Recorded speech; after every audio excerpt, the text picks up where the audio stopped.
Did you hit the stream button? The button that makes the stream go? Did you hit that? And we're off to the races. Hi, everyone. Of course, it is a little funny that when I start the stream, it's now playing the ending song of Mario 64. That's the final song and not the beginning song, so... Mario 64 is over. Our stream is begin. Good work, everyone. We did it. We beat Mario. He's been dealt with hastily and aggressively, and we won't see him ever again. And that's not a promise that I can keep. Let me just announce that the stream is live.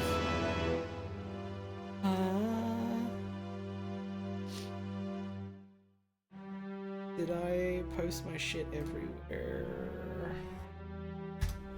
There we go. Okay. So Twitch has been doing this fun thing lately for me where I have like a little widget set up in OBS to like see the like little things that are like, oh, this is like when we're gonna force you to run an advertisement and stuff, so that I don't have to tab out into like another window to do that. And recently, for whatever reason, whenever I start the stream, it goes, oh, okay, so we're gonna make you play an advertisement in... And then it's just a blank box. So that's, I should undo Really the shrimps helpful. thing. Hang on, I'm done eating shrimps. There we go. So that's, kind of defeats the purpose. Thanks, Amazon, for your web service that works. So helpful. I love being beholden to your rules about advertisements, and then they don't even work. Hey, speaking of which, if you don't want advertisements, you can always subscribe to the channel. They also do that fucking Twitch Prime thing, which they've started advertising again. After, like, hiding that away for, like, fucking years, you can, like, pay... I don't know how many bucks a month it is to Twitch, and you just don't get ads anywhere. Damn.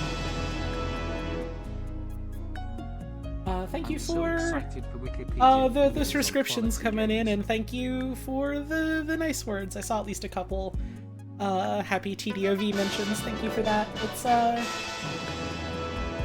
don't know if funny is quite the right word as much as but it's Trans Day of Visibility and it's Jesus at the same time. Just like Jesus, we're back, baby. Well, Is this anything? I don't know.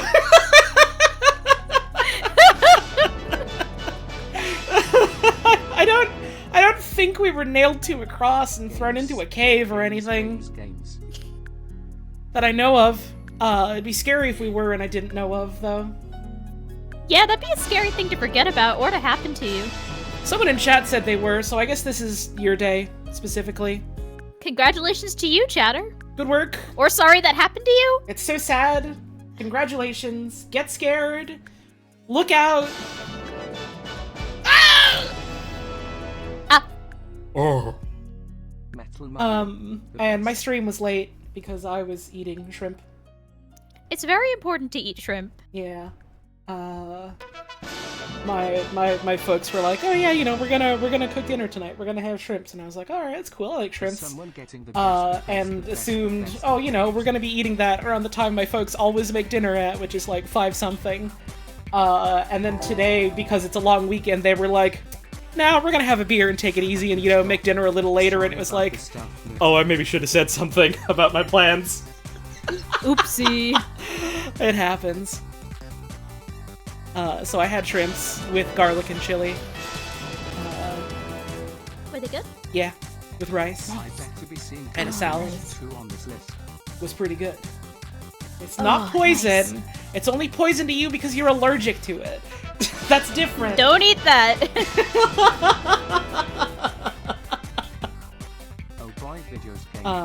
So that was pretty good. Thank you, Jesus, for garlic. Did he make that? Was that... I do need to admit, I'm maybe not super up to snuff with, like, the Bible. I haven't kept up with any of the recent updates to the Bible. I don't know how garlic Jesus is, or how Jesus garlic is. Man, speaking of Jesus.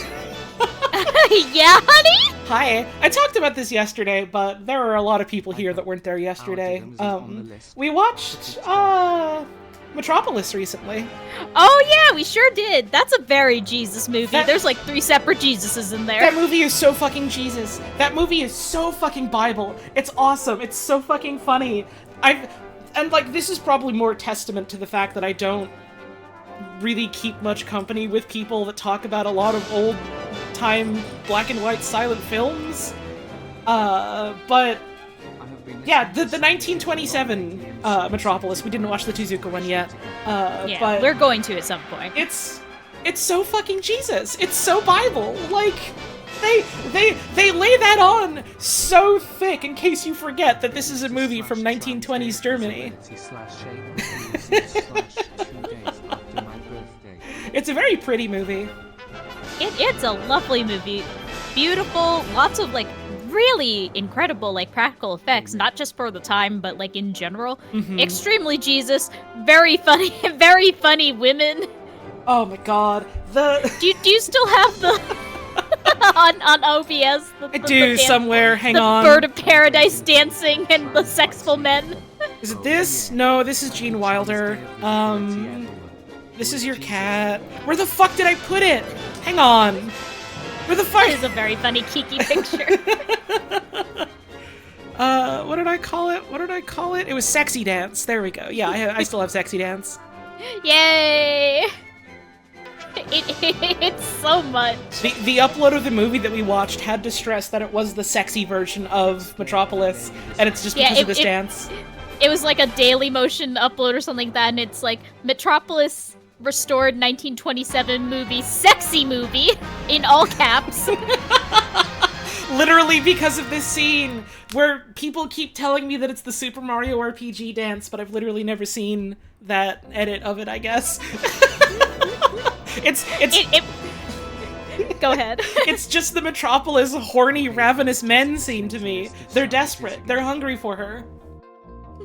It was very funny because it was a group of us, and 2 out of the, like, what, 5 people who were in there have seen this before, whereas it was new for the rest of us, and so the 2 people who are like, okay, I think I know what this is referring to. New people, can you guess which is the sexful scene? Permission to rotoscope bros on that dance? Granted. Granted. Yay! Granted. Here's a $200 stipend. Get that shit done. I wish I could give you $200 for that. Were that there were justice in this world. Oh, were that there were $1 million in this wallet.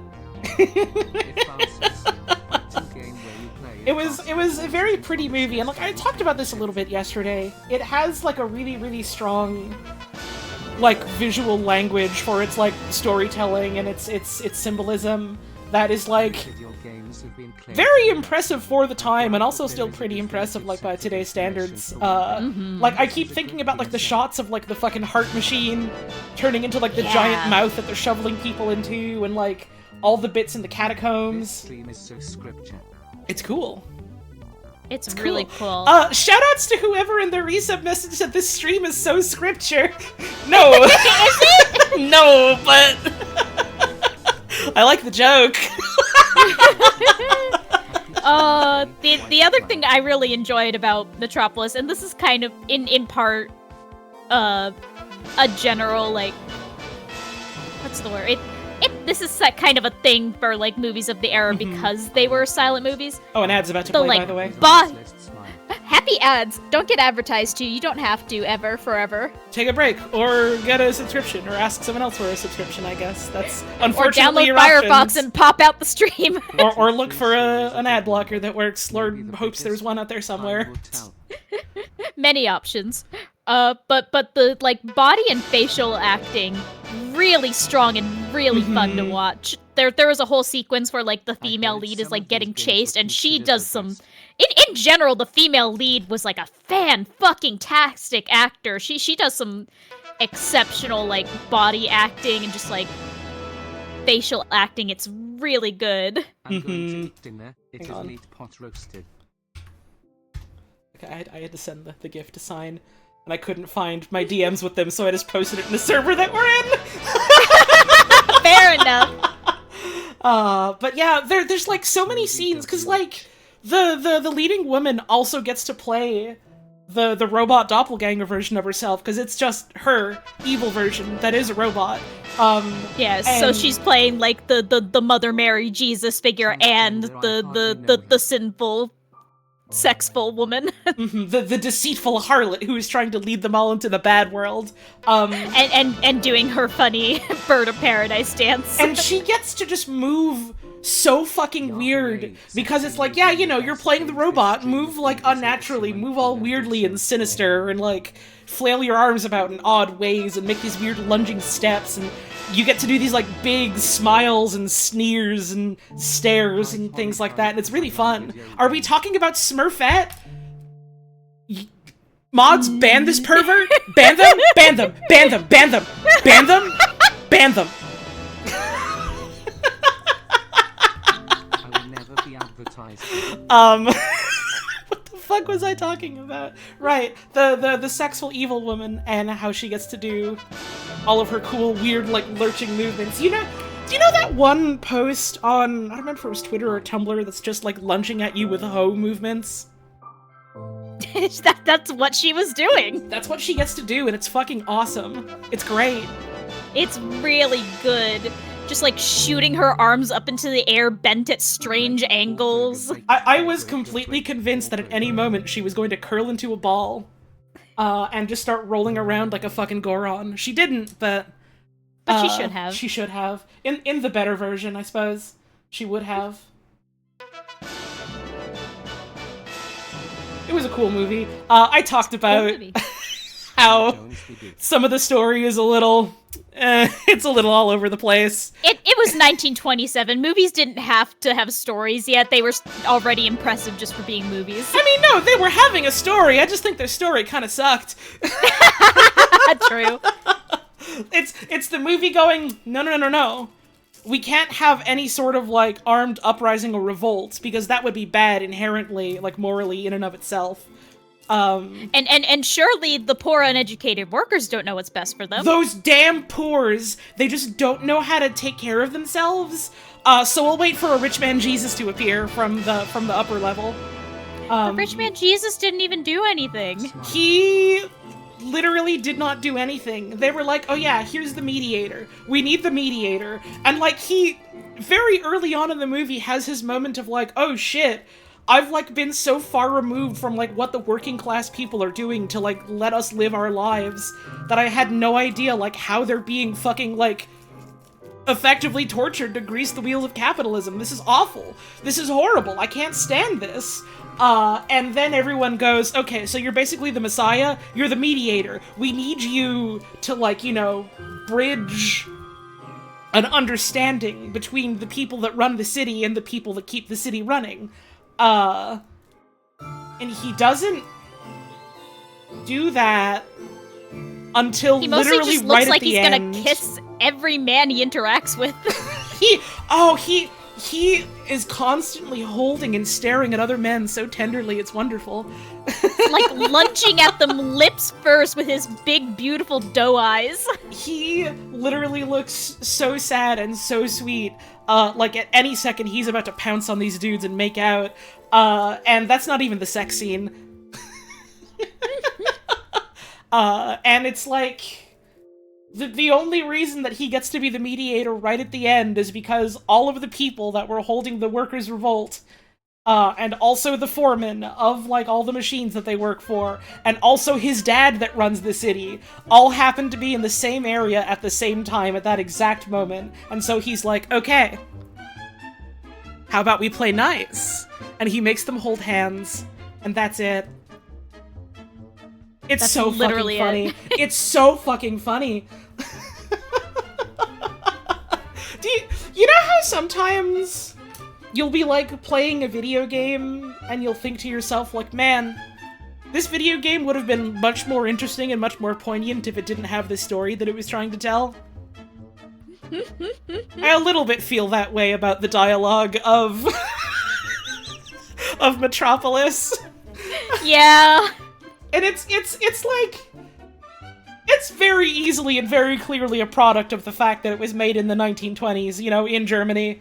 So, like, I get that it is why the way it is, but man, looking back on it, it's so fucking funny that people of the time were like, I don't know, guys, this movie's kind of bad, it smells kind of communist. Nope. Wise Eye Creates, we literally had that discussion as we were watching it, like, oh, so this is what BioShock thought it was doing.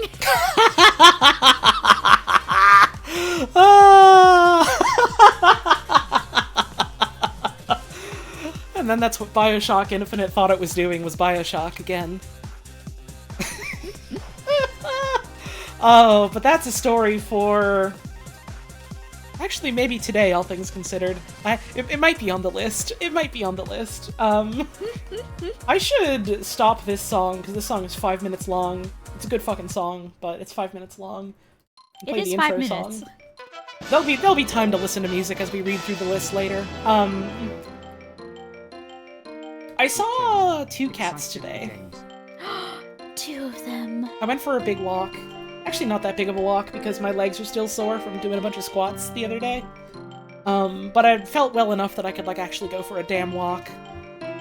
So I went out, like, a couple blocks away, and I'm walking by this one house, and I just see this really big, fluffy gray cat, and I'm like, oh, you're adorable. Hi, come here. And I just hold my hand out, and it just comes trotting over so happy, so excited. Trot, trot, trot, trot, trot. Hi, hello. I'm gonna sniff your hand.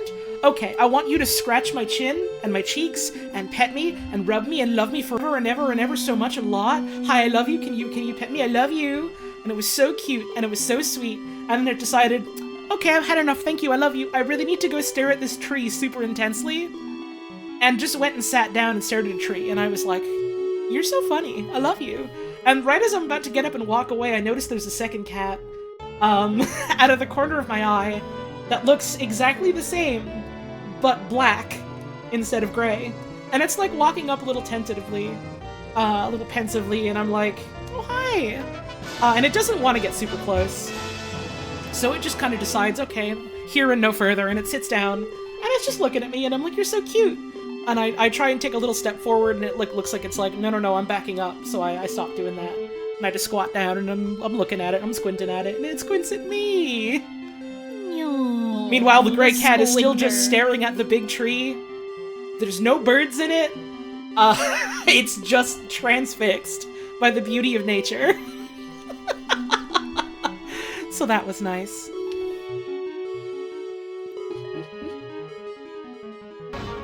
I feel like I've been jawing a bunch. You have anything fun happen to you today, hon? Or recently? I watched wrestling today. Yo, did you? Not real wrestling. A buddy streamed some WWE 23K, and I watched people beat the shit out of each other. Let's go. Awesome. Your mom was painting the living room over the weekend. Your cat laid in front of the room staring at the painted wall while he was checking out her work. Aw, that's sweet. Aww. Cats is Helping! funny. Thank you for all of the subs and tips and stuff. I will shout you out probably later. I kind of want to hit the ground running on this stream. But thank you all very much for that. Hello, welcome to the stream. Thank you all for tuning in. If you want to support the stream, you can subscribe, you can give out gift subs, you can tip directly. Never mandatory, no obligation, always greatly appreciated. Realistically, most of the funds that I'm getting in the next little bit are gonna go towards, like, groceries when I'm visiting my partner in a couple weeks. Oh, I want to take my wife out to eat so much. I want to spend a whole week just going to, like, a bunch of different restaurants. I want to treat my wife. And with Your very generous support. I don't think I even mentioned to you, if you're up for it, I kind of want to go, like, do a really fancy dinner at the, like, nice Italian place near me. Oh yeah, that could be fun. We, like, looked at that place at one point and we're like, this could be cool. This is expensive. We would have to make, like, a day or a night out of it. We'll say it's my graduation celebration, and then we'll also say that for the 20 other restaurants We'll we say want that to go for to. literally everything we do for the 5 weeks I'm over, including the bit where you haven't even graduated yet. Exactly. But yeah, if you want to support the stream, it's always very greatly appreciated. If you need any more nudging for whatever reason, hey, it's Trans Day of Visibility. You don't have to support me specifically, but you know, maybe toss a couple of bones to any trans artists or creatives whose work you enjoy. Think about it. Think about it. That's about all the intro stuff, I guess. Look at the Discord if you want. Have a good day. Read the rules. Careful. Careful. Watch out. Look out. So I guess I want to start this by saying, if you are expecting this to be the exact same as the video games considered art stream, you are going to be sorely disappointed. It is not that. This list is not that. It's not like that. It's a different sort of, why is it like this type of scratching my head thing. But it's not that. Let me put it this way. I took a cursory look at it yesterday when Holly was like, hey, do you want to hang out for this? Mm-hmm. This one has reasonable parameters for why an item is on the list laid out right at the start and sticks to those parameters. Well, I mean, it compared sticks to to the video games parameters. considered art. Okay, that's fair. It has actual It has specific internal criteria. consistency. Right. Whether or not this is agreeable consistency is another discussion, but within its own parameters. And there's other things about it that are kind of interesting to look at and notice. Thank you, Nisak Tango, for the $100. I appreciate it. That's very generous. Let me really quick screen share my fucking browser with my wife so that she can see it. Yay, yippee! I love to see things! Yay! Yay! Cranky's fucking here! Sure is! And I guess with the cranking happening, I suppose, list of video games considered the best. From Wikipedia. The free encyclopedia. This is a list of video games that multiple video game journalists or magazines have considered to be among the best of all time. The games listed here are included on at least 6 separate best/greatest of all time lists from different publications, as chosen by their editorial staff. So, you have to be on a best of all time list from any number of, noteworthy and accredited journalists or magazines, and you have to be on 6 different ones of them. I have to wonder, why 6 specifically? 6 specifically is, but I understand the logic, but it has to be multiple, so it's not just Right. one guy on his blog said it was the best of all time. Mm-hmm.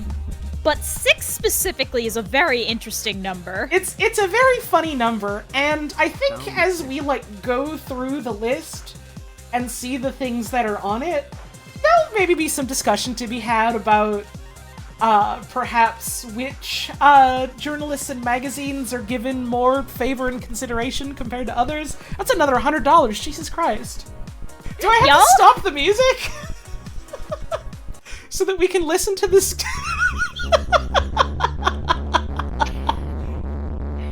It's Easter! You're cranking too hard! No, keep doing it. Fuck him. Jesus would want you to crank. Yeah, I mean, I wasn't gonna say it, but respect. Cheers. Thank you. I appreciate your generosity and your support. Something also to consider is you don't necessarily have to be especially high up on a best or greatest of all time list, if they're doing the top 100 games, and you appear as number 100 on like 6 or 7 of them, then you go on this list.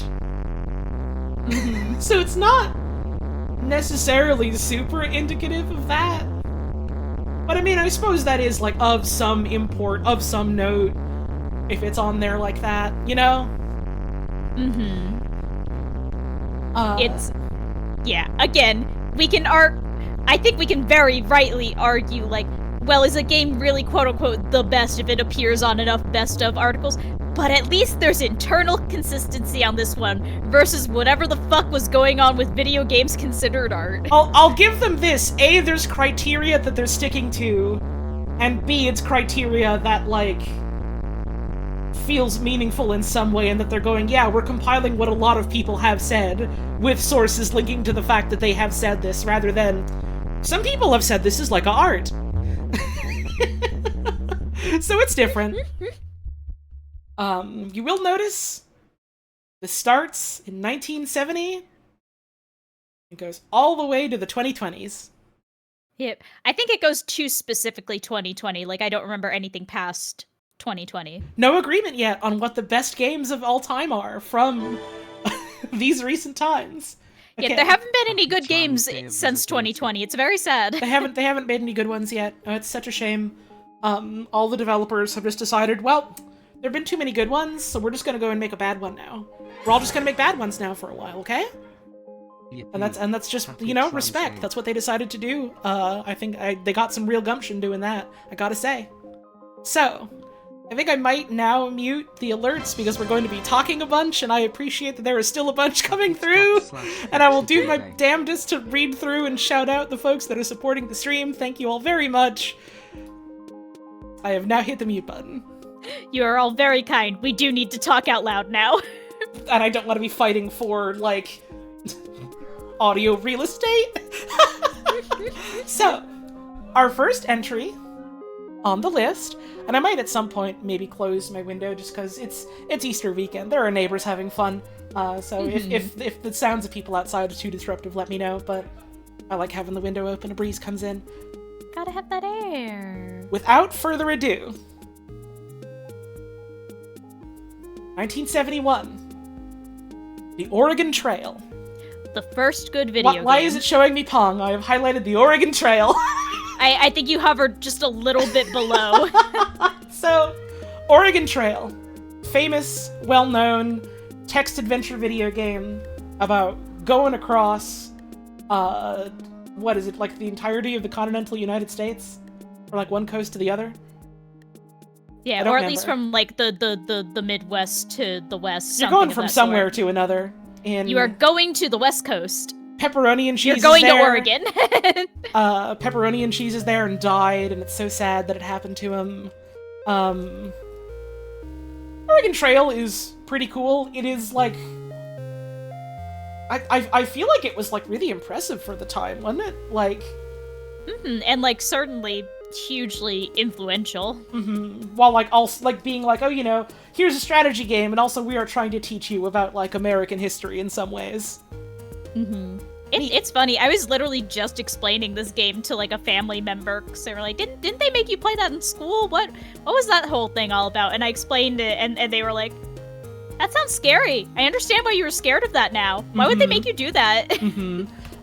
Someone in chat, Petty, says, although Oregon Trail's fame is largely limited to North America. So you might notice a pattern as we go through more of this list. Vis-a-vis the specific games that end up on this list. And perhaps that'll give you some insight into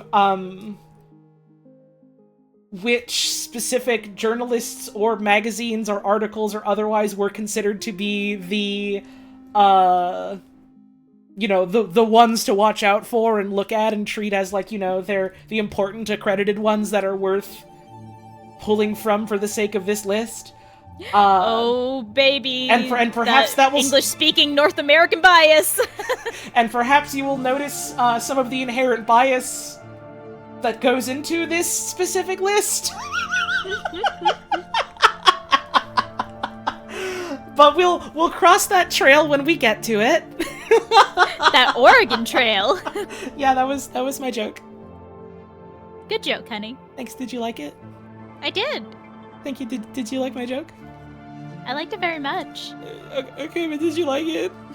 I liked it very much, my love. Okay, but did you like my joke? I did very much like your joke. But did you like it? I did very much like this joke. What is that thing you were asking me to eat that turned into this conversation? Because we're sending into that loop. I don't fucking remember, but that's what I was trying to do. It was the wet burger. Okay, but do you want to try a wet burger though? If you want to make me a wet burger, yes, I'll try it. 1972. Pong. Pong, I know it. Perhaps a testament to how simplistic video games were back in the exceedingly early days. Yeah. I mean, it's certainly one that's up there for being like, this was a well-known video game that everyone thinks of. It's got extremely simple gameplay and it's pretty good at it. Mm-hmm. It's I'll say just from like my own like very much like just from my own like hearsay, so many people like of the era, this is like the only video game they've ever played. It was that much of a phenomenon. Like my mom, who does not, I don't think understands how to like use a controller, played Pong. Is like, yeah, I liked Pong. Pong was fun. It's fine. It's a neat little toy, especially when you consider that at the time there weren't many toys like this. Exactly. It is, when you put yourself in the era, it's like, yeah, I can see why this would be a little bit of like a thing. Mm-hmm. Why are all the references alphabetical letters? Because they are specifically groupings of different references. Because again, you have to be on at least 6 to be considered in the running for this list. As you can see, Pong has much more than 6. Has quite a few. Yep, so each like letter is like, okay, here are the 6 or more references to a list where this is on a best game of all time list of some form. And because some of these, well, because presumably all of these lists contain multiple games, sometimes you have, like, it being referenced multiple times because it listed a couple games that are on this list. So you can't just, I mean, so this is like an easier way of going, okay, so here's a grouping for all this game, or you can search in, like, order of all the citations and, like, the order they were cited or whatever, kind of thing. Mm-hmm, What is this song called? This is fucking Subwoofer Lullaby from Minecraft. The C418 classic. So then we have combat. And this is, I think, some of this list is going to be interesting to me just because there's a bunch of these games that I don't know. Mm-hmm, Combat same. I've never heard of. It is just called Combat. It's this fucking game! I know this one! I know this one! It's the top-down tank game where you drive the goofy tanks around. I know it. They got that shit in Wii Play, yeah. Yeah, that's fair. That's certainly a step up from something like Pong, huh? Mm-hmm. There's gameplay in this one. You have to understand the majority of 70s games are just called a noun or a verb. They sure are. No one else had taken those names yet, so they had free reign for them. They could just take them. Mm-hmm. This is also, I think, a very interesting, like, history of, like, the games industry and game development kind of document, because you can see, like, things becoming more complex, things having to, like, differentiate themselves in more and more sophisticated ways. Companies that were once dominant suddenly disappearing entirely. Bye-bye! Like, we're not gonna see Atari after a while. We're gonna see a lot of Atari. Atari got fucking front-loaded here. And then you're gonna have to wave bye-bye to them because they, There was this little thing called the video game crash. Ooh, some things fucking happened at Atari Incorporated ever since the 80s and 90s, huh? Ooh. Tommy Tallarico's new console coming soon still! In television, it's definitely real and we're not scamming more money out of you. Zork. Zork is like Zork. the quintessential old text adventure video game, at least for me. Like, when I think of, like, yeah, old-ass, text-ass adventure game, it's Zork, baby. That's Zork. That's straight up Zork in it. Well, I don't think we're allowed to do that one on stream. Why not? I love you. I love you. I haven't played a lot of Zork. I really want to. It's... I've heard tell it's, you know, at least a little rude. As far as most text adventure games of the era were. I mean, some of that is because you have to be very specific in, like, what you word and how you word it, otherwise it's not gonna work, but, like, some of that is just, like, on purpose they're designed a little mean. Which is always fun. I have a fondness for that. It is a fun of the genre to me. So we get to 78 and we have Space Invaders, and that's a sure step up from fucking Pong and combat. So that's exciting. Another one that is very much a phenomena of its time. Yeah. And so now we're getting more, like, arcade games at the time showing up here. Because arcades are starting to take off much more, which is neat. Space Invaders is cool. Space Invaders is fun. I had to program a clone of Space Invaders in my, like, college programming classes. It wasn't very good, but I did it.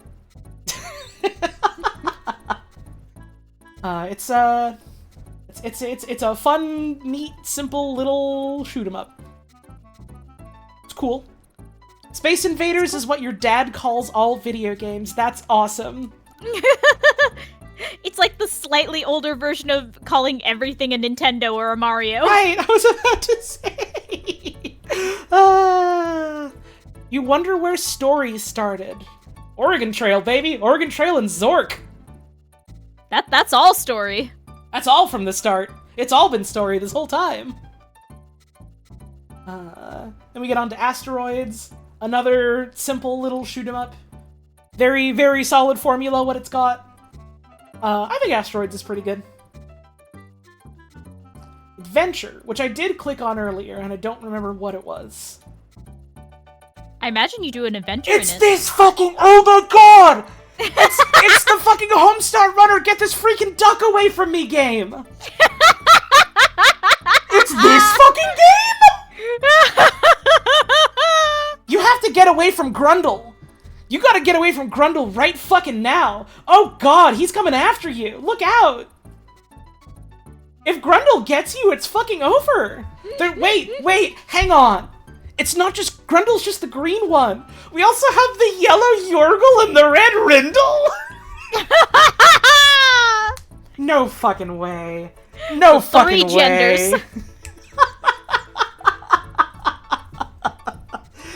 Take your pick, player.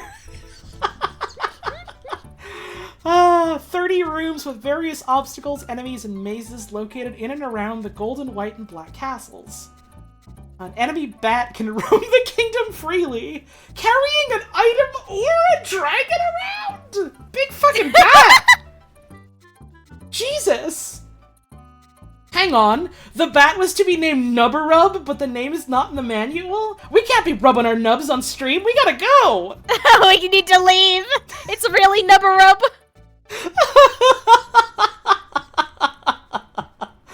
I don't know a lot about this video game. I've always been charmed by the way it looks.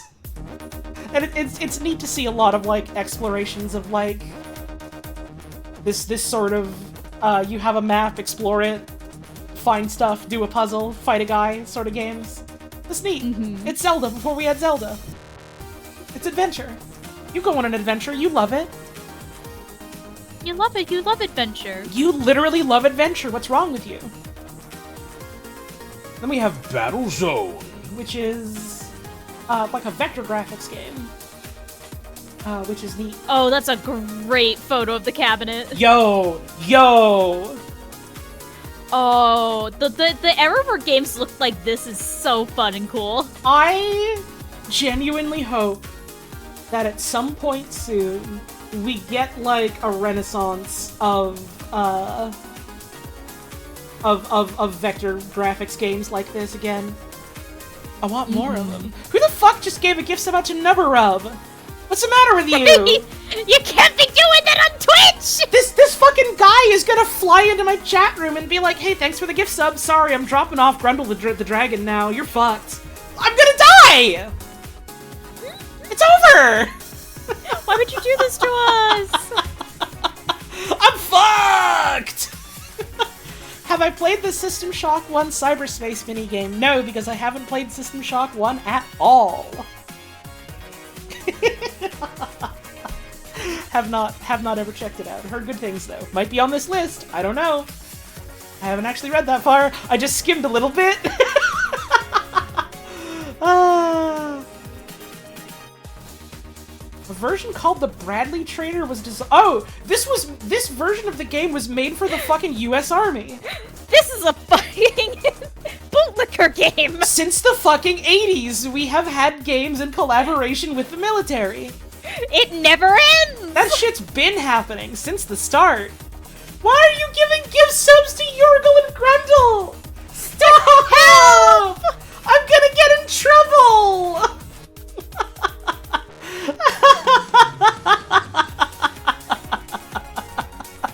Fuck!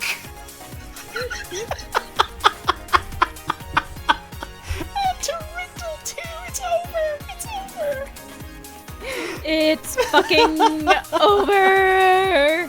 Then we have Missile Command, famous game of, oh, we have missiles coming down, we have to shoot them down, and you're never gonna be able to shoot them all down now. It's all over. We're all gonna explode. Missile. Yeah, like that. Missile. Missile. Missile. Missile. Missile. Missile. Missile. Missile. Missile. And then they explode, and you don't. Missile Command is neat. I think it's a fun execution of a very grim and scary idea made during the Cold War. To be like, hey, you know, maybe nuclear deterrence is kind of a hapless, fruitless endeavor, because what if someone decides to launch them all? Then what do we do? Then what do we do? Also, yeah, hang on. Video game, I guess. Atari brought the game to its home systems beginning with the 1981 VCS port by Rob Fulop. Rob Fulop. Good fucking name. Also Really did good name. 1982's Demon Attack! You could just name a game anything. Good fucking name. Pac-Man. Of course Pac-Man's on the fucking list. What's wrong with you Heard if of you this don't one. think Pac-Man's gonna be on the list? Pac-Man was always gonna be on the list. People love Pac-Man. Bitches love Pac-Man. Did you know that, Pac-Man name originally was gonna be Doki Doki Panic, but they had to change it because people would confuse it with the Literature Club? Damn, that's fucked. That's my joke for today. Did you like it? I love your joke. Pac-Man is a cool game. Genre-wise, what would you even describe this as? I guess maze. I guess maze is a Damn, succinct this enough maze is genre like a of type maze. of game. It's like a damn maze in here. Help! Roguelike? No. I guess. No. If it was a roguelike, then rogue would have been called a pack-like. Different. People did used to love making games about here's a maze and you have to run around in it, didn't they? People were captivated by that idea. It was wonderful to them. Maybe it's still wonderful to them to this day. We just don't get them as much anymore.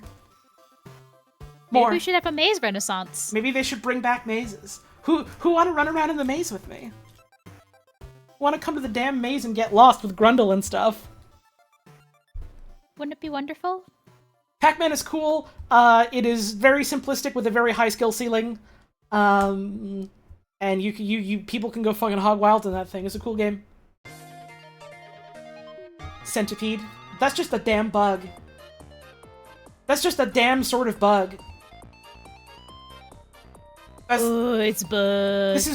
That's not a video game, it's a damn bug. You're just blasting damn bugs in this one. I don't don't actually know much about Centipede. One of the first with a significant female player base. Huh. Fascinating. Like, Why? genuinely. Huh. Why did women love Centipede? Interesting.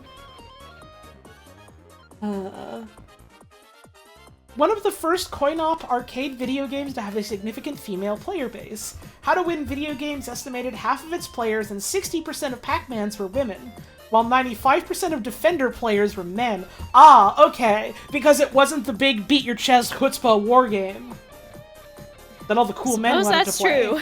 in America. You know, when you put it like that... It makes me a little sad. It makes sense, but it makes me sad. I was hoping for something funner. Oh, that's neat, though. That's a neat bit of history that I wasn't aware of. The Atari 5200 version was delightful fun. That's such a fun way to describe it. Then we have Defender. Speaking of Defender. Speaking of fucking Defender. You have to fly above the surface to protect humans. There were so many, just because, like, this space was not super explored yet in terms of, like, well, what can you do with a shoot-'em-up type game? There were so many different shoot-'em-ups, because people were so excited about you fly a little guy around and blast him. People loved space in the 80s and 90s. And probably also the 70s, huh?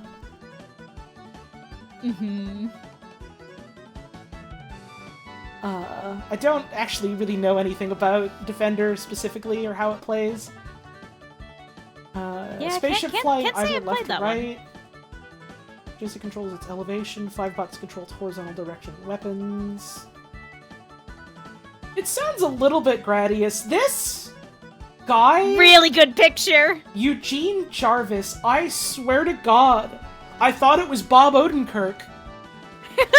I thought this was Bob I thought I was scrolling down or got jump scared by Bobo Denkirk.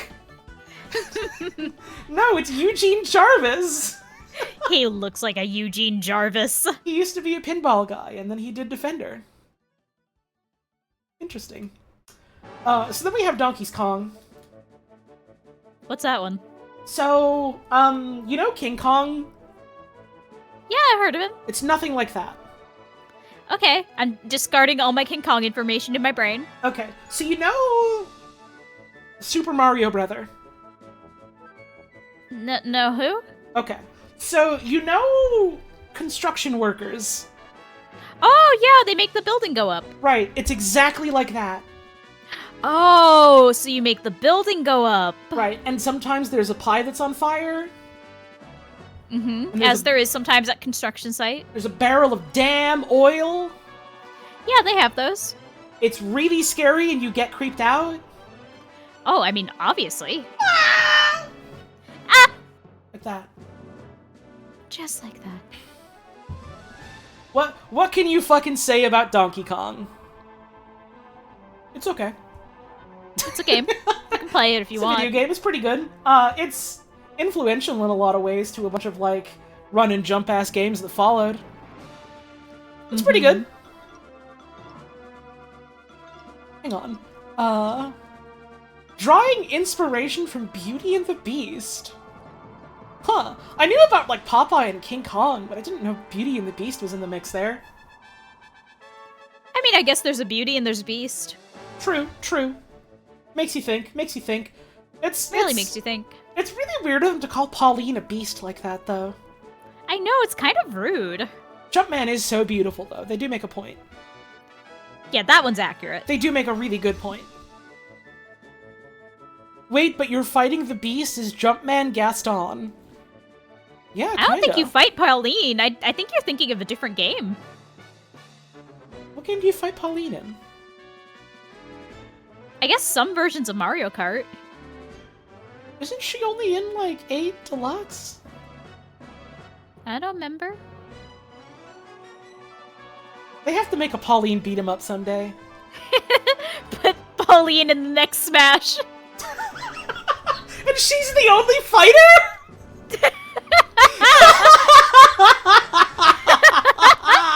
Super Smash Pauline Deluxe. Oh, Super Bash Sister is finally here. Sister singular. Oh. There's just one. Oh yeah, she was in Tour, that, like, mobile game that I'd never hear anyone talk about, but it exists. Literally, the most I've seen of Tour is, 1, there are stages from it that are in 8 Deluxe now, so evidently it has stages. 2, sometimes people take outfits of the women and make them kiss in those outfits. But people do that for anything. You can't see it, I started nodding sagely. Of course you did.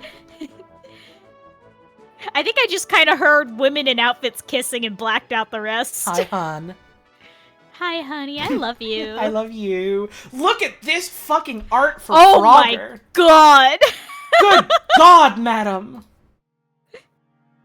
Leap for your life! Help! Help him! It is kind of fucked up that we made a game about what if a frog was constantly about to get run over. What if a frog was constantly in danger? I have, like, a vivid memory of, like, something about Frogger getting run over by a car and then getting turned into, like, a bionic superhero. And I think I made that up as a kid and it disgusted me. I don't know if that was an actual real thing. No, that's crazy, Frog. You're lying to me. You're tricking me. I'm gonna tell on you. You're gonna get in so much trouble. You're getting report. So You're getting you, report. best behavior. But yeah, Frogger is a neat little game. You gotta jump across. You gotta not get hurt. It's fine. It's alright. It led to Zapper One Wicked Cricket, so it's pretty good in my book. Is it? Have we gotten to Claymates? Oh no, my friend, we're still in the 80s, the early 80s. Mm-hmm. This is a very, like, this is a goofy statement, but I think you, of all people, Holly, will understand. It's fun looking at this early era and realizing, like, oh, games back then were just toy. Right. This Like, is a toy. A lot of it was just like, yeah, let's make, like, a little toy thing that you can do over and over again. And the toy has a failure state. And sometimes that means you have to pay more money to keep playing the toy. Game is still very toy. charming. But back then, game was largely toy. Mm-hmm. And so, you know, by that measure, it's easy to kind of scoff and go like, "Pah, yeah, it's fine, I guess." But, like, this was revolutionary brand new toy back in the day. Genuinely. It's exciting. It's cool. It's neat to see a bunch of, like, big names. Like, yep, I remember that one. We remember it for a reason. Like, there's a reason why, like, Frogger and Galaga are on the list and not, like, Mr. Do.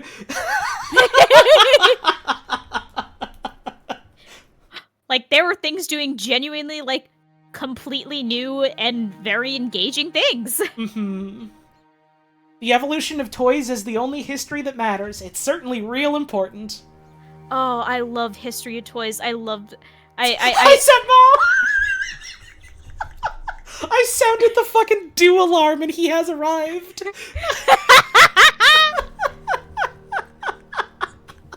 It worked.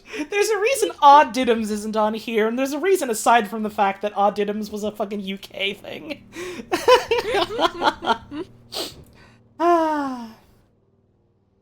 We have Galaga. I talked about Galaga. It's another sort of like top-down shooter that was popular in the area, and it was the one that felt like it really sort of like refined it, which was neat. Jake Kaufman, the music is too loud, bud. You gotta turn it down just a tad there. Thanks, bud.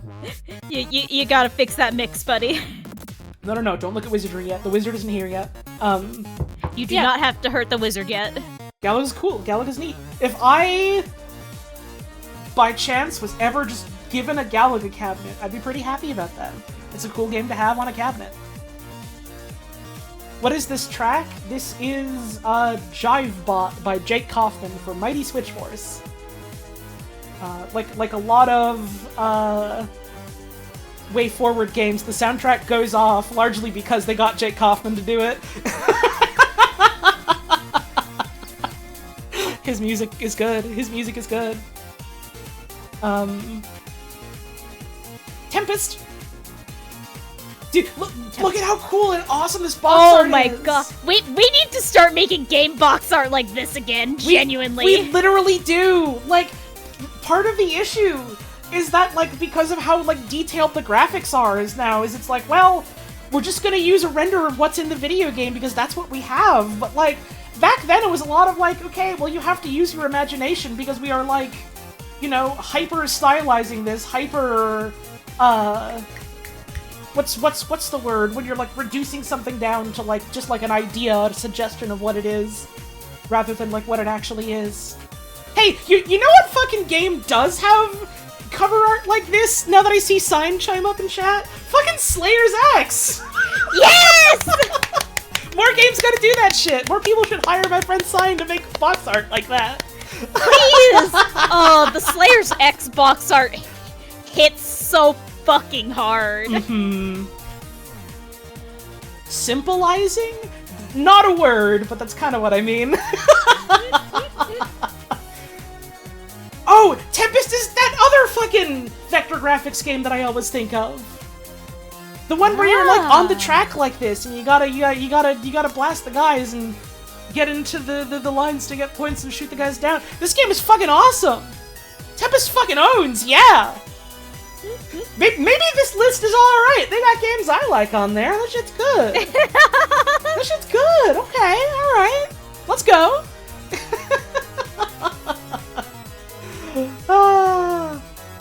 They had the shit on a fucking Amstrad. They had the shit on the ZX Spectrum. Hello you, me Momo Guru Larry. Today we're going to talk about the ZX Spectrum. I literally don't even watch Guru Larry. I just remember his fucking intro to shit. And how much he likes to talk about the ZX Spectrum. All the classics you love from the UK that nobody loves. Yeah, like Diddums. Diddums. Should I stream Diddums again? Should you? Should I? Should you? Should I? Should you? Should I stream Bros again? That's not a should I, that's a will I, and that's a yes. Thank you, friend of Frankie, for announcement of yes. I guess I have to. Okay. Well, not right now. Yeah, like the levels are like different shapes, and so you get like cool patterns on your screen that you play with. It's cool. It's neat. Originally meant to be a first-person remake of Space Invaders. Wow. That's fascinating. There weren't a lot of first-person games this early on. But, like, it's neat to see that, like, a bunch of, like, specifically vector graphics games were trying to do first-person stuff. First-person Space Invaders also sounds fucking awful. That sounds disgusting and nauseating. I don't want to play that. That doesn't sound good. Tempest is good. That doesn't sound good. Alright. One of the dopest fucking titles we've seen so far in this entire list. Wizardry. Proving Grounds of the Mad Overlord. Some pretty sick box art, too. I missed the Look at sentence that. where it came from the developer's nightmare. I believe that. So we got a wizardry game. One of the earliest computer role-playing games. The article says here, based on, like, Dungeons & Dragons, or at least, like, very much in the style of Dungeons & Dragons, rather than necessarily being, like, based on it, but probably based on it enough. Mm-hmm. Given that was kind of, like, the name at the time in, like, tabletop roleplay stuff. Oh yeah, someone pointed out in chat, I lost it. Lightyear, thank you. This is one of the games that inspired Dungeon Meshi. The wizardry games, like, got fucking huge in Japan. Like, yeah, Ryoko Kui got into it. Ryoko Kui is also, like, one of our bravest soldiers, because she's also into CRPGs like the rest of us. Like, honestly, huge respect to her for ending Dungeon Meshi when she did, so she could take a well-earned vacation to just binge all of fucking Baldur's Gate 3. She's the realest of all time. Honestly, respect. She went on vacation to the Sword Coast. It worked. It's working.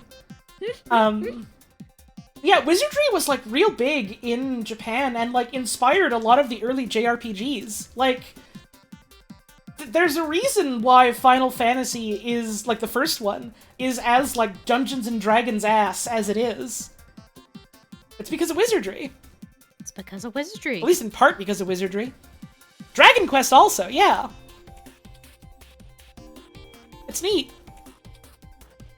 It's neat. It's neat.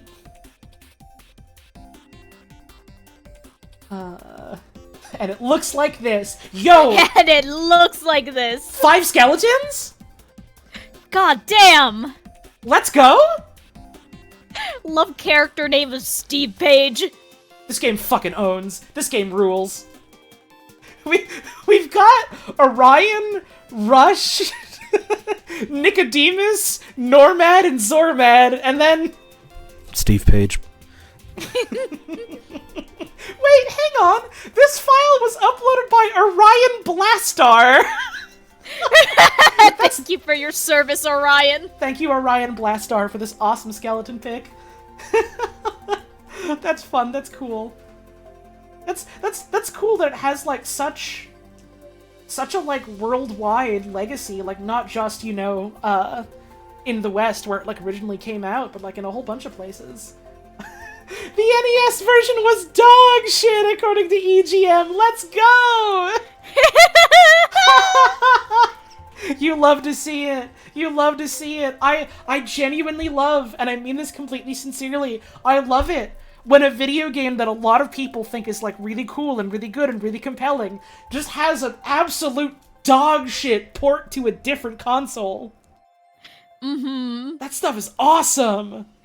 Fucking speaking of all the way back in Pac-Man and all the way back in, remember the great video game crash, a dog shit port of Pac-Man was one of the major factors in the video game crash. There were so many bad ports to the, like, old Ataris specifically. Like, there was a bad Donkey Kong one, there was bad ones for, like, a whole bunch of big-name arcade games. It was awesome.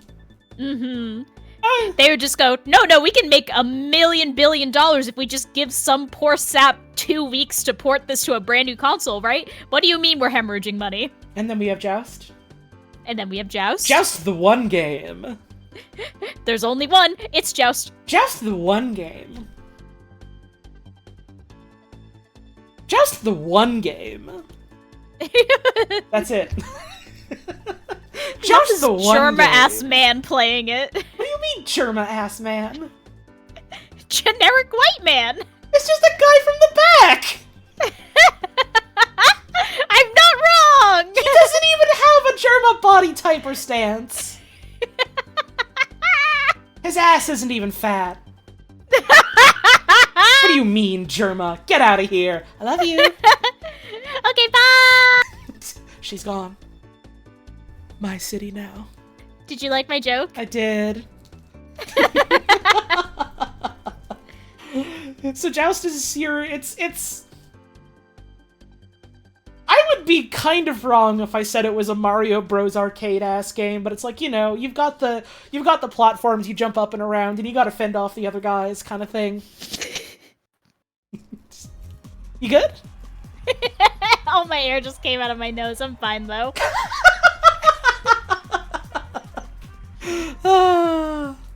Smash Bros. Ancestor? Maybe a little. A little bit. This is a little bit Battlefield. Mm-hmm. And they had Joust 2. Yo! Joust 2, but now it's got a damn bird. That's a good cover, actually. Oh, right, no, Joust was like an aerial combat thing, wasn't it? Like, you were kind of like flying around. Yeah, you were on big birds and you were jousting dudes on other birds. Now, I will say, one of these birds that they have chosen for your mount is notoriously flightless. What's wrong? I'm just saying, I see some logistical problems emerging. What's the issue? Well, you see, if you are on the ostrich, you are not going to fly so very good, because the ostrich, it doesn't like that. Why not? The bird would just simply fly. You know? You raise a compelling point. I guess it is more of a balloon fight-ass game than a Mario Bros. Arcade, isn't it? Oh, balloon fight. You know, it does just kind of sound like balloon fight. Maybe this is just balloon fight a little bit.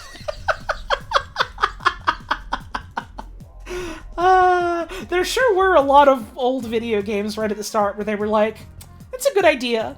What if we just did that? Not even like we iterate on it, just what if we did that now? What if we got to make that money? Hang on. Python Angelo? Python Vladimir Angelo, that's the name of all time. This guy's name was fucking Python? He was born in Transylvania. This is the realest dude to ever work on a video game. Honestly. Let's go? Holy shit. Python Vladimir Angelo from Transylvania who made fucking Joust. He tried to make a certain pinball game during his time at Capcom Pinball. Huh. That's a rabbit hole I'll have to dive down some other time. That sounds like a different stream. Ms. Pac-Man. It's like Pac-Man, but we did it a little different.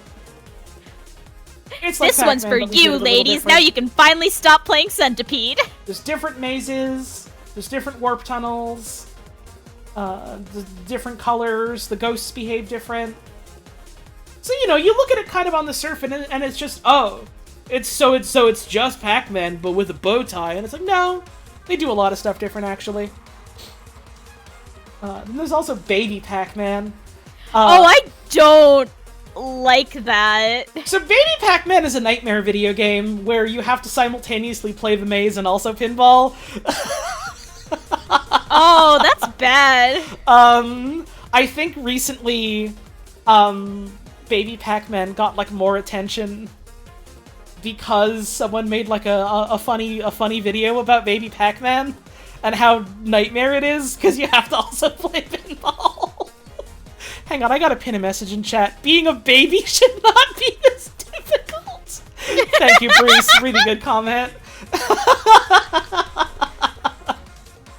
Nightmare.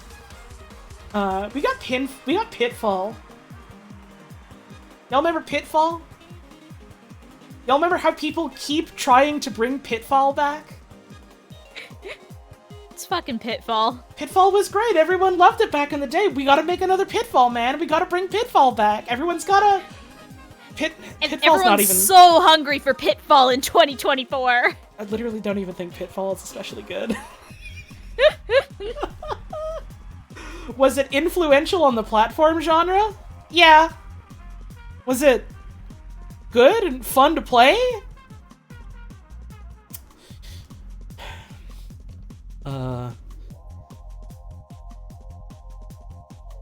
Robotron 2084. So... Oh, I love this ethereal cover with the cabinet.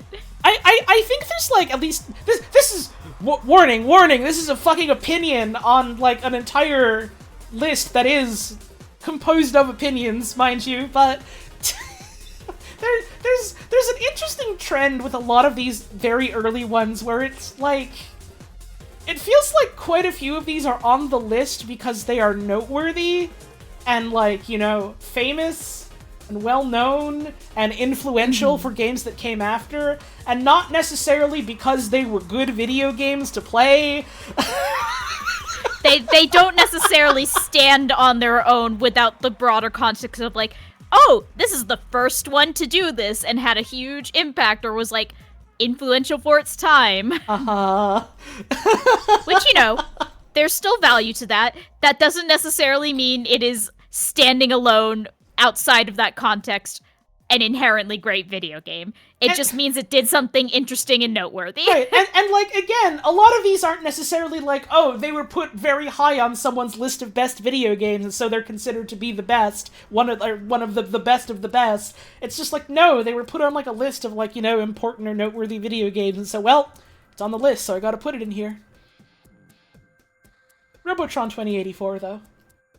Robotron 2084. I don't know a damn thing about this video game. I've never seen this video game. I cannot parse what's happening here. What the fuck is this video game? That's awesome. I'm learning. Was it a twin-stick shooter? Huh. It's a multi-directional shooter.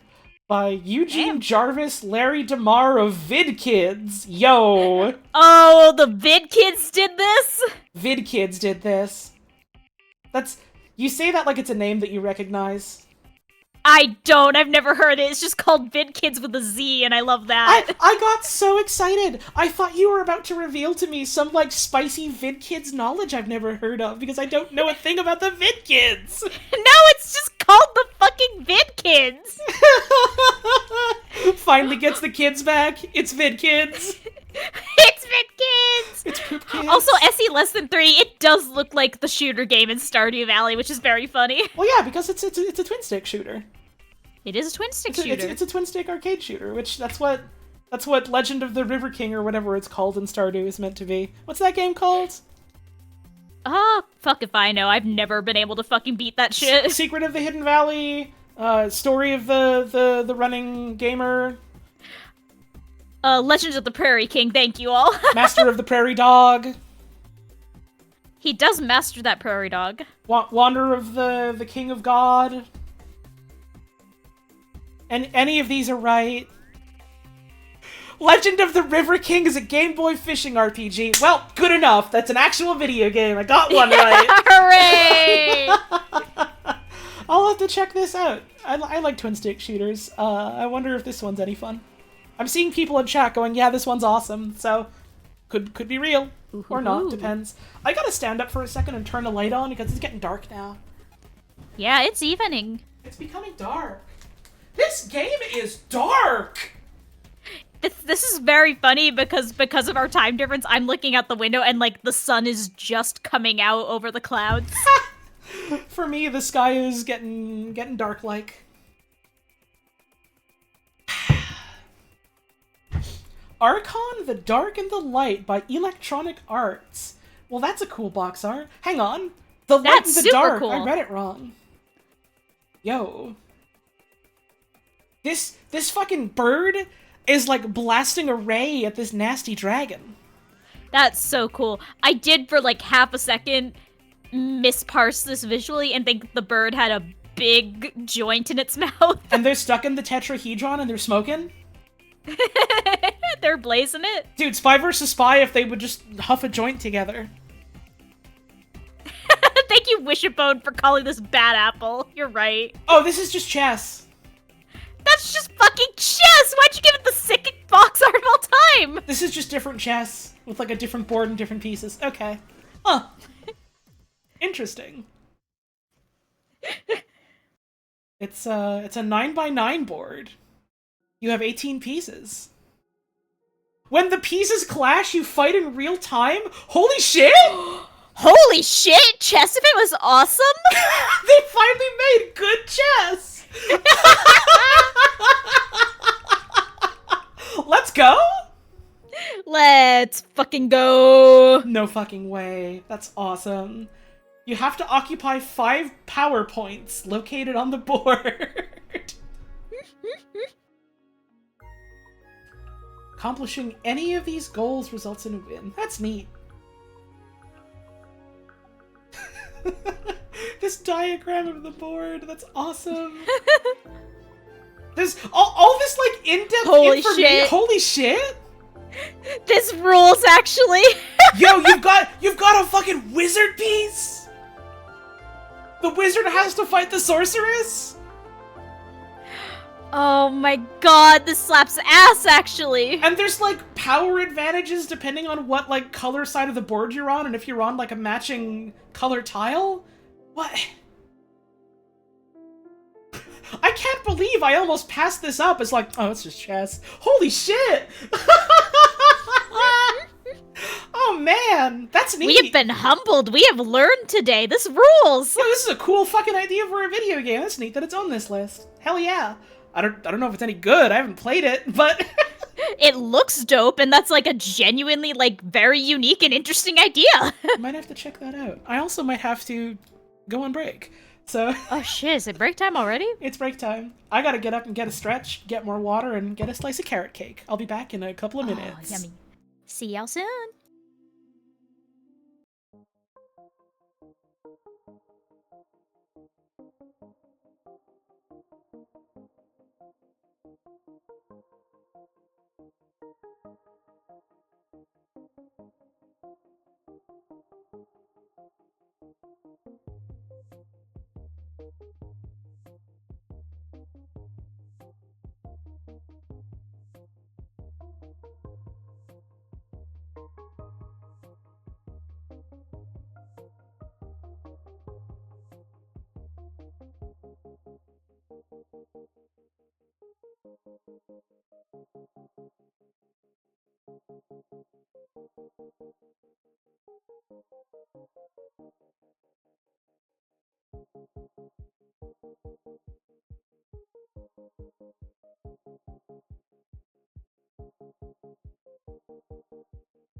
Hello. Hi, I'm back. I have a slice of carrot cake. Just waiting for Puzz to get back.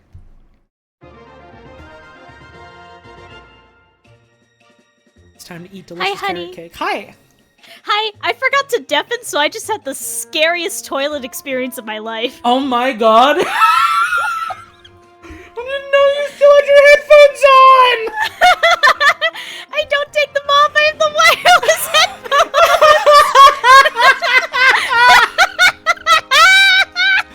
Imagine you're out there and you're in your place all alone taking a shit and you just hear the fucking ghoul go, Hello. I'd be scared too! Jesus, I'm sorry! It's okay, it was really funny. It didn't sound funny, it sounded scary! Thank you, Ryder Neb, for posting Hanky out on Yeah, that's how I feel about it. Okay, I will put my carrot cake aside for now. And we can look at more list of video games. Oh, video games. Next on the list is Lode Runner, which is, what the fuck is Lode Runner? Oh, right, it's this ass game where you have to, like, run around and you have to go to and you get there, and you jump and you run into ladders and stuff. Oh, run on the bricks. Lode Runner is the game where Bomberman turns into a real boy and has to go there, right? I think? It does look a little bit not Bomberman. Well, no, like, I think canonically at the end of one of the Bomberman games, Bomberman gets to become a real boy and then he goes to Lode Runner. Wow, for real? Yeah. I don't think I'm making that up, right? People are corroborating that. Okay, I'm not misremembering. I didn't realize Bomberman was a Pinocchio situation. In one specific video game.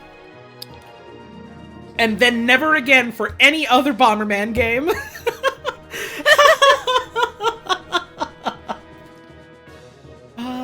Developed by Doug. And published by Broderbund.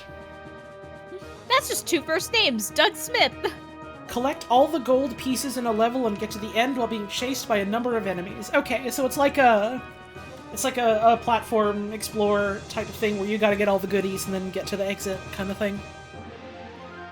I haven't played Lode Runner myself. Look at you're tricking them. You're tricking them. They're getting tricked. You're literally tricking them by going up and down the damn ladder. That's awesome. I've played a lot of games like Lode Runner though, and it's a neat sort of format. Played Jetpack, which is very similar. Is Jetpack that one that you have to play in Donkey Kong 64 to get the coin? Is that Jetpack, or is Jetpack a different one? Also, yeah, the article mentions this had a level editor. Oh shit, for real? Yeah. It was like a... I mean, it was a computer game, wasn't it? There you go. Yeah, one of the first games to include a level editor. That's cool. That's fascinating. Jetpack is in DK64. I can't wait to play that. Every time I hear something about Donkey Kong 64, it turns out to be a different game than I thought it was. I'm very excited to play it one day. So, the thing you have to understand about DK64 is that it was like... It was Rareware unshackled and told, okay, you have free reign, make your collectathon. Go fucking wild. And there's I want to say, I think there's a reason why Banjo-Tooie is more reined in than DK64 is. Why, what possibly could have happened? Lode Runner's neat. Mule. Business simulation? This is some good box art. What the fuck is this game about? Someone mentioned this game was made by a trans woman. Oh shit! Good for her! A game in which up to 4 players attempt to settle a distant planet with the so-called help of a mule-like machine they all learn to hate. That's a really good description. Well, that's fun. Well, that's fun. It's the fucking mule from Deep Rock Galactic. I get it. Exclamation point butter in chat. Oh, I could get some butter. Yes, you could. I just got comfy in my chair, though. Yay. An exercise in supply and demand economics involving Holy competition shit. among 4 players? Huh.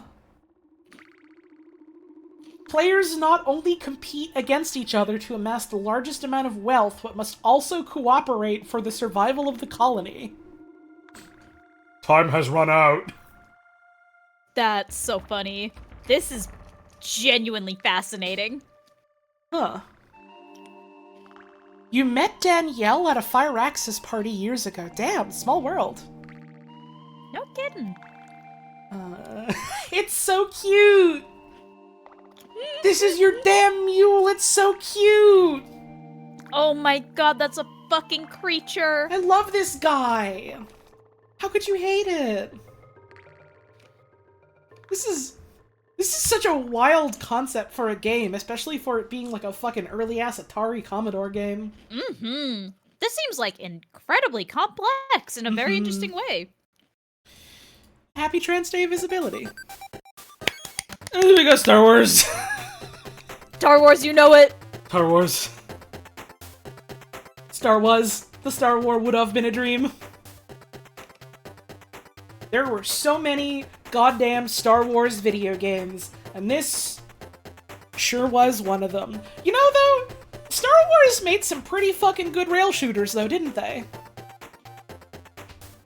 And, like, this was like a whole I feel like that's what it's best equipped to do. And, like, you could get, like, a whole ass, like, cockpit cabinet for this game that you could, like, sit in and, like, experience the whole thing like that. Just to make it, like, a whole ass experience. That's cool. That's neat. Speech synthesis emulates actors from the film. Huh. And it's another vector graphics game! Let's go! Oh, that does look kind of dope is the problem. And it's got, like, such cool, like, glowing visuals on it. That's awesome. Mm-hmm. Neat. I definitely have to take you to the arcade I went to recently. Smiling Because sweetly. they have a few, like, vector graphics, asteroids and a few others with, like, the full, like, backlighting and everything. It is so striking to look at. I wanna go. I just noticed this is shoot fireballs. Yeah, the thing Luke Skywalker was famously doing. The famous wizards of Star Wars were always hucking fireballs at the TIE fighters. Or at the X-Wings, I guess. And they had the TIE fighters were loving it. And Luke Skywalker had to shoot them down. Look out! Ah! I just bit a bunch of carrot cake. Is it good? It's fucking great. Oh, I wish I had some carrot cake. I was about to say me too, but... I mean, I suppose I do. And they play, like, the music from the movie? That's cool. That's cool. Yeah, again, for the time. That's pretty unexpected and cool. Mm-hmm. It was originally not a licensed game until they signed a license, like, later on to finish it. Oh, ain't that just the way? Uh-huh. Acorn Oh my god, look at that Electron! screen. Acorn Electron?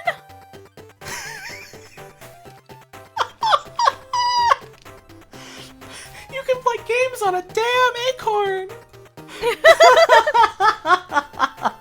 A lower cost alternative to the BBC Micro. Oh shit! It appears in the GameCube game Star Wars Rogue Squadron 3 as a bonus minigame. Hell yeah. That's very cool. In the US and some European countries, anyone who pre-ordered received a special copy where it was immediately unlocked? Wild. That's neat. fun. That's neat. The Rogue Squadron games are fucking great. I don't know if any of them are going to be on the list, but I guess we'll see. We'll find out. 1984. Hang on. Fuck Elite. Marble Madness. Let's go. Let's go.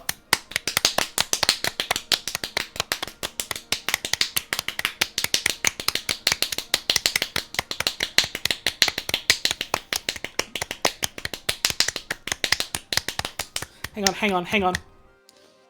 World is watching a ball.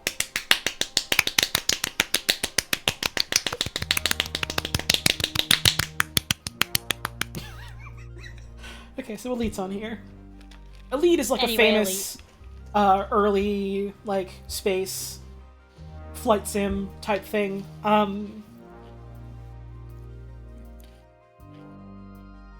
I have no idea if original Elite is like still regarded well, but it's another like historically important video game. Mm-hmm. And I know this is the reason why Elite Dangerous exists. That's like a damn sequel or revival type thing of it. And Elite Dangerous is fucking cool. Controls the character Commander Jameson. Though the name can be changed. And it's character Commander Jameson, unless he's not. And it's something that's interesting about it that is also like a feature of like Elite Dangerous, like modern day Elite games. Yeah, this game's got a cool fucking UI. Like something that's neat about this one specifically that I didn't realize was like there from the start. This doesn't just have to be like a fucking space combat game. You can just be a fucking space trucker. You can just go like do delivery. You can do trading. That is, again, pretty revolutionary for the time. That's fucking cool. That's neat. That's neat. Mm. Cool video game. Marble Madness. Yeah! You're rolling a damn ball around. Let's go. Oh, man. Oh. No other video game has ever been as good as this. No other video game has ever been as good as this. Look at that thing. Never. This damn marble. This is the theme song of the marble. Let's go. Let's fucking go. It's marble. I'm so charmed by roll a marble around a big course like this video games. They're such a good type of video game you can make. There was that whole hullabaloo about, oh man, look at these concepts. That's so cool. Oh my god, this is really cool! And they have, like, you know, like, extensive, like, you know, physics for, like, the different sorts of slopes and stuff, and, like, different sorts of objects that do different things and affect how your ball works. And, like, a whole bunch of different, like, courses that play with those in interesting ways. It's a really cool video game. It's a really cool video game. I fucking love Marble Madness. You roll a damn ball around. There was the whole hullabaloo about Marble Madness 2 and how that never came out, and then they, like, eventually found basically finished copies of the video game and uploaded those to the internet, which is cool. Mm-hmm. And so I don't think Marble Madness 2 is going to be on the list because it never, you know, came out officially, but in yeah, our hearts. the unreleased sequel. Yeah, there you go. Prototype of the joystick-controlled version of 2 was leaked online. Neat. Hey, spoons!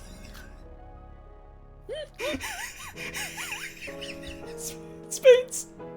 Spoons! Alright, we are no longer 1984. Oh, yeah, part of why Marble Madness 2 never came out is because, like, when they were, like, testing the game to see how well it performed, it was up against shit like Street Fighter, and so it was like, no, people don't want that, man. People are busy with Street Fighter. People are busy seeing Ryu's Funny Adventure. Gauntlet. Fucking Gauntlet. Dude, Wizard needs food badly. Let's go. I've never played a single Gauntlet game. Like, ever. I only kind of vaguely know how they control. I will say, just looking at it visually, this is pretty interesting graphics for like 85. Yeah, it's like a top-down, like, dungeon crawler beat up a bunch of enemies ass game, isn't it? It's cute. It's cute. And you're going through mazes and you gotta get a treasure. You gotta get a treasure. And they want you to play it co-op. You have to have the 4 players and like everyone's stacked around at different angles to fit 4 people on the one cabinet, and then you get the treasure. Atari later released a 2-player cabinet in '86.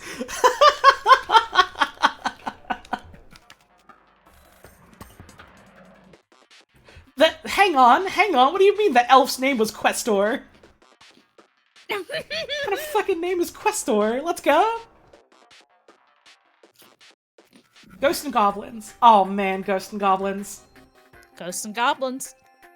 Underwear-ass motherfucker is out here. I gotta save the day, and one guy touches him and he turns into a damn skeleton. It's over for him. Ghosts and Goblins is a game that I'm always very charmed by, like, graphics-wise and music-wise, and to some extent, like, level design and gameplay-wise. And at least the original one is very much like... That game is designed to be hard as fuck because it was a fucking arcade game that wanted to eat up your quarters. Mm-hmm. And because that was its legacy, a lot of the ones following it were also, like, designed to fucking beat your asshole. So... It's a game for a certain type of pervert. I respect it. I don't know if it's for me. I respect it. There's always gonna be those types of perverts, and I'm glad there's games for them. Respect. The first Kaizo? No. Not the right kind of pervert. No, that's a word that has different meaning. Super Mario Brothers! Whoa, Huey! Let's go! Yahoo! Waha! Speaking of the first Kaizo. Here we go. Let's a fucking yippee! Ow! Yahoo! We're gonna... It's fine. The game's fine. It's Mario Bros. I'm kind of a Mario 1 hater.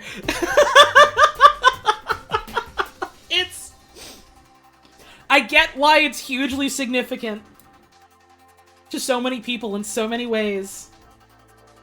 I think the act of playing Mario 1 specifically, compared to literally any other Super Mario Bros. Video game, by the virtue of it being the first one,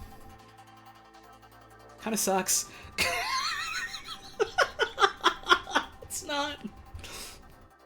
It's not great.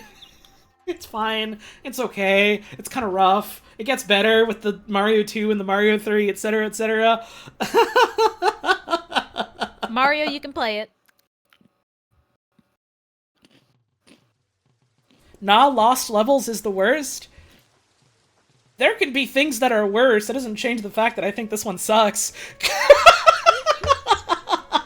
Multiple things can be bad.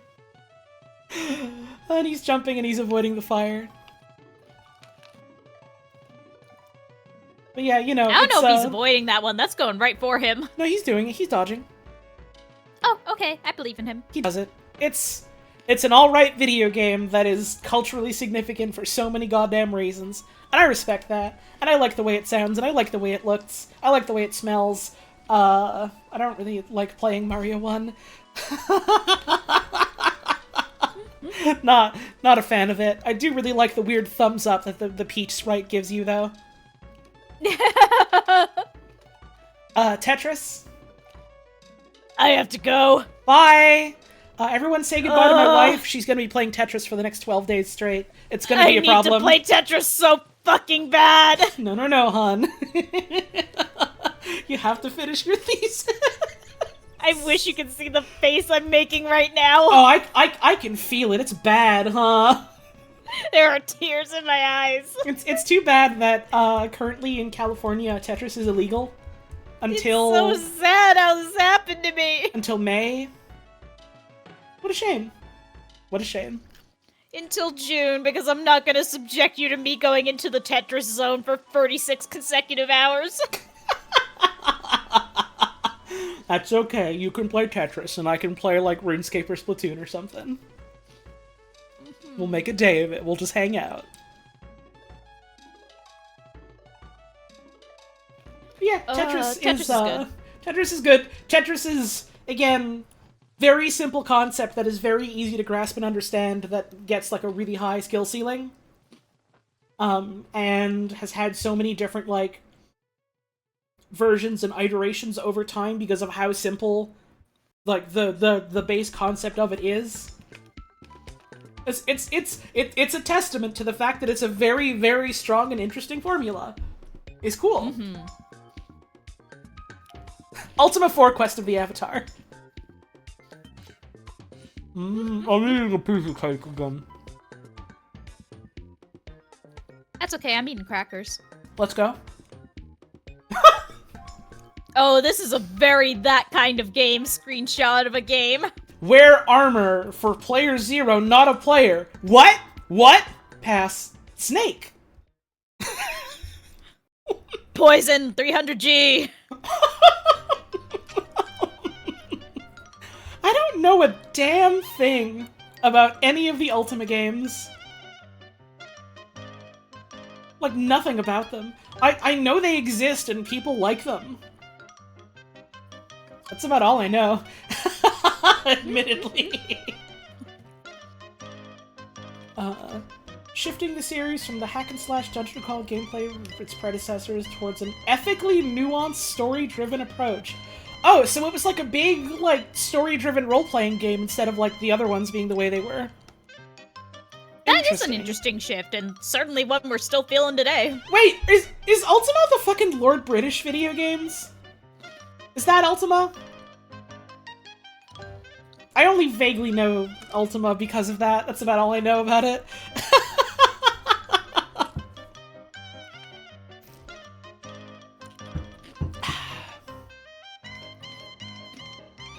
They exist. That's neat. I should maybe at some point look up more about them because they're like, you know, they're a big name influential thing.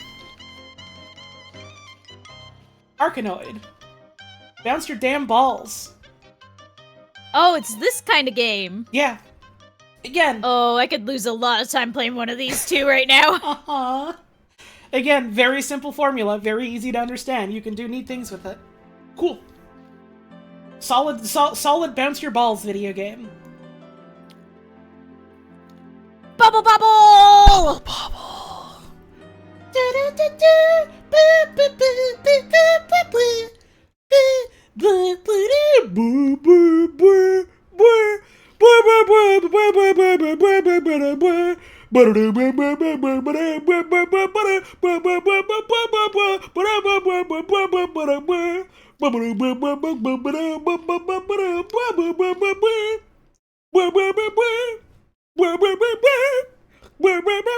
If you don't like Bubble Bobble, something's wrong. What's the matter? Tell me. I help you.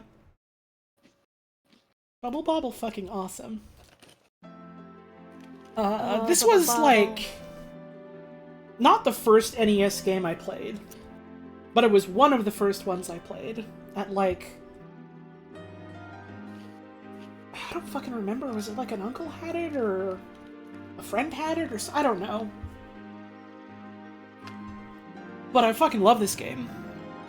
Bubble Bobble awesome. You get to jump around or shoot the guys in the bubbles, and then you get to... It's like a little puzzle platformer type of thing. It's cool, it's fun. The dragons are awesome. I can't remember. They might have a Bubble Bobble cabinet at the arcade I went to. I feel like I saw one, but I don't remember for sure. The Legend of Zelda. Again, revolutionary for the time. Really changed the game as far as, like, how you could make video games like this. Set the standard for a lot of other adventure games. I don't especially like playing Zelda 1.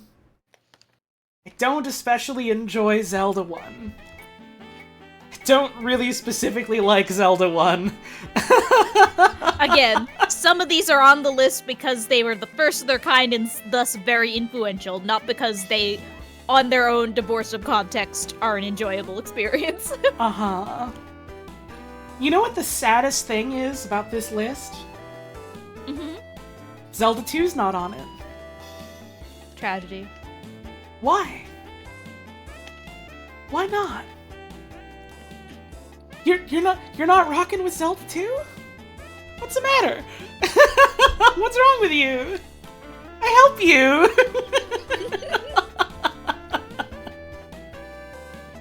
Zelda 2 awesome. But yeah, it's a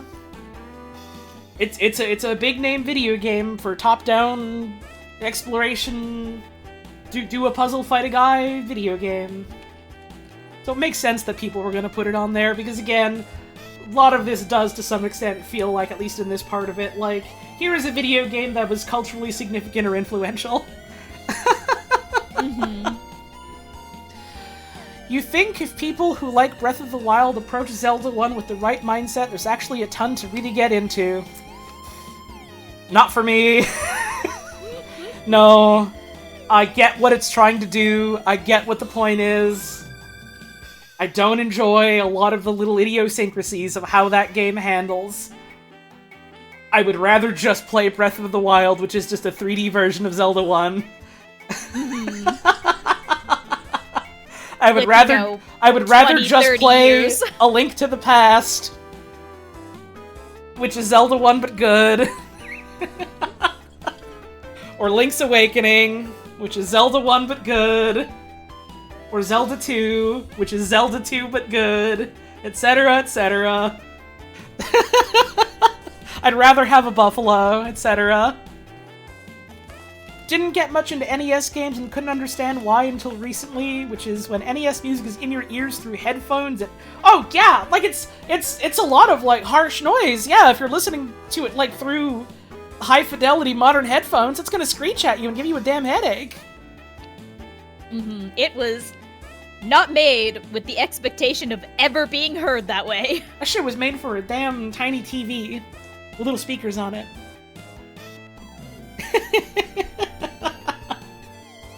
You gotta put that shit through the radio fuzz. Outrun. Yeah, Outrun's Car. pretty cool. Drive a car. One of, it would be completely straight up wrong to say one of the first drive a car games in the arcade. But, I want to say Outrun was kind of one of the first to have this sort of like perspective, right? Am I wrong? Maybe I'm wrong. I could be wrong. It's entirely possible I'm wrong. I don't actually remember now that I say that. I don't feel confident.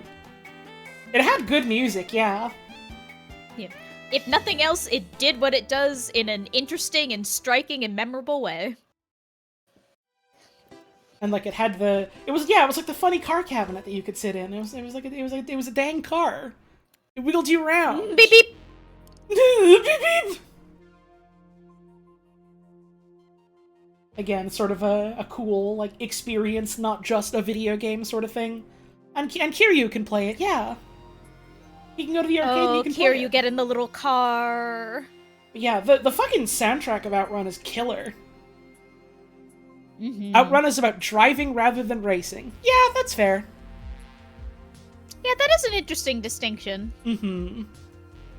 Trying to do different things through the medium of car. Yo, Contra. Classic run and gun video game. It's okay. It's here, you can play it. This is, again, a matter of taste. I get why it's here. I kind of just think it's okay.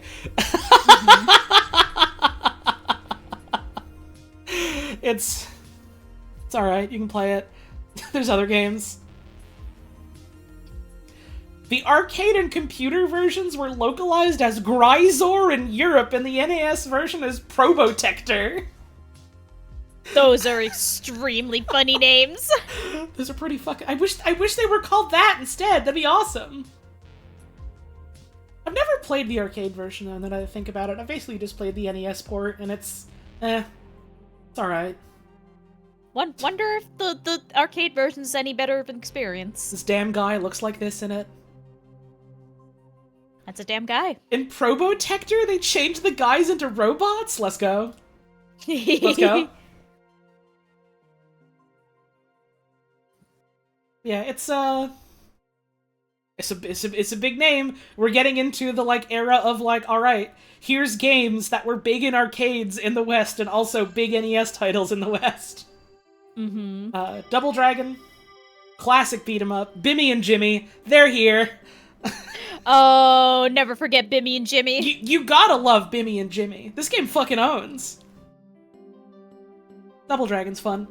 The NES port is a little dodgy, but mostly okay from what I remember. We've already talked about, like, some games having some real dog-ass ports. I feel like they're getting a little better in this era, but there's still a certain amount of chuffed. I don't even think the NES one was all that dog-ass. It was just, you know, it was an NES game trying to translate, like, a whole-ass arcade game.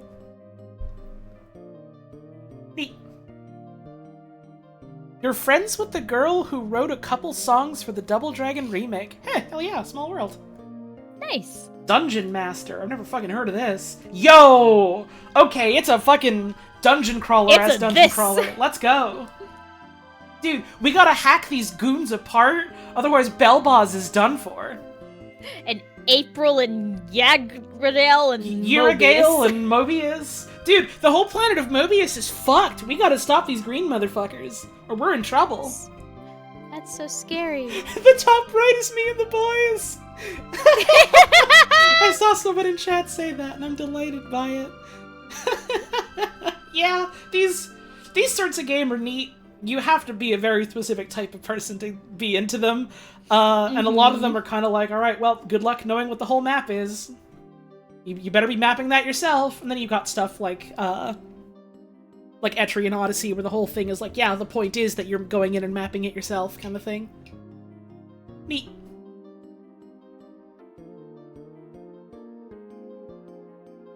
Dungeons of Daggerath. Look at that cover! One of the first real-time, first-person perspective role-playing games. A sequel was called Castles of Farragut. That's just the letters rearranged. Awesome!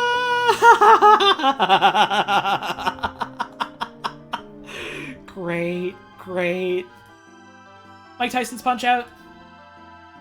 Punch 'em. When you punching? Punch Out's Punch-Out's good. Punch-Out's hard as fuck.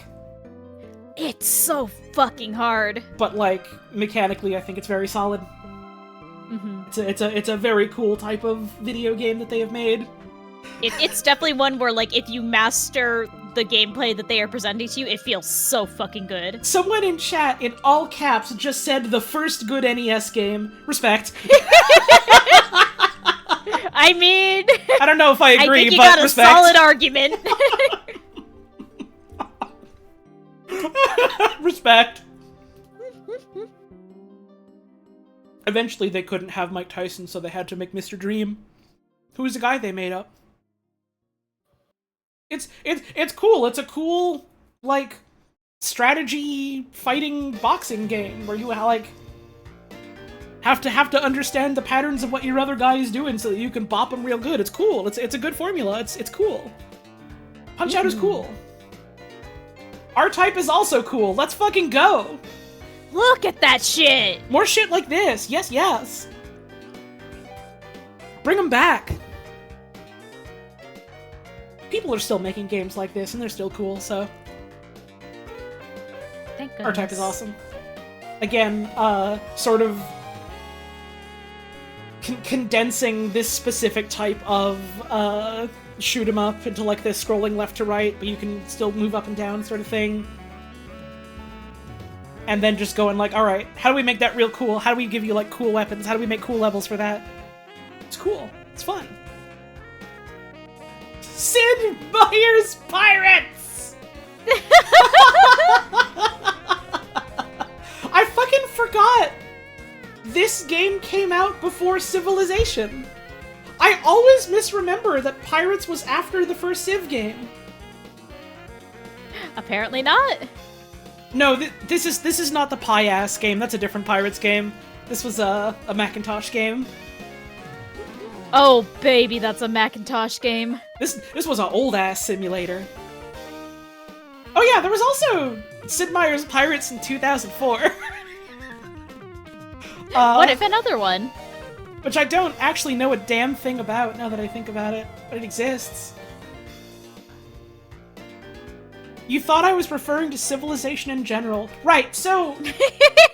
the earliest human, like, settlements, we have, like, archaeological findings there of, like, you know, really early, like, art and, like, tools and sets of, like, rules and governance.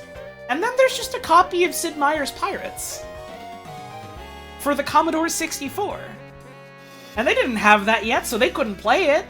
But they were like, man, our ancestors are gonna fucking love this in a couple thousand years, huh?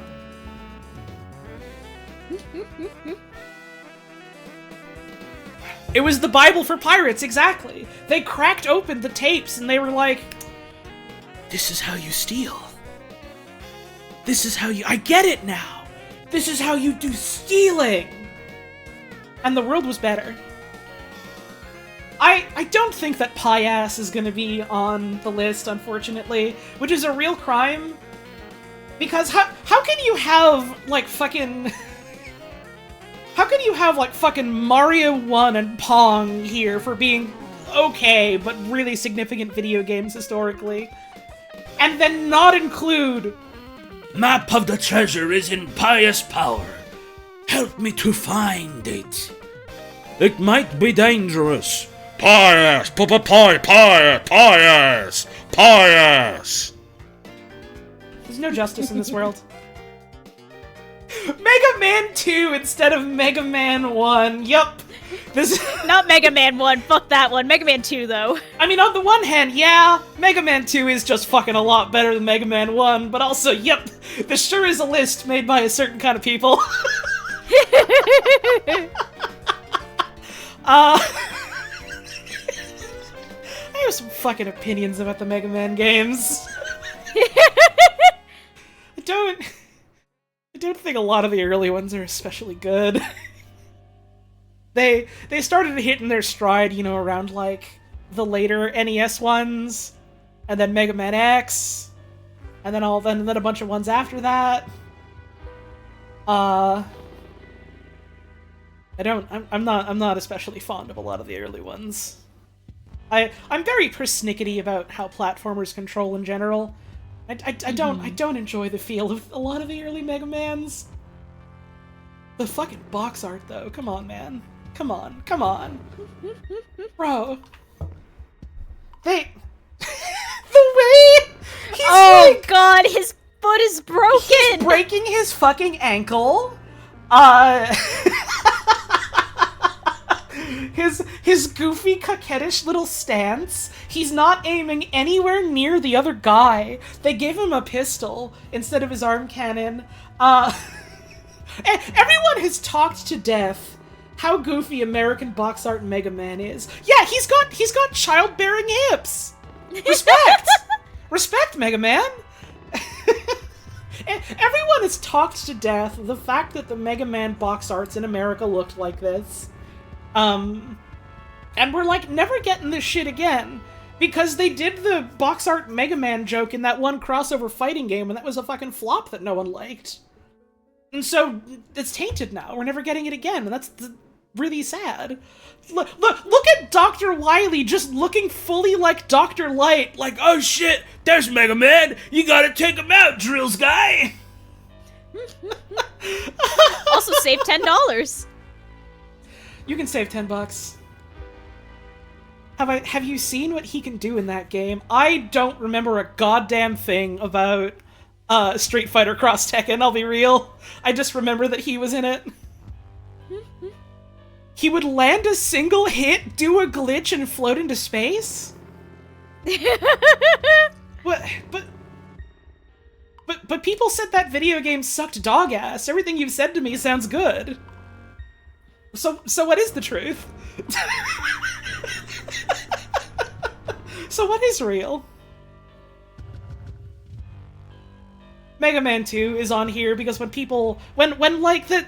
I feel like the cultural zeitgeist of, like, people in the West talking about NES games is like, oh yeah, Mega Man 2?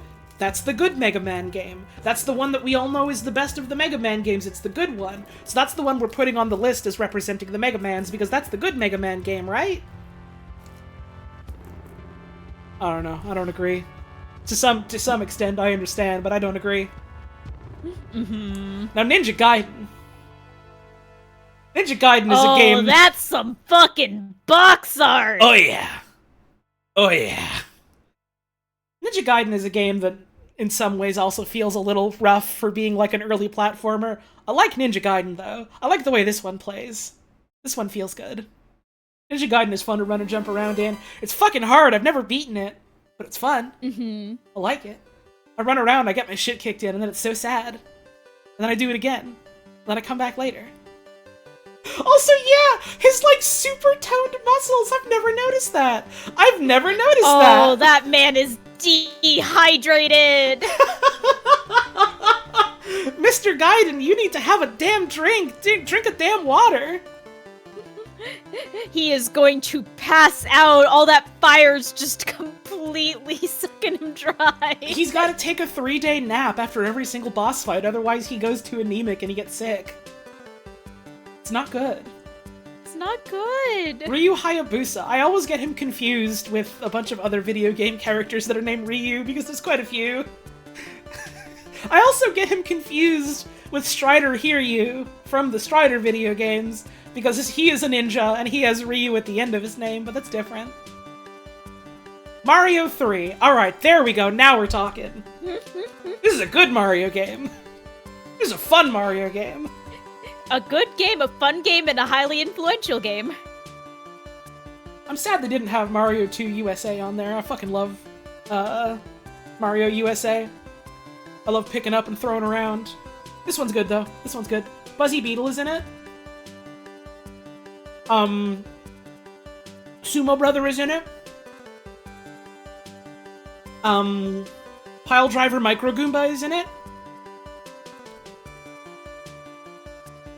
Chain Chomp is in it.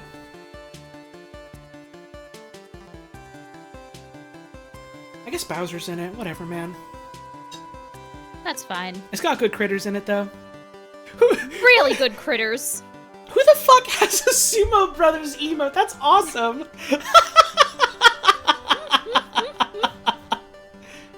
It's one of the best brothers they ever did in these games. That and, like, Amazing Flying Hammer Brother. It's good brothers. I'm hooked on those brothers. Yeah, Mario 3 is good platforming. It feels good to control. The levels are fun to look at. There's interesting enemies that mostly feel interesting to have to come to grips with. The Koopalings are there. Larry Poopa is there. Roy Poopa is there. Mario 3 is cool. People talk that game up for a reason. If you're like me and you're sitting here thinking, man, a lot of NES games are fucking dog water to actually play, maybe give Mario 3 a try. I like that one. That one's fun. Final Fight. Final Fight's another good-ass beat-em-up. Final Fight's awesome. You got Cody and a guy. You got two whole guys, and only one of them is Guy. Is he Guy? Like Mario's Mario? Don't worry about it. Okay! Yay! I don't actually remember if he has a last name. He might just be Guy. There's also just Guy, don't worry. And then just Cody. I don't think Mayor Hager is in Final Fight the first one. Certainly I don't think he's playable in it.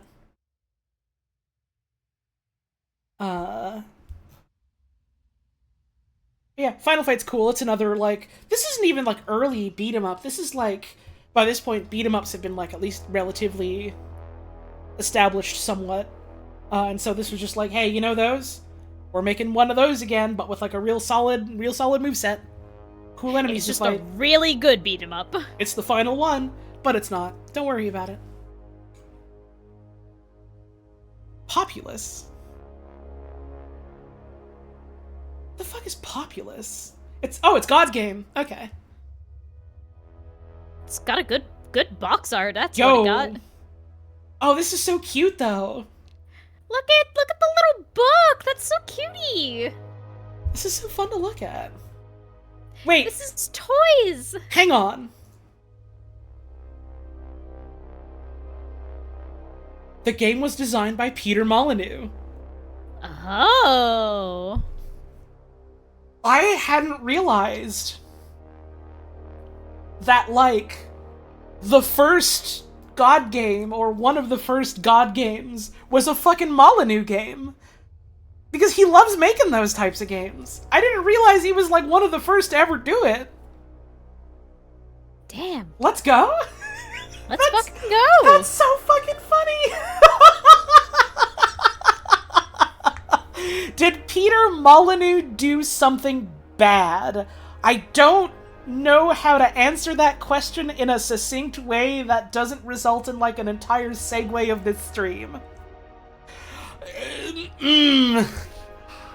There's a whole That's a different stream. Do I need to do a Peter Molyneux stream?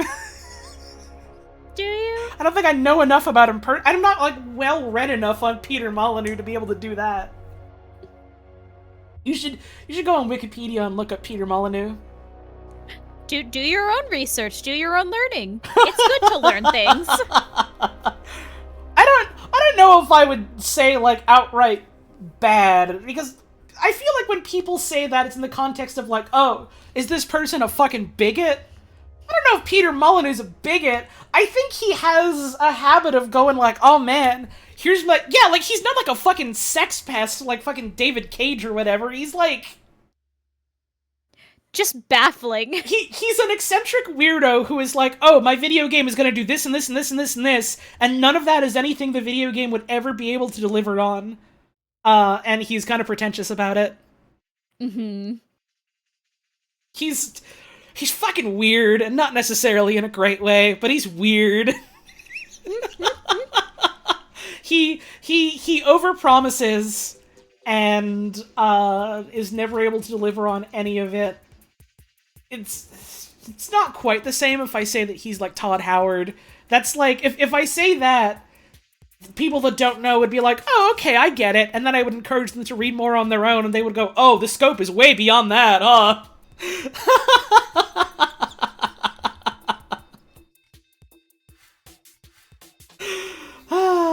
He made fucking Populous. Okay. Damn. It looks really cool. It's one of the first video games like that. Hey, that's neat. That's cool. Yeah, you can look up Peter Molyneux Cube and you can learn all kinds of things. One of my favorite Twitter accounts of all time, back when I still used Twitter, I logged out of Twitter fucking months and months ago and have not looked back, have not regretted it. You should do it. Delete your account. I recommend it. Be free. There was an account that was like Peter Molyneux, like the French number 2, and it would just be like, the entire bit of the account was they were just posting like really dumb out there video game ideas that would like never work as a fucking video game, and all of them were so fucking funny. All of them are so fucking funny.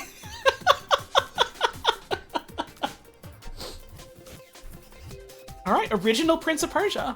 That account also has a Wikipedia page? Let's go. You'll love to hear it. Original Prince of Persia.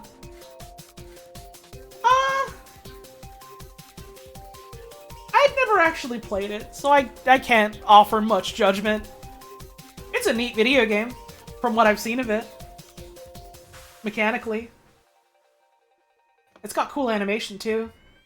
The animation reminds me of fucking Karate Ka. Rotoscoped-ass looking video game. It's got cool art. It's got like an interesting sort of like mechanical premise of like, you know, you're going around this this temple sort of thing, jumping around it in neat ways. Gotta deal with obstacles.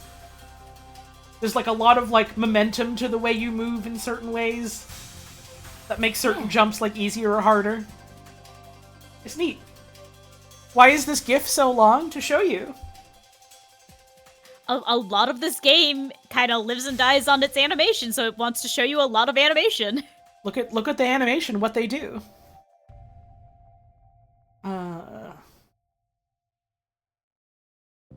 Jordan Mechner. Oh! That's why it looks like fucking Karate Ka. It was made by the Karate Ka guy. You know, that would do it. It's all connected. And then Prince of Persia went on to be its own whole different franchise that did its own whole different things. Very different from what this video game was, aside from like the fact that, you know, you're doing like jumps and free run and stuff. They made some real early 2000s ass games out of it in the early 2000s. They made that bitch listen to new metal. Did. That's also when they did that fucking movie with the white dude, right? I don't remember when the Prince of Persia movie was. It was very much in like the mid 2000s, 2010s ass era, because I remember seeing commercials for it all the time, and that's when I had TV. SimCity. SimCity? SimCity awesome. Oh, I love this device in the box art. The contraption, the machine. I love the machine. I wish this toy was real. I do! Same!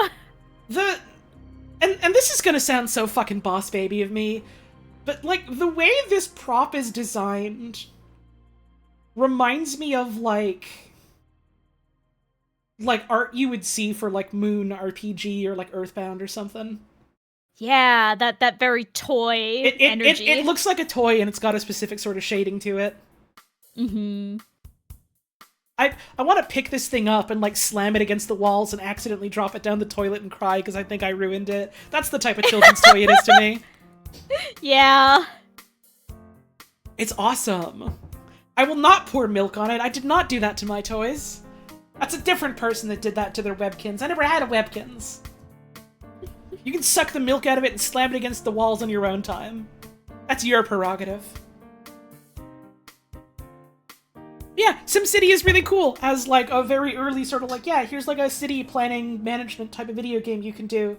And I think it still holds up pretty good. It's like relatively simple in scale and scope compared to a lot of modern video games on the basis of, yeah, it's not a modern video game. But it's cool. You can do cool stuff in it. Neat. Hang on, I accidentally hovered over platformer, and it showed me the fucking...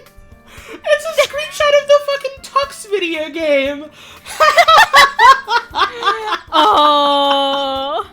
I love that that's the example they use on Wikipedia for platformers is Linux gaming. Linux user moment! Let's go, that's wonderful. The Secret of Monkey Island. Oh god, I still gotta play this one of these days. We should play that together, that'd be fun. It would be! We should! Monkey Island's cool. Monkey Island is, again, an early adventure game. I feel like in some ways, and I say that knowing damn well the game is probably gonna make me eat my fucking words when I play it, in some ways is a lot less mean than a lot of other early adventure games. Mm-hmm. This is not a King's Quest game. Is what I mostly mean by that. Could be worse. Help, your stream keeps flickering between 720p and 180p. That's on your end. I got no drop frames. Or it's on We are Twitch's mostly end. just clicking a Wikipedia article and talking, also.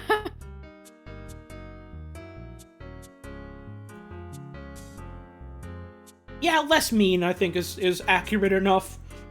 Mm-hmm. It's got a fun writing style. It's got good visuals. I imagine it mostly stands up.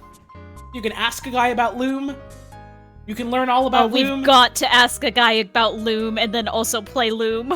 We gotta play Loom. Ask us about Loom. There are no poisonous snakes to kill Guybrush, right? And it doesn't cost him 1 gold coin to do anything.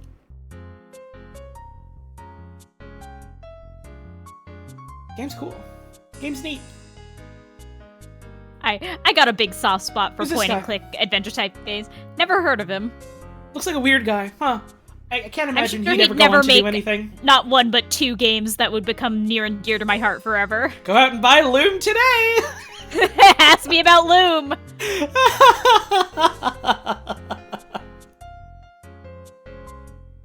Oh yeah, and they also did like the special edition fancy graphics remake ass versions of it, didn't they? That is very beautiful. It's a pretty game, and like remakes of it are pretty, but the original is also very pretty. So you got options. What the fuck is Speedball 2 Brutal Deluxe? The fuck And is why did this? Speedball 1 why wasn't Speedball 1 worth this list? There's no images of the game anywhere on here, so I don't know what it is. Does this not tell you all you need to know? This box art is some brutal deluxe ass box art, I'll give him that. I like the guy ass out on the bottom. Shoutouts to the person in chat in all caps shouting, "I love this game! It sucks now!" Awesome. This guy looks like a character that they pitched to Marvel and they got rejected, so they made a video game out of him instead. Mm-hmm. They got rejected by Marvel, they got rejected by DC, they got rejected by Dark Horse Comics. What other relatively big name comic distributors were around at the time of the 1990s? I think that was when Image was becoming big. Well, I mean, it's made by ImageWorks. That is true. Video game publisher that served as a publishing label for Microsoft between 88 and 92 when the parent company went bankrupt. Oopsie. The original game was developed by the Bitmap Brothers! The brothers bitmap. We're getting so many of the fucking brothers!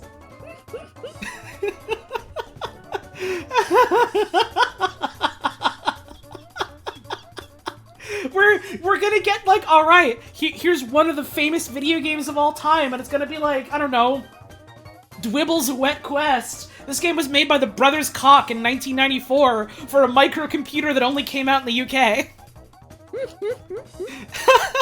Very excited to learn about that. What the fuck is this video game? There's nothing about fucking this is video it? game. We'll never know. We'll never fucking... Well, it was on the Amiga and the Atari ST and apparently nothing else, so I guess that's part of it. We might have to pick up the pace a little bit for some of these because we're not super high on the list. Mm-hmm. But I am also zoomed in a lot, so it does make that look in a certain way. Yeah, there's also... This is something we'll get into as we go on. I noticed as we kind of went through. The later you go, suddenly the number of noteworthy best-of games per year gets smaller. Do you want to know why part of that is? I assume some of it's, you know, like, these have had up to, like, 50 years to kind of prove themselves as classics and as influential, and some of it is, like, you know, there's more competition now. There's, like, 8 million games per year. People have had more time to talk about these older games because they've existed for longer. And also, like, for modern video games, there are, like... How the fuck am I trying to word this? It's got less to do with the games themselves and more with, like, the landscape of, like, video games journalism as time goes on, I suppose. Mm-hmm. Also, quite a few of these are from, like, you know, old defunct publications, probably. Yeah, that's degree. also probably part of it, is like, okay, let's find 6 currently operating reputable video game review outlets in 2024. Mm-hmm. And see if they list different things and not the same 10 listicles. And then, you know, because there's so many more things now that they have to look at and talk about, you're gonna get much more diverse, like, oh, well, these people are talking about this stuff, and these people are talking about this stuff, and these people are talking about this stuff. And so all that's more widespread, so it's less, yeah, they all agree, like, all 6 of them agree that this one is, like, so fucking awesome. Because you've got, like, the one guy who's really out here rooting for, like... I don't know, I'm trying to think of an example of something funny I could say, and I can't. All the examples of things I could think of are huge name games that would very obviously get put on a list like this. Mm-hmm. Bubsy 4 doesn't fucking exist. You're fucking with me, you can't say that. I don't think there's a single damn Bubsy game on this list. And that is probably for the best. Holly, I have some bad news. What? I'm fucking Googling it right now. No, I'm gonna do that later. Some other time. We need to speed this along, we say, as we detour to look up Bubsy 4. I'm going on break. It's break time, baby! Get up, have a stretch, get something to drink. We've been sitting for a bit. I'm running ads for 3 minutes so we don't get ads in the middle of me reading this list of video games. Get away from your computer for a bit. We'll be back real soon.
Okay, I'm back. I looked that shit up on my phone. I'm about to get real fucking arbitrary with you people. Bubsy 4 does not exist. Bubsy 4 does not exist. They made multiple Bubsy games. They made a video game after the third Bubsy game. But that shit is not Bubsy 4. That shit, being Bubsy 4 the modern era does not make it Bubsy 4. Tell me what the 5th Zelda game is. Do people call that Zelda 5? Bubsy 4 doesn't fucking exist. They should make it though, but it doesn't.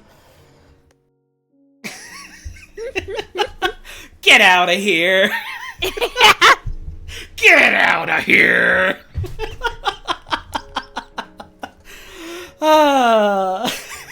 They should make Bubsy 4 episode 1. Why not? It'd be funny.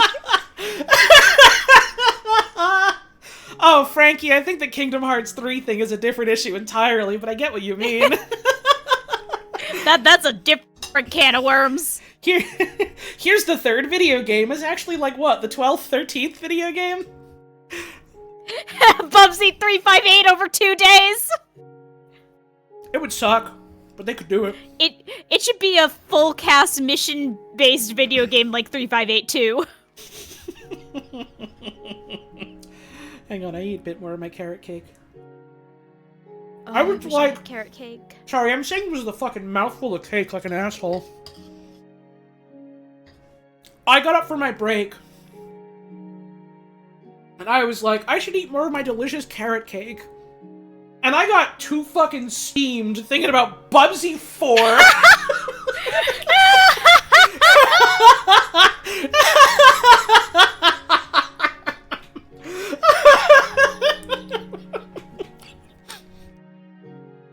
Cause here's the problem. That shit doesn't exist. And like, I get why that person was saying, oh, you're gonna eat some cereal when you look up Bubsy 4. That shit doesn't exist, but you know what? I'm mostly mad that we don't live in a world where a thing called Bubsy 4 exists! Why didn't they fucking do that? Why the fuck not? It's a problem! I should make Bubsy 4? Fuck you, I don't want that on my conscience. Someone else do that shit. I'm not culpable. I accept no responsibility. No fucking way.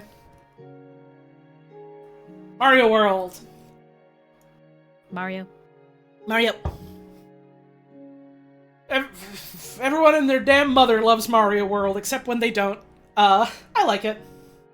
It's pretty fun. I get why lots of people love it. I play this game like once a year if I can help it. Maybe once every 2 years.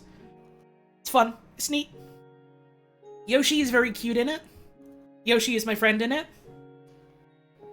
Yoshi lives in it. Oh, Yoshi. It's worth being on this list just because Yoshi is there. That's fair.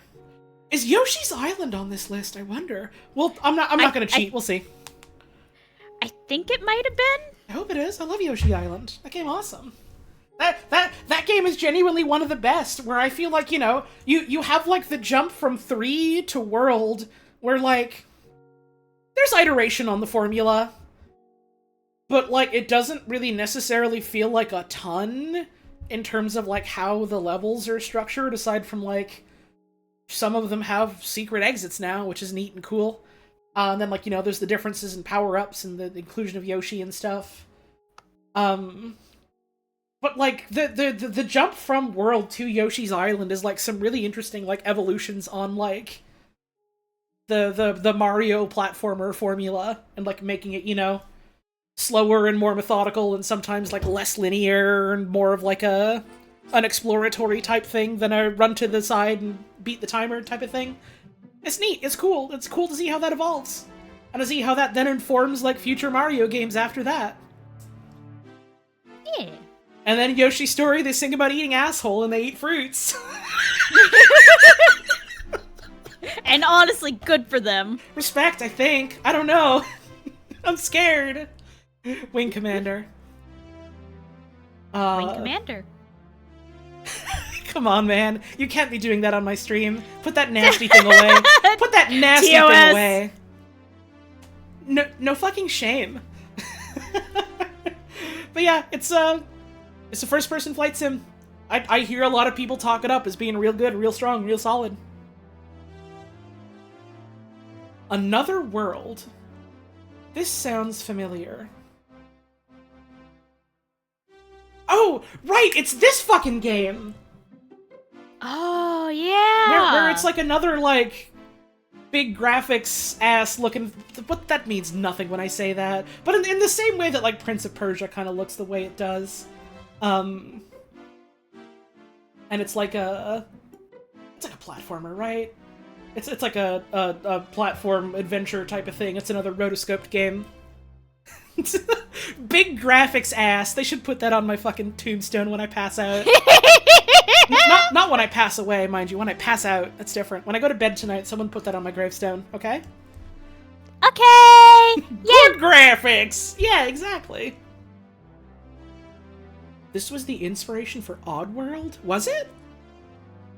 I don't I actually would know. believe it. I don't know if that's true, but I would believe it. I would believe it, but I haven't looked into it, and I don't know anything about Oddworld, so I wouldn't know. Yeah, it was one of the earliest games with, like, fucking cutscenes. That's interesting. That's cool. Think it might have inspired Eco? What makes you say that? Possible. What makes you say that? Huh? I never heard of that.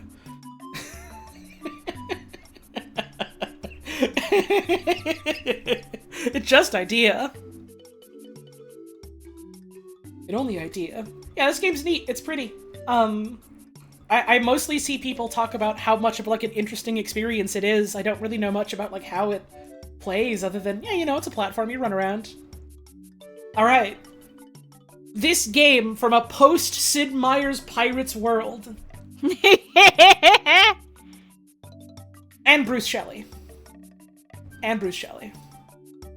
Silent Service?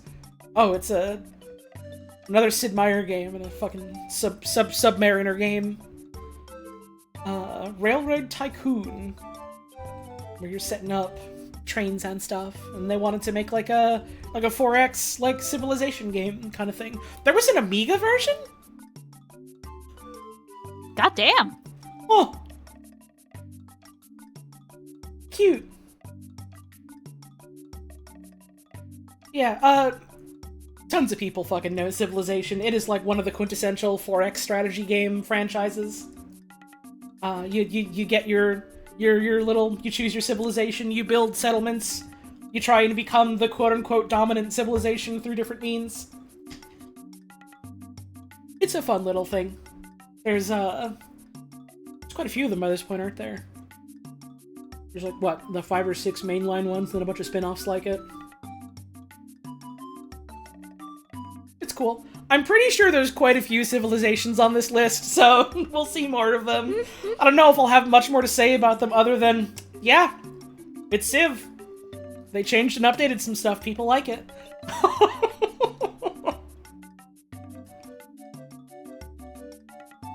Final Fantasy IV, which was Our 2 in first Final America. Fantasy on here. Yep.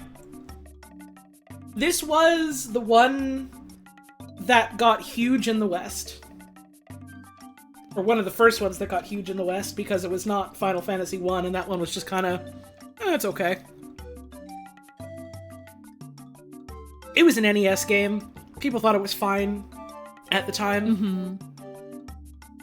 Final Fantasy IV!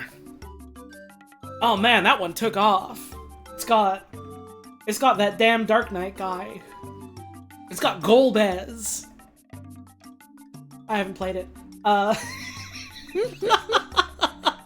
The only Final Fantasies I've played are 5, 14, Crystal Chronicles, a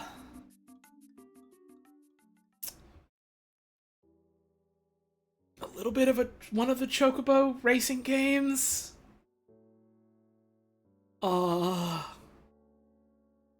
you want to count Mario Hoops 3-on-3 as a Final Fantasy game? Is that allowed? Is that okay? It's got White Mage and Black Mage in it. Yes? Okay. I've played 5 Final Fantasy games. I've played 5 of them. It does also have Soken music. That's true. That's true. That's true. When's the Chocobo's dungeon stream? Don't tempt me. I have too many ideas for streams I want to do and not enough time. Don't tempt me with a good or bad time. Don't tempt me with a weird time.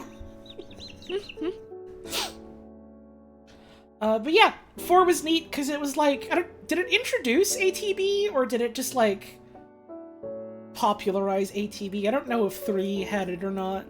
The wording here seems to imply that you made it up for this one, which is cool. We do still have to go to hell in Mario Party. That's true. I got a damn list. Oh, I can't wait to go to hell. And I got things that aren't even on a fucking list that I also want to do. Is this list accurate? It depends who you ask. And it depends what and why you ask. I don't know. What are you asking? Thanks for the bits.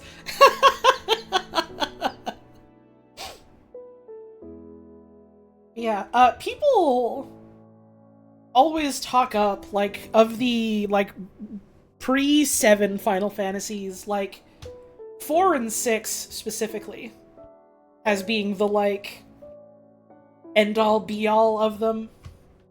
And given what I, like, know and have seen and heard about Final Fantasy in general, yeah, I get it. Yeah, because they're story ones. 5 was also a story one. Mm-hmm. 5 is also a story one. It's just a goofier one. It's just a goofier one. It also didn't come out in the West until much later, so it doesn't get thought of as much by people in the West because of that.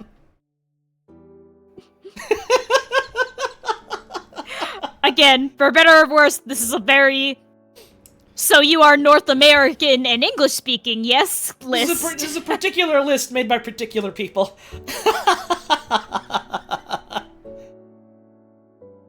Link to the Past.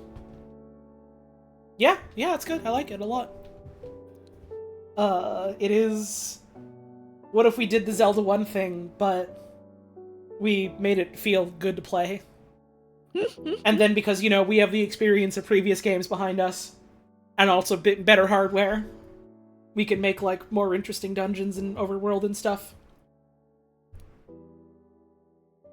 Link to the Past is cool. It's a cool one. The fact that no Dragon Quest games have been on there yet is indicative of how Western it is. Yeah, like... Yeah. Forgive me if I'm wrong here, because I've never touched a Dragon Quest game in my entire life. Weren't, like, basically all of those games, like, fucking massive, huge hits in Japan? Huge hits, hugely influential. Like, all of the time, basically always, for all of them? Dragon Quest III was the biggest video game in Japan. Yeah, like... not a single one, and we're already up to, like, what? 1992?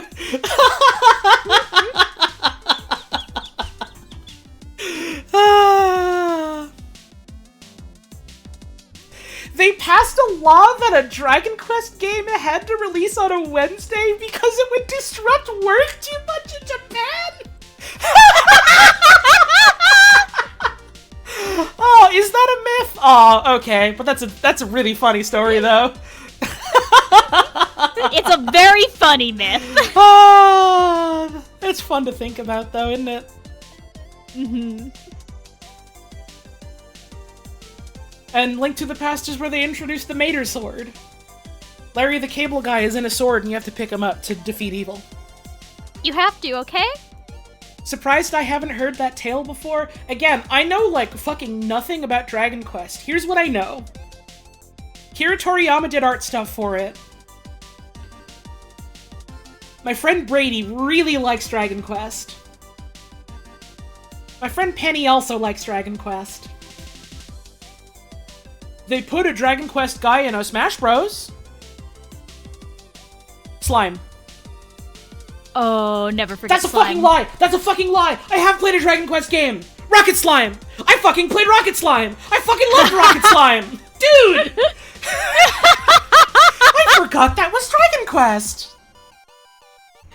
Oh, never forget Rocket Slime.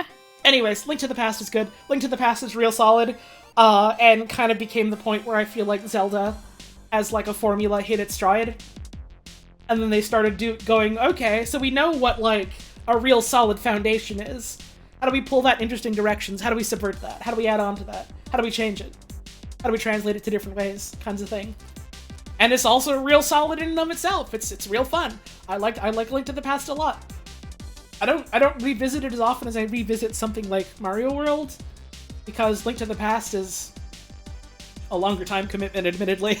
But it's fun. I want to replay it again sometime soon. I think we talked about this on stream once or twice. Eventually, at some point, once we have like more free time to commit to, hey, let's sit down and do a big, long, like, commitment type of streams. We want to go through like a bunch of the Zelda games together.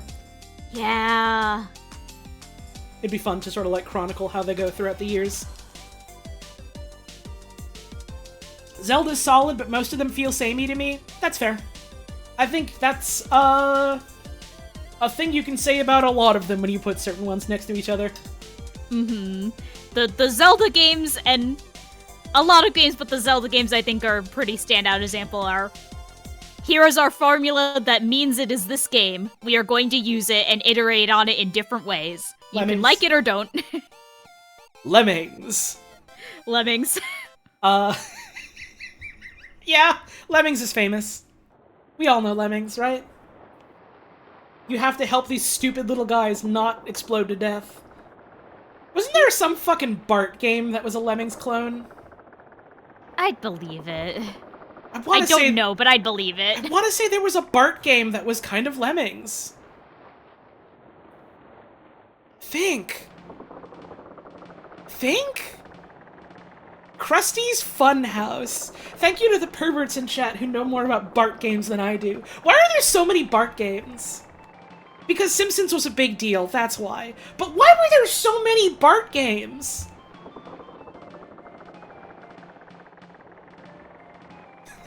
Bitches love Bart. They love Boy. There were so many Bart games, and not a lot of them were good. Hey, if you want to watch someone play through some fucking Bart games, shoutouts to Ty Tuesday, who is an all-around real cool dude, and has on multiple occasions streamed Bart games. You can peruse his fucking VODs on YouTube. You can find some Bart games. There was some damn pig Barts. One of the few certified confirmed Bart heads on Twitch.tv. Have there been any fishing games on this list yet? No. Which, again, is how you know that it's a very specific North American English-speaking subset of game reviewers. Why were there so many SpongeBob games is a similar question. Right, I get that, but here's the thing. There were so many more fucking Bart games, specifically, than, like, SpongeBob games. And I don't mean Simpsons games, I mean Bart games. Completely separate from Simpson game. Damn Bart games! Why were there so many fucking Bart games? And I literally know what the answer is. Simpsons was huge. The people who owned Simpsons wanted to get in on that licensing lifestyle and make more money. People wanted to make a video game with like a face that you recognize from thing that you know. But there were so many Bart games! And like, yeah, Bart was the famous boy of The Simpsons. He says the funny thing, he eats the pants, he shoots the slingshot, he's naughty and he does rude. I get it! But why were there so many Bart games? I'm turning into Marge Simpson about this. It's honestly a problem. Wow, Homer! And like, none of them were good. None of the Bart games were good.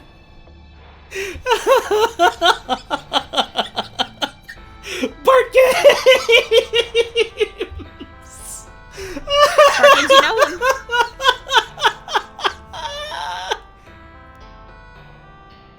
joke? Oh, you don't know the joke of Bart? The joke of Bart Simpson is rude. That's the joke of Bart, is that he's rude. It's the joke of Bart. What if the child was rude about it? This is a famous, I don't know what you want to call it, a bit, a sketch from Clickhole, I want to say? Back when Clickhole was still good and still making things because they didn't fire all their damn writers. Where it was like a short video where people kept going on about how they finally understood the joke of Funny Bart and it changed their life for the better. And every time they mentioned the joke of Bart, they always say in parentheses, rude. Because that's the joke of Bart, is that he's rude. The joke of Bart rude. My life has been changed for the better ever since I understood the joke of Funny Bart. It's a classic. Rude. Anyways, fucking lemmings. Anyway, remember when we were talking about lemmings? Neat strategy game where you have to help a bunch of helpless little guys and you have to build a path for them. It's cool. It's cool. You've been having long-term conversations about a Bart game stream marathon. Oh, Evan. I have no right to say this given the types of things I have streamed and want to stream. Be careful, okay? Look out for yourself.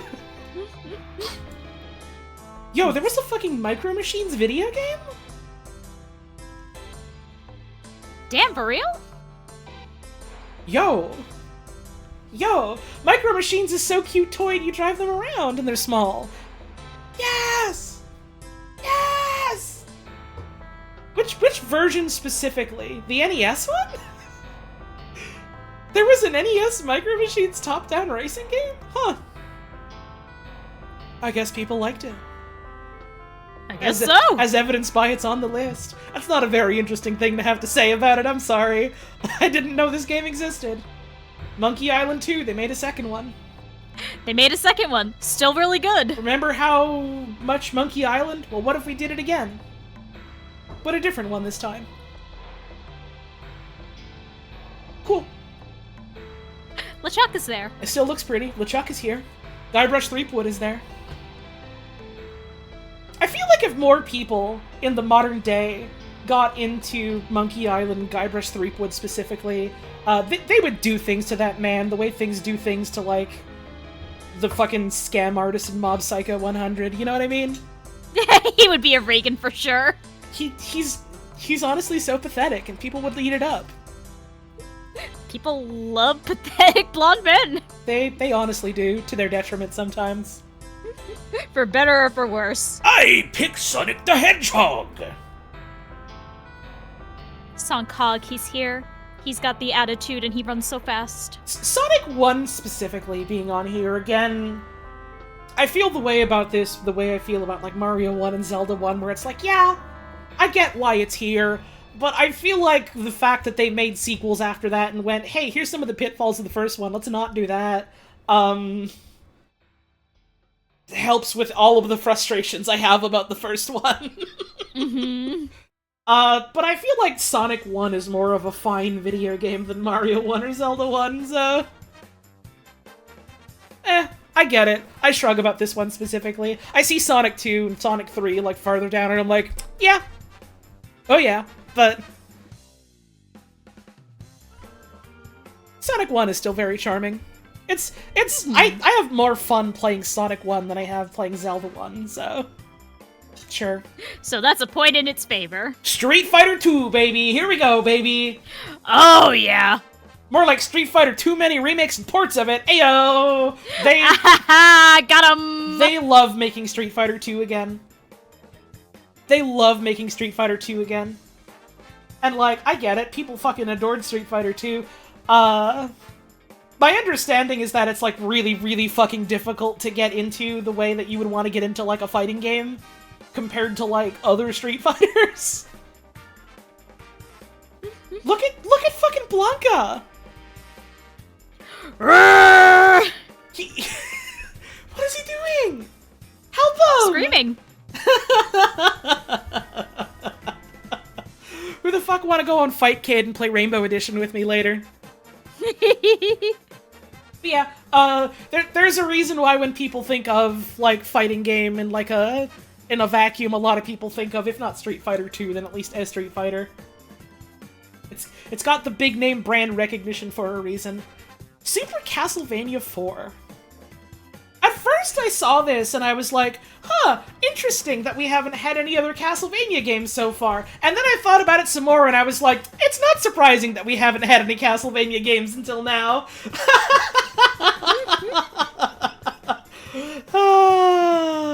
I don't especially enjoy Castlevania 1 or 2. I like 3, but I think I like 4 more. And wouldn't you know it, here it is. The absence of 3 to me is a little surprising, but 4 being here makes a ton of sense. It's a very grimy, specific type of platformer is the way I would describe it, I suppose. And in this one, you can use your whip as like a grappling hook and swing around. Whee! Yeah. Yippee! Dracula in Castlevania 1 is still one of the hardest bosses you've ever fought, and you don't know why. Because a lot of the bosses in CV1 just kind of suck.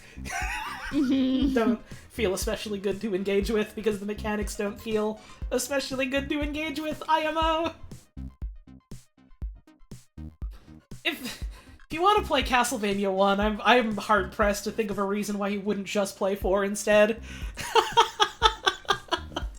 4 is not quite a remake of 1, but it might as well be.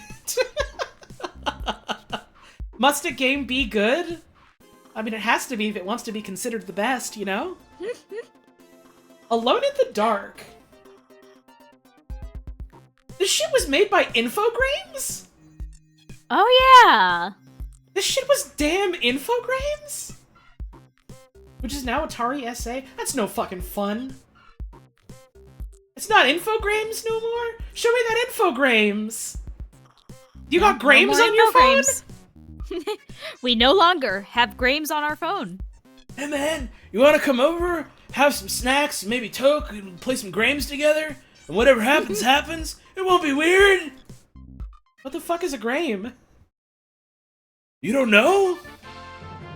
They don't know. They don't even know. They don't know. Also, yeah, it's like it's not a rat, it's like an armadillo, I think.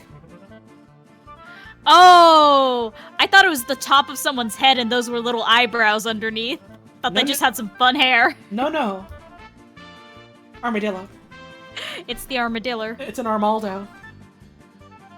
I don't really know anything about Alone in the Dark other than it became a franchise, and this one is based off of, like, Lovecraft, kinda. Survival horror. I guess this must be, like, one of the earlier survival horror games. Which is probably why it's on here. Often identified as the first 3D survival horror. Influenced Resident Evil.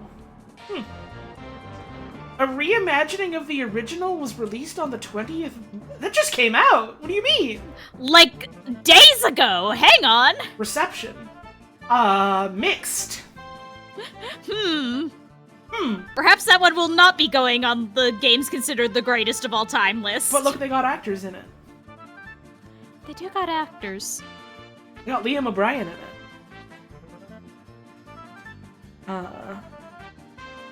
They got Suzanne Blakesley, who played people on Fairly Odd Parents, I guess. Really funny comment in chat from someone who presumably knows more about Alone in the Dark than me, who says, "Poor Alone in the Dark, one of the most important video games of all time. Only one good game in its whole series." Oh, you hate to see it. It's funny how that happens sometimes, isn't it? So sometimes they do, in fact, just got one. Chasing those fumes ever since. Suzanne Blakesley is Maleficent in Kingdom Hearts. That's... Oh, she plays Maleficent in a couple things, okay. That's... I guess she's just their go-to Maleficent. That is a funny thing to me to, like, pull from and remember as, like, a thing that she does when, like... I feel like Fairly Odd Parents is a pretty fucking big pull, for better or for worse. but as big as Kingdom Hearts? As big as Maleficent specifically in Kingdom Hearts. I don't think the gravity of that is quite as much as the funny bitch Fartman cartoon. According to IGN, the release was delayed so they didn't need to compete with Alan Wake 2. Oh no! That would have killed them! That would have stopped them! They would have been reduced to a fine mist! That game would have been getting 30s and 40s as reviews! Oh no! Oh dear.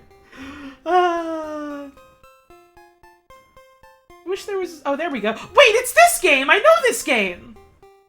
Oh, yeah! I do know That's this why shit. it sounded familiar. I saw this at GDQ this past year. Oh shit, was it a GDQ? I'm pretty sure. We should watch that. The slow-ass plotting walking is so fucking good. I love it. I love it. Now I don't remember if it was at GDQ or if funny friends of Bugs and Frankie pulled it up in a hangout one night and we're just like, look at this game. Contra 3. I've played more Contra 3 than original Contra. It's fun. It's like, alright, we have the foresight of we made previous games before. How do we make them better? So they made them better. Cool. So we added aliens. Well, Contra always had aliens. Oh, did it? Yeah, like, pretty famously, that's what you're fighting in Contra is aliens. Oh, I thought it was funny war game, like Humans War. No, not quite. This song is Perilous Pits from the Dungeons of Dreadmore soundtrack. Dreadmore's got a good fucking soundtrack. I didn't have like a music on screen thing set up because this is the OBS scene that I use for games. Contra isn't Humans War. I mean, I think there's some humans that you blow up and shoot at, but there's also famously big aliens. They've been there from the start. In PAL regions, it was retitled Super Probotector Alien Rebels. Let's go! But yeah, it's another run and gun video game like that. Those are cool. Dune 2. Dune 2? Apparently this one specifically is like a really fucking good RTS. No kidding. I mean, I guess that's why it's on here, but... I'm always delighted by the fact that one of the best and also one of the, like, premier influential RTS games was a fucking Dune tie-in. It had a console port? Oh no! You can't be playing that on a console. That's a nightmare. Why would you do that to yourself? Why would you do that to yourself? That hurts. I mean, I suppose at the time it is very possible you would have had a console and no, like, gaming PC. You've basically only ever played StarCraft on the Nintendo 64? Oh god, someday you're gonna sit down and play that shit on a computer and the power limiters are gonna come off. Neat. Flashback. What the fuck is this game? I don't think I've ever heard of this one. Never heard of this, yeah. It's on the list, though. What?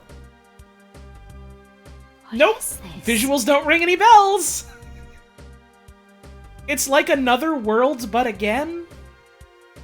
Okay. Prince of Persia-like. Okay. As in it's a platform or as in it's animated? Both. Cinematic platformer.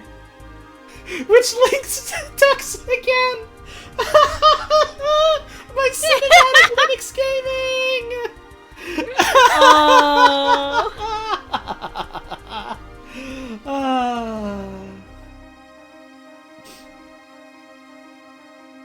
Originally advertised as a CD-ROM game on a cartridge. That's evocative language where when you think about it doesn't mean too much, but that's a fun way of wording. We got cool graphics and sound that we squeezed into a cartridge.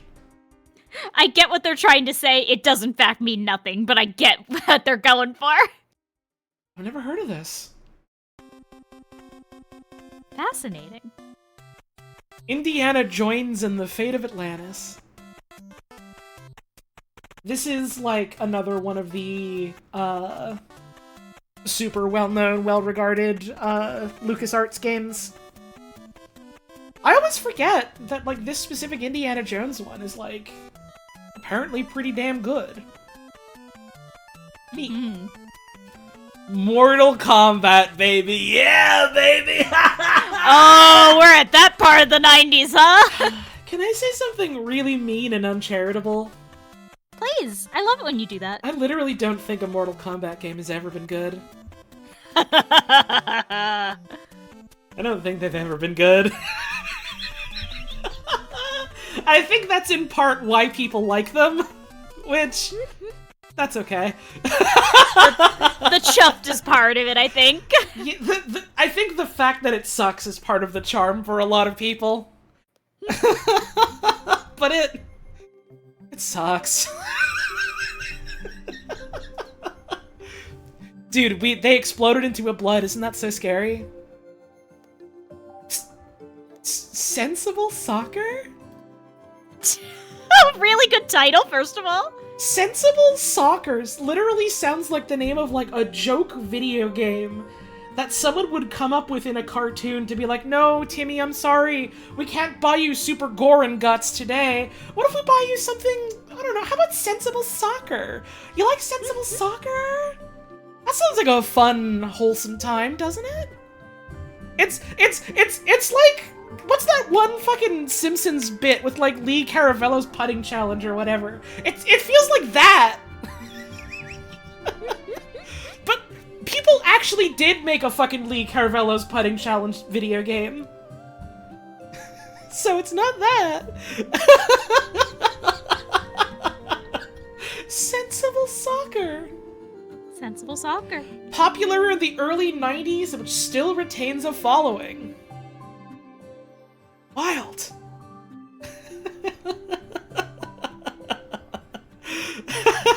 Really good first-time chat from, Ghost Rare Token, who says, oh, finally, I'm tired of all this foolish soccer. I'm kidding that. That's good. You're going up on the fridge. Welcome to the stream. Thanks for tuning in. I've seen a couple new folks tuning on in tonight. Thanks for stopping by. I hope you're liking the stream. Yeah. They aren't having a all good time. always like this, but it's fun when they are. We're not all Wikipedia streams, but there is a more percentage of it than you would think. Maybe someday we might become an all Wikipedia stream, but the day has not come yet. That'd be funny. We just say no more video games. Well, we've been reading about video games sometimes, so...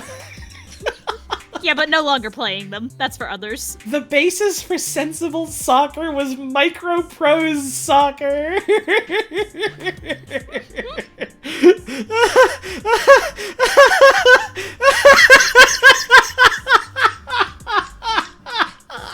I am tickled pink by this. I'm chuffed. I'm delighted. Sonic 2. Look at this fucking scary Robotnik on the box art.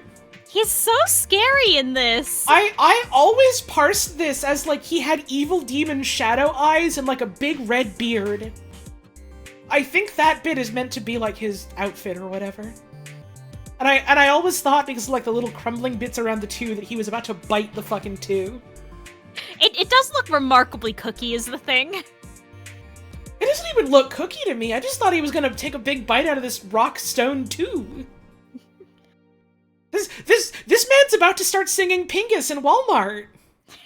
That's scary. Sonic 2. It's very pretty. It's better than Sonic 1. It's a cool. fun video game.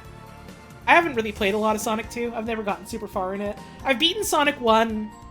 I think I've beaten Sonic 3 once without and Knuckles on it. Never beaten Sonic 2. Star Well, Control one day we 2. will. We sure will. This fucking game.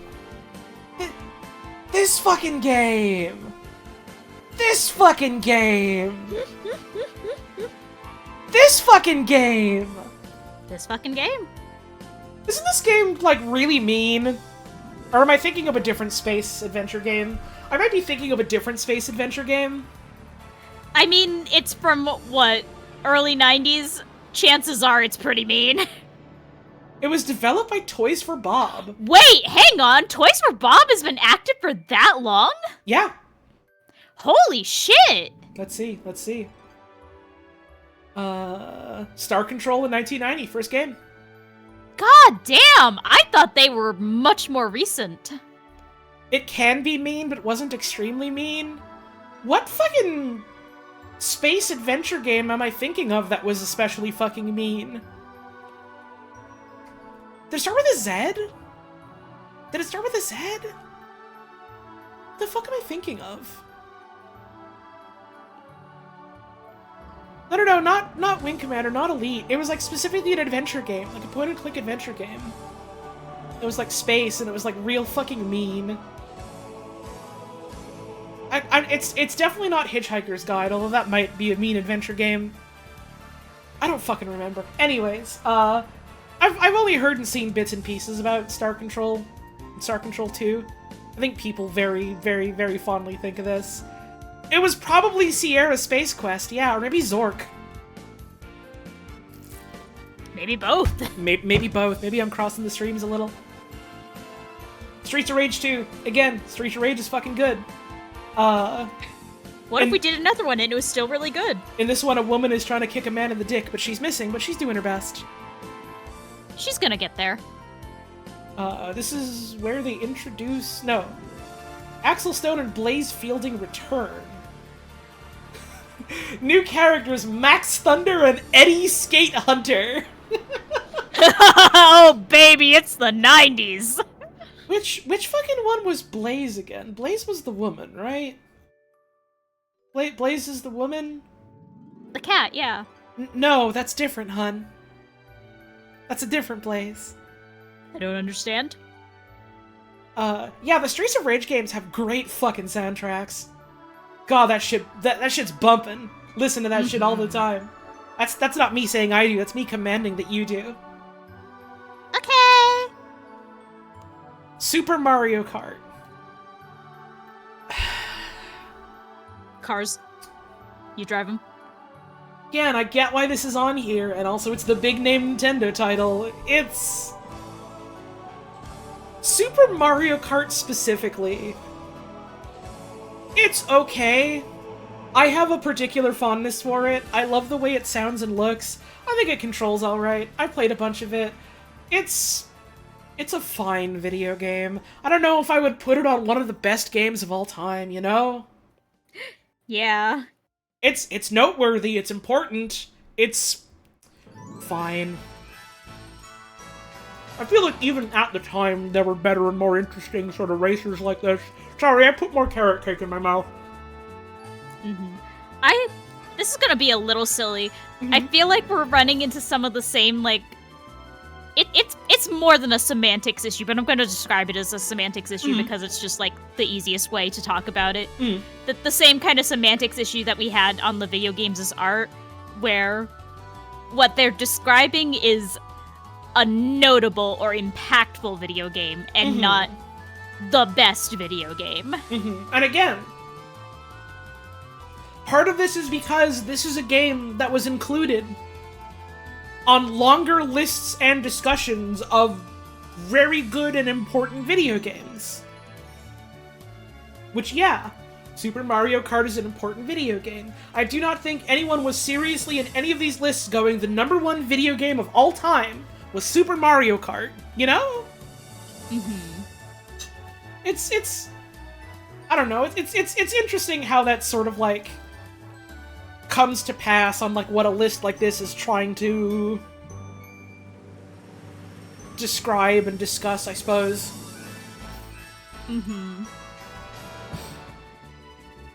Like, I don't know if that's something you could change or if you should or would change. It's just, it's the way it is based on the information they've decided to look at. This fucking box art is nothing!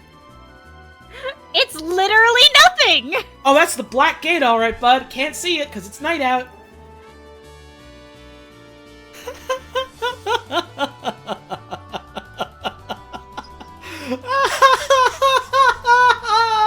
I have so much fucking respect. This is awesome.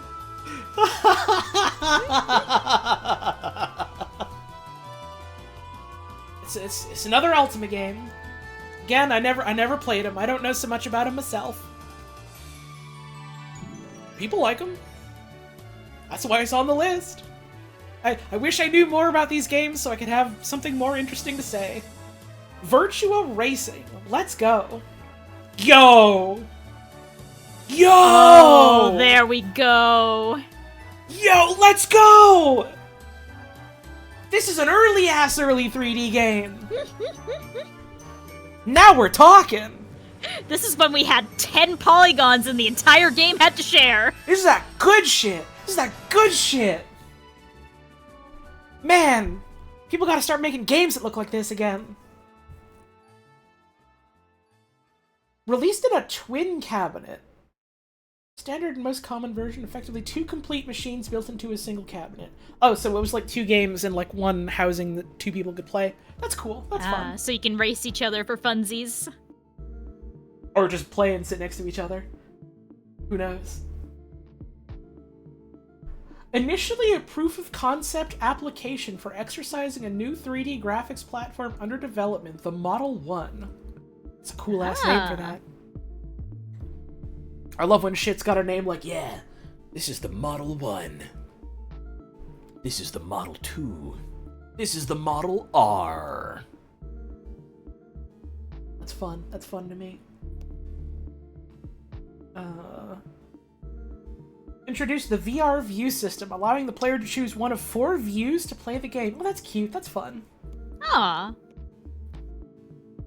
Was this? Hang on.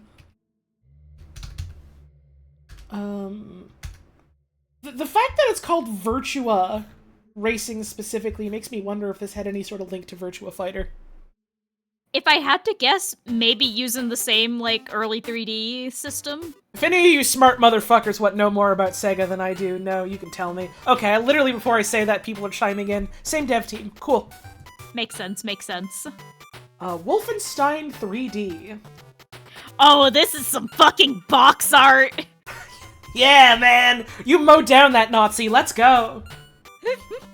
Tits out, having a great day! Nothing but respect for my BJ Blazkowicz. Yeah, this is like one of the earliest, like, first-person shooters. It's... My understanding is that it still holds up alright. In this day and age. I think Doom is better, but...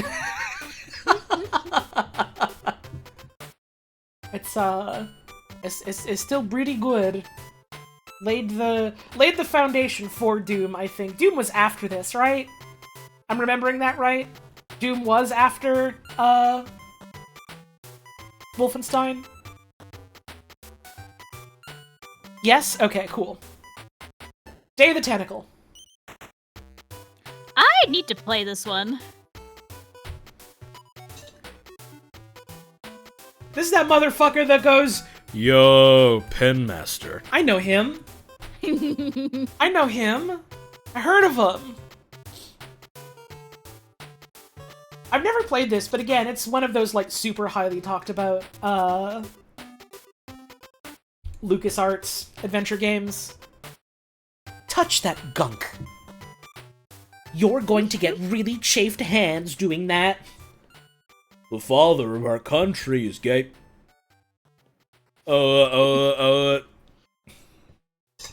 Etc., etc. If you know, you know. Smile. I love when my wife makes sounds. It's a fucking YouTube poop based on this game. Didn't one of the Psychonauts dev guys work on this? Not that I know of, no. What the fuck is... What the fuck is Psychonauts? Not that I'm aware of, no. I don't think anyone that worked on those games did. No clue. Doom? Fucking Doom? That shit's never gonna take off. Next. Gunstar Heroes. What? Oh, this is some fucking box art. What the fuck do you want me to say about Doom? It's awesome. I love that shit. It's still a real fun first-person shooter to this day.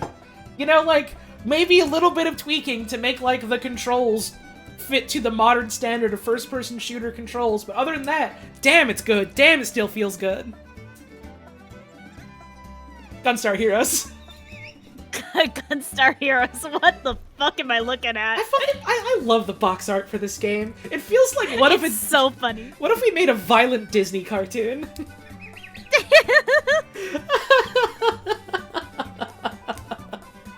This is the game that Melon Bread is in. Melon Bread is in this one. My friend Melon Bread. You all know Melon Bread, right? You know Melon Bread? If you've played fucking... If you've played... I almost called it Sackboy. No, Cuphead. Why did I say Sackboy? If you've played Cuphead, this is the game that Cuphead was largely inspired by. This is the game that largely made the Cuphead devs go, what if we made Cuphead? If you've played Cuphead and you know the giant the 8-ball from Pool, the ball from Pool from a ball, which has like the funny teeth and eyes that's like opening and closing its mouth and kind of wiggling around. That's Melon Bread. That's Melon Bread. It's a reference to Melon Bread. That's Melon Bread. You know Melon Bread! It came with all your fucking treasure games! You know Melon Bread! You love them. You love Melon Bread! I want some melon bread. I've never actually had Melon Bread. We should track down and get some melon bread when you're here. We just gotta find an Asian mart nearby and go to fucking town. Right, there's also Lemon Bread in Undertale that's a reference to Melon Bread. You know Melon Bread! You love Melon Bread! Melon Bread! There's also the funny Dice Man in Gunstar Heroes. Gunstar Heroes is really fucking fun. It's a run-and-gun ass game with like some real fun like power-up combinations in the way that you do like power-up combos in like a shmup kind of thing. It's similar to Contra. There's a little bit more of a focus on platforming. It looks really good. It sounds really good. Treasure had a real good feel for making video games that played like this. And also McDonald's video games for some reason. They made good McDonald's games for some reason. Gunstar Heroes is cool. Link's Awakening. For the Game Boy. For my Game Boy. Chip Cheesem did an LP... Chip Cheesem did an LP of Gunstar Heroes? Fucking when? Oh, man. I don't remember that at all. Is that a recent one or a really old one? Because I haven't kept up with, like, some of the recent stuff that they've done. But if it's an older one, damn, I feel like I would have seen that then. Maybe I did. I don't know. Link's Awakening. Again, Link's Awakening is, I want to say, pretty similar, structure-wise, mechanics-wise, to, like, A Link to the Past. But then, like, put on a portable console. And there was some fun mechanical twists, like, you know, you could have a different item set to your sword button instead of having to have your sword there. It has very fun presentation, it has a real interesting world, and the whole conceit of, like, this weird dreamlike world where things seem familiar, but not quite the same as you know them. And then a big fish is like, wake up, bro, Game Grandpa upload new video. The game inspired by Twin Peaks. I fucking forgot that it was at least in some degree inspired by Twin Peaks. Yep. The majority of the Link to the Past team reassembled for Link's Awakening, and Tezuka wanted the game world to feel like the television series Twin Peaks.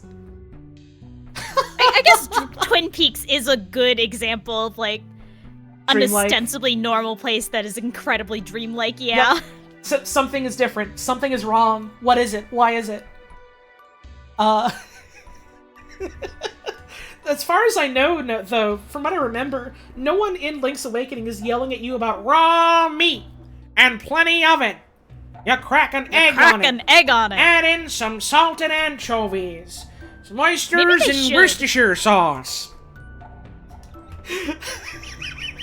Maybe they should be doing this in Legend of Zelda Link's Awakening. Best fucking part of Twin Peaks, aside from all of Twin Peaks, is the fucking scene with David Lynch's character talking about the best cure I ever had for a hangover was raw meat.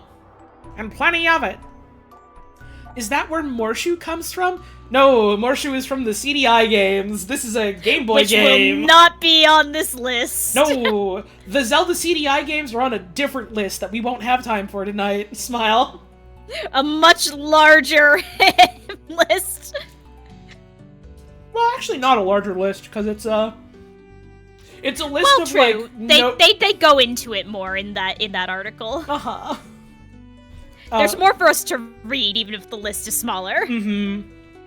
Mega Man X, yeah. This is about where I start having more fun playing a Mega Man game mechanically. What if it was a Mega Man game, but like the act of platforming and moving around felt pretty good? Yeah, alright. Imagine. Mortal Kombat 2. Next! Goodbye. I should play Myst at some point. I've never played Myst. You haven't? No.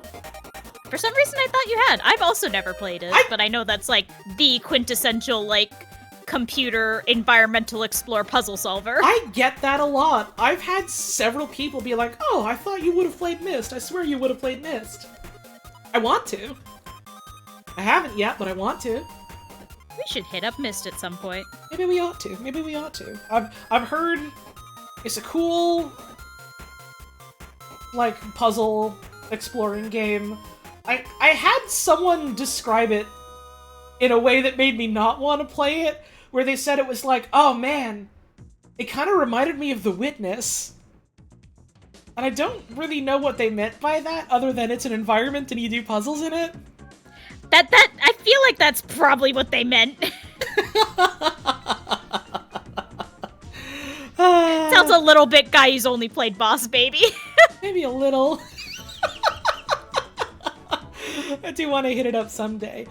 You've played Motonui online game that's Myst? That's a much better way of putting it! That makes me want to play it! That makes me want to boot it up right fucking now!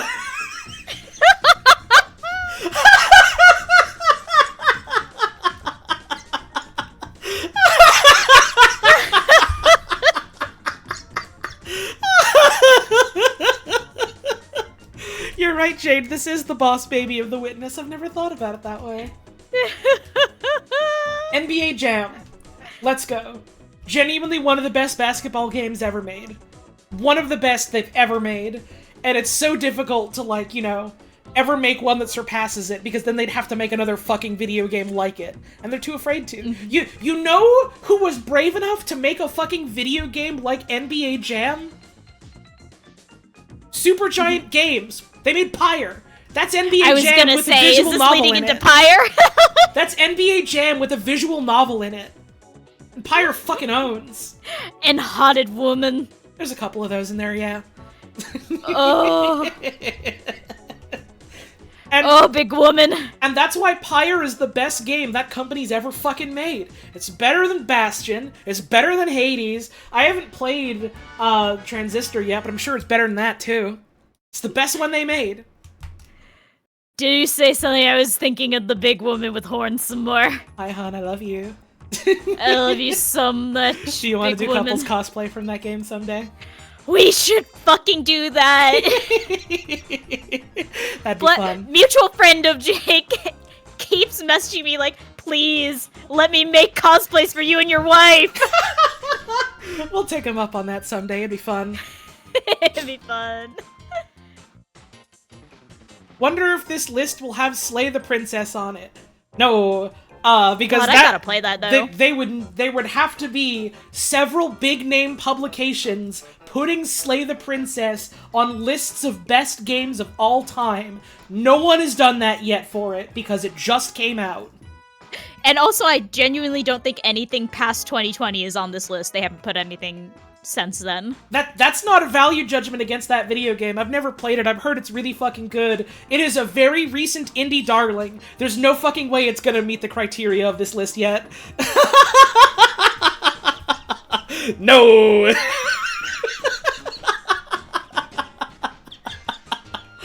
Oh, I have been meaning to check it out. I have not, though. NBA Jam, one of the coolest basketball games they ever fucking made. It's awesome. You should play it if you like arcadey sports games. Or if you liked Pyre. Can I do no, but in response to Luigi asking if I brought a light? No? Well, maybe a Koopa will lend us his, if we persuade him. You hope Matanui Online Game made this list? No? Well, I mean, technically, because Mist is on there. Good night, everybody.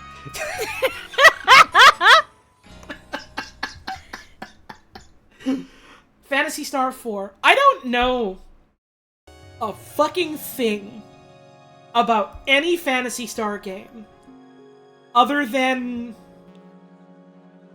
a little bit about Phantasy Star Online 2. It's apparently a JRPG people like a lot.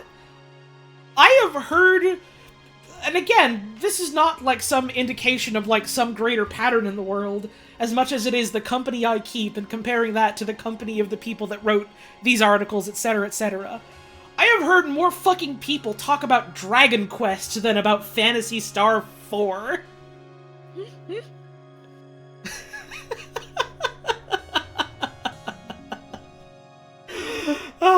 But this one gets to be there. People liked it, I guess. I know nothing about it. It's, The explosive finale! that's awesome. What a good box art. It's an RPG, Oh, that's people such- like it. That's such an of its time box art. And look, Chaz and Alice are exploring a town. Amazing. Let's go. It's Ridge Racer! Ridge Racer! We synced that up on Maya! Yay! I love you. I love you so much. Ridge Racer is fucking awesome. I don't play a lot of racing games. The Ridge Racer games are fucking choice. They're good. Oh, that shit's good. Yumma yumma. They're cool. You can do cool drifts and stuff. The game is based on a trend among Japanese car enthusiasts, which involves racing on mountain roads while drifting around corners. Oh my god! It's specifically like a, oh yeah, Japanese street racers. That's cool, huh? Let's make that into our game. I never thought about it that way, but it totally fucking is, huh? Oh man. That's fun. That's fun. That's cool. See, if anything, this list is cool because I'm looking up Wikipedia articles for things I know about and learning new things about them. Yeah. That's great. I love learning. Yay! The soundtracks for Ridge Racer games are fucking good. They're fucking good. Mm-hmm. You should listen to it. I gotta go on damn break, but up next is a Sam and Max game. Oh, hell yeah. That's cool. That's cool. It's time to get a stretch and refill my damn water because, ooh, this thing's running empty. Mm-hmm. Ooh, I've been talking. Ooh, I need a drink. Oh, it's time for sippy drink. Oh, yeah. Get up, have a stretch, get something to drink, look away from your computer screen for a bit because we've been here for like a damn hour. We'll be back real soon.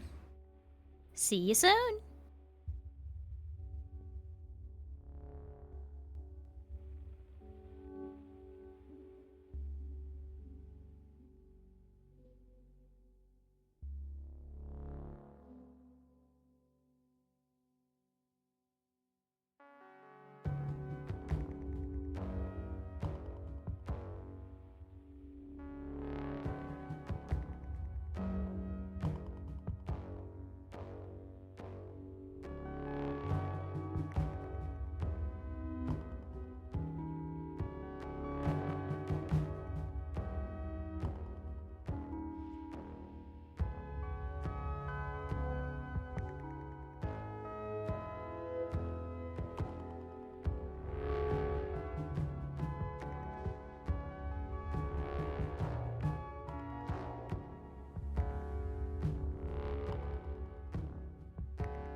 Oh, my carrot cake. Oh.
Hey, what's going on?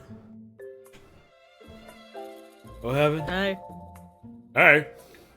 Hey. Hey! Hey. What happened? What's going on? Oh, well, I've got some ice cream. What? Is that okay?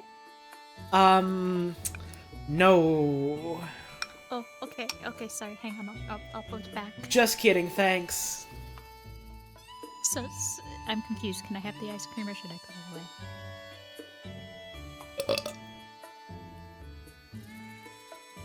Hi. Hi, I just need to know what I should do with the ice cream. We're gonna look at more video games! Yay! Can the ice cream come also? Yeah, but you have to eat it. Oh, okay. I can do that. Hang on, I gotta sit comfy again. I got up. I damn got up. It's good to do this. Sam and Max hit the road. Once The again. furries are in. Respect. Once again. Did y'all see the Sam and Max subreddit? I don't know what that fucking means. I don't look at Reddit. Once again, as I've been trying to say 4 times, it's another one of them LucasArts adventure games that is very popular for being one of the best adventure games. Because LucasArts made some of the best adventure games. And they were very good at making them, and kept making them, until it stopped being, like, financially viable to keep making them. I've never played Hit the Road. For as much as I love Sam and Max, I have not actually engaged with a lot of Sam and Max media. I just think Steve Purcell's inks are so tasty and I want to eat them for power. You should change that when you have I should. more free time. I have literally been promising a Sam and Max stream for like 3 years and not delivered. Uh-huh. Listen, some of the best promises are the ones you keep them fucking waiting for. Mm-hmm. I've played a bunch of the Telltale games, but I've never played Hit the Road. I should do that someday. Secret of Mana. The Mana games I hear are really good. I've, again, never played any of them. But it's one of the relatively big, not as big as like Final Fantasy and Dragon Quest, but certainly people speak of the Mana games as like a Square Enix video game with some reference behind it, you know? Mm-hmm. Certainly hugely influential. Really pretty box art. Mm. Really pretty box art. Pretty video game in general, from the looks of it. Yeah. It's got good sprites. The only It's got most specifically 3-player game you can think of. Was it multiplayer? Could you actually play with 3 people? Oh yeah! Cooperative multiplayer allows a second or third person to drop in and out of the game at any time. Because I was about to say, like, I don't know, like, there's other games, like, Chrono Trigger that has, like, a 3-player party, but I don't think Chrono Trigger is, like, a multiplayer video game. It's just a 3-character party. Like, drop in, drop out multiplayer like that is still, like, relatively rare today. For back then, that's pretty impressive. Mm-hmm. Hang on. Directed and designed by Koichi Ishii, programmed primarily by Nasir Gibeli.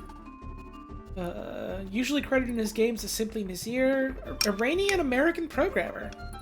Oh, wow. Wrote Apple II games for Serious Software, created his own company, and then worked for Squaresoft.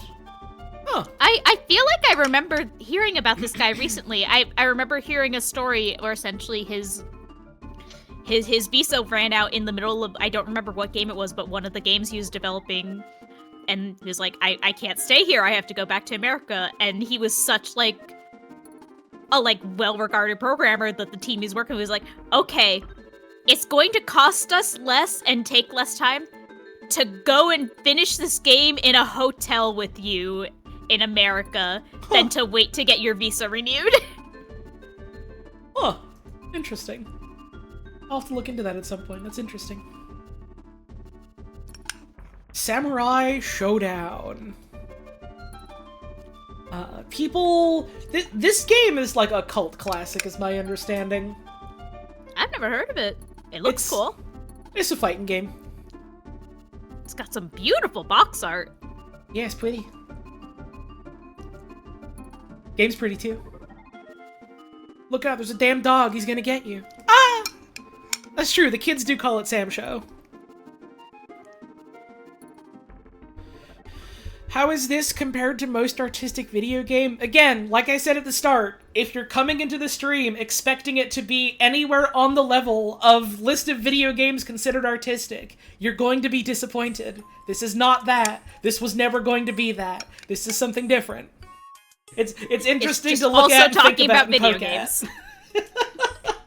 It's interesting to talk about and think about and poke at, and it's got a whole bunch of like weird arbitrary decisions and biases in it. It's nowhere like the fucking article, and it was never ever going to be. Mm-hmm. Different thing entirely. But yeah, Sam Show, people like him. They've made another one later. I don't know how many Sam Show games there have been in general. SimCity 2000. Were there a lot of Samurai Showdown games? I thought there was, like, maybe, like, a couple. Like, there was, like, 2 or 3, and then, like, the modern one that they made. 7 mainline Sam Show games. God damn! I had no idea. My god. I'm learning about Sam Show today. We're learning a lot today. Yeah, I literally love learning. Yeah, SNK does love making a lot of games, don't they? Or did. I don't know if they still do. I don't really keep up much with SNK, just because, like, most of the fighting games I keep up with are because my friends play them, and I like watching my friends play them and talk about them. Mm-hmm. Or, like, they're at EVO, and I like watching EVO. I don't do much playing myself.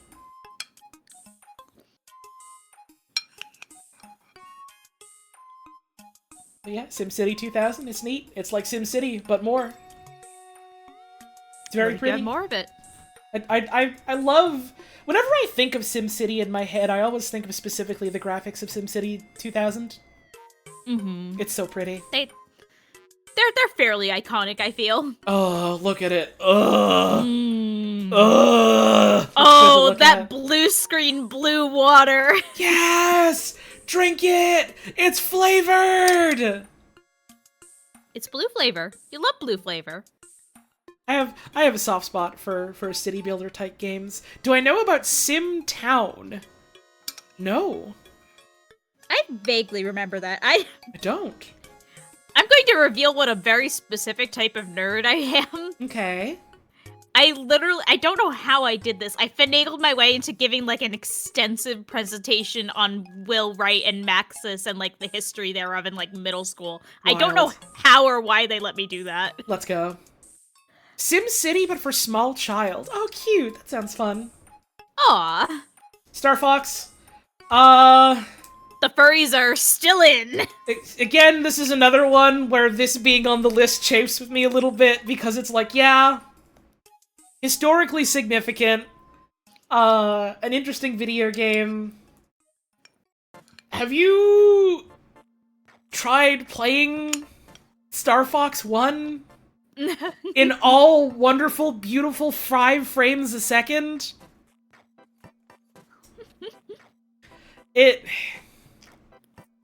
It hurts a little bit to play in my experience. It makes you sick. Again, I think we have a fair argument that the criteria of, not even the criteria of this list, but the criteria of the best list is compiling, essentially, conflate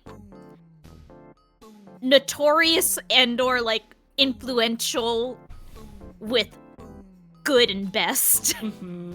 I don't even know if I'd say notorious, just because I feel like notorious has a yeah, negative that's not the right connotation. word. I can't think of the word I want to use. Noteworthy. Noteworthy, thank you. And like Saved me from my brain. it was like a technical marvel, and in that it was like really, really interesting. And like from a historical context, yeah, really fucking cool. This game would be a lot better if it like didn't hurt my eyes to look at when I was playing it. It's a little bit like, oh, I feel sick when I play it. Just play Star Fox 64. Just play Star Fox 64. That game is a lot better in every regard imaginable. What the fuck is Syndicate?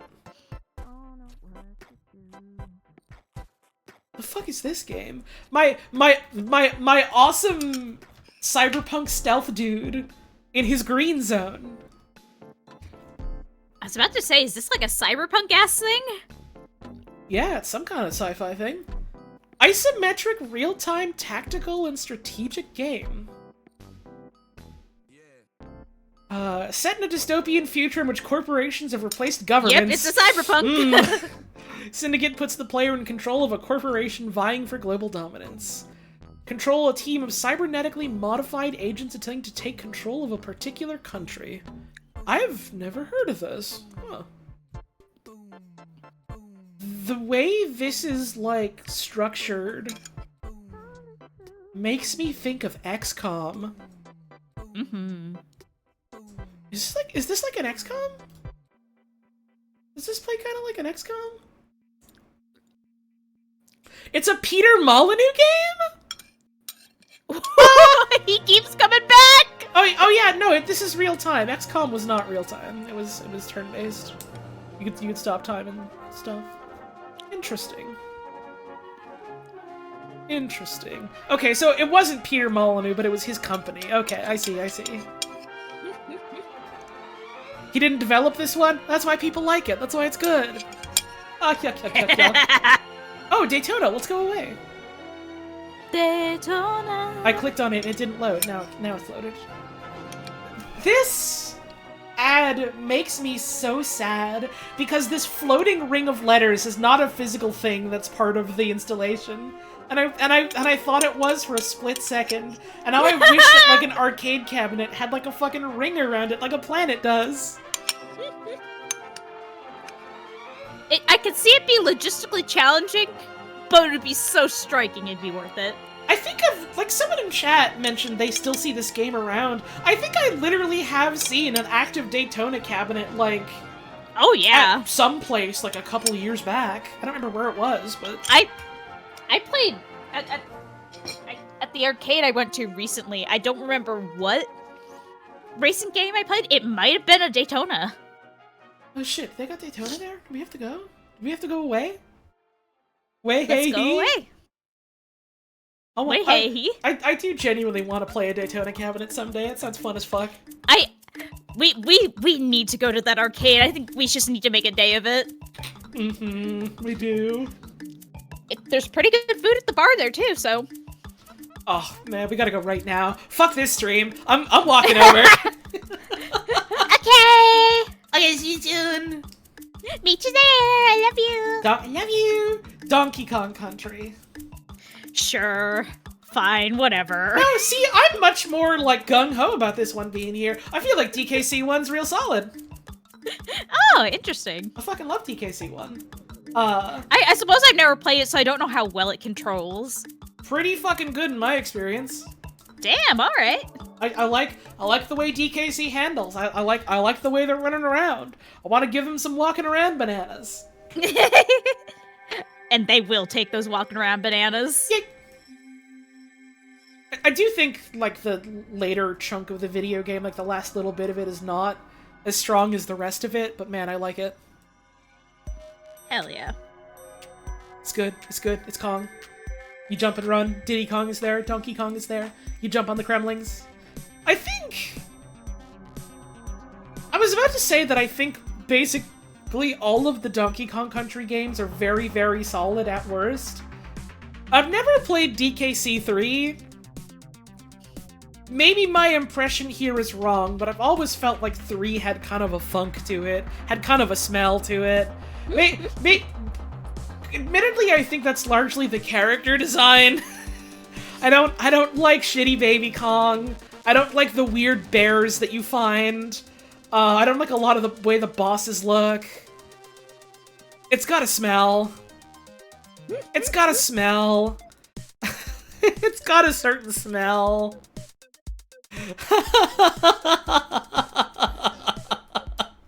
It's got a certain smell. See, I know exactly what you mean, and you're right, but describing it as having a smell is so fucking funny to me. It has a smell! Again, you're right, you're correct! I'll probably play it someday, but it does have a smell, which has kept me from playing it. Doom 2? Yup. What if more Doom and it was good? Why the fuck is Doom 2 on here? Because it's a video game that a lot of people really liked. That's the criteria for the list. Actually, I'm genuinely curious. Could you hover over that citation to see how many, to see. Oh, less than I expected, I'll be honest. 10. 10's a 9 or 10. few. It's clearing that 6. Like, I think people tend to like Doom 1 better than Doom 2, but like Doom 2 is still real fucking strong. IMO. Earthbound. Earthbound people like it. This game stinks. We should play Earthbound together someday. Oh, I really want to. I've never done that. I think we'll cry. Oh, probably. Lots of things make me cry. I know this and I love you. I love you too. One of these days I'll get around to it. I've had so many video games that I've seen and liked that were like, oh yeah, people always talk about this in the same breath as Earthbound for whatever reason. So it's like, I should really get around to seeing it someday. I still can't believe that I've played more of Mother 1 and 3 than I have of Earthbound. Same! Okay, yeah, the final boss of Doom 2 sucks asshole. It's not good. It's not a good... I don't feel like Doom games have ever really had good boss fights until, like... maybe 64, but I feel like I'm misremembering. And then, like, 2016. I don't remember any of the boss fights from Doom 3, so I won't comment on that. There we go, Final Fantasy VI. That's the other big one. That's the other big one that people always name in these sorts of lists. Mostly because we only got Final Fantasy 2 and 3 before we got 7. And by 2 and 3, I mean 4 and 6. Oh yeah! I remember the fucking jump scares from Doom 3. Those were awesome. Those were funny. But yeah, I definitely understand why people have the reverence for these games that they have. I've just never played them. I have my soft spot for 5. I'll play some others someday, hopefully. I really want to. Just because I think it'd be neat to explore a lot of, like, very influential JRPGs like that. Hang on. Remembering how the notable as art list had Mother 3, Human Nikki, and Undertale all citing Earthbound and not Earthbound. I fucking forgot. Yep, that was so fucking egregious and funny. I fucking forgot about that. Also, yeah, I did a little bit notice the teenage pregnancy hyperlink here. I don't know what happens in Final Fantasy VI. Is that a thing that happens? While this fucking music is playing? Anyways, looks like we got ourselves a good old-fashioned Sega Rally Championship.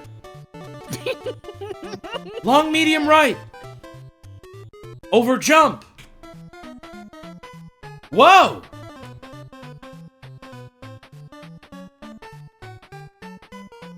I've never played it. It's Cars game. It's probably another fucking solid Cars game. It seems like it was made by the people that made all the other real fucking solid Sega Cars games. They made a bunch of those for arcade, and people loved. Sensible World of Soccer! You can't see, I just threw both fists in the air in pure, unadulterated delight.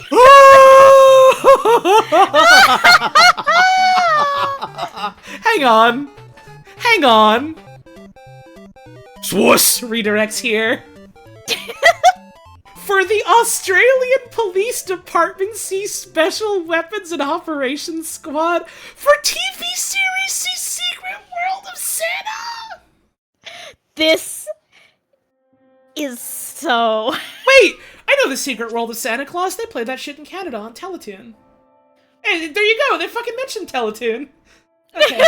Well, fuck all that. I mean, it's no sensible world of soccer. It's no sensible world of soccer, that's for sure. What? Sensible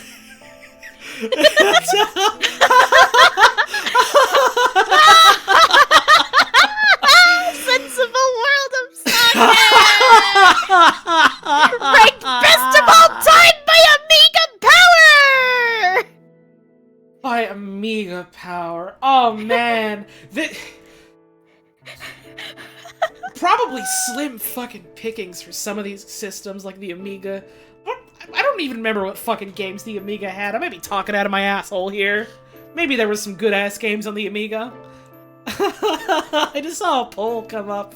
Poll in all caps for Sensible World of Soccer! Let's go! Oh, you know my vote's for World. I gotta say, it's gotta be sensible for me. Oh my fucking god.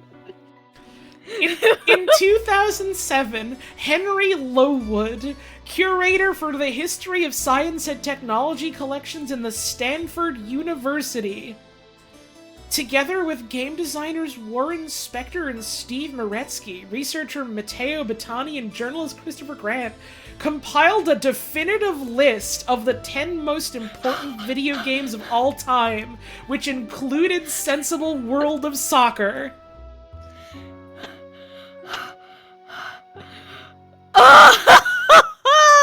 What?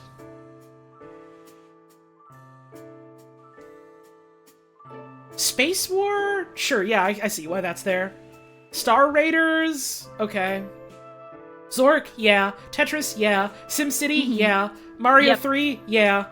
Civ 1 and 2? Sure, yeah. Doom? Yeah. The Warcraft series as a whole? I mean, I get it. It's just funny they mentioned the series as a whole. Yeah. And Sensible World of Soccer! And Sensible World of Soccer. The initial list consists of 10 video games that are each considered as representing the beginning of a genre that is still vital in the video game industry. Sensible World of Soccer. Because it's specifically like a sports management game.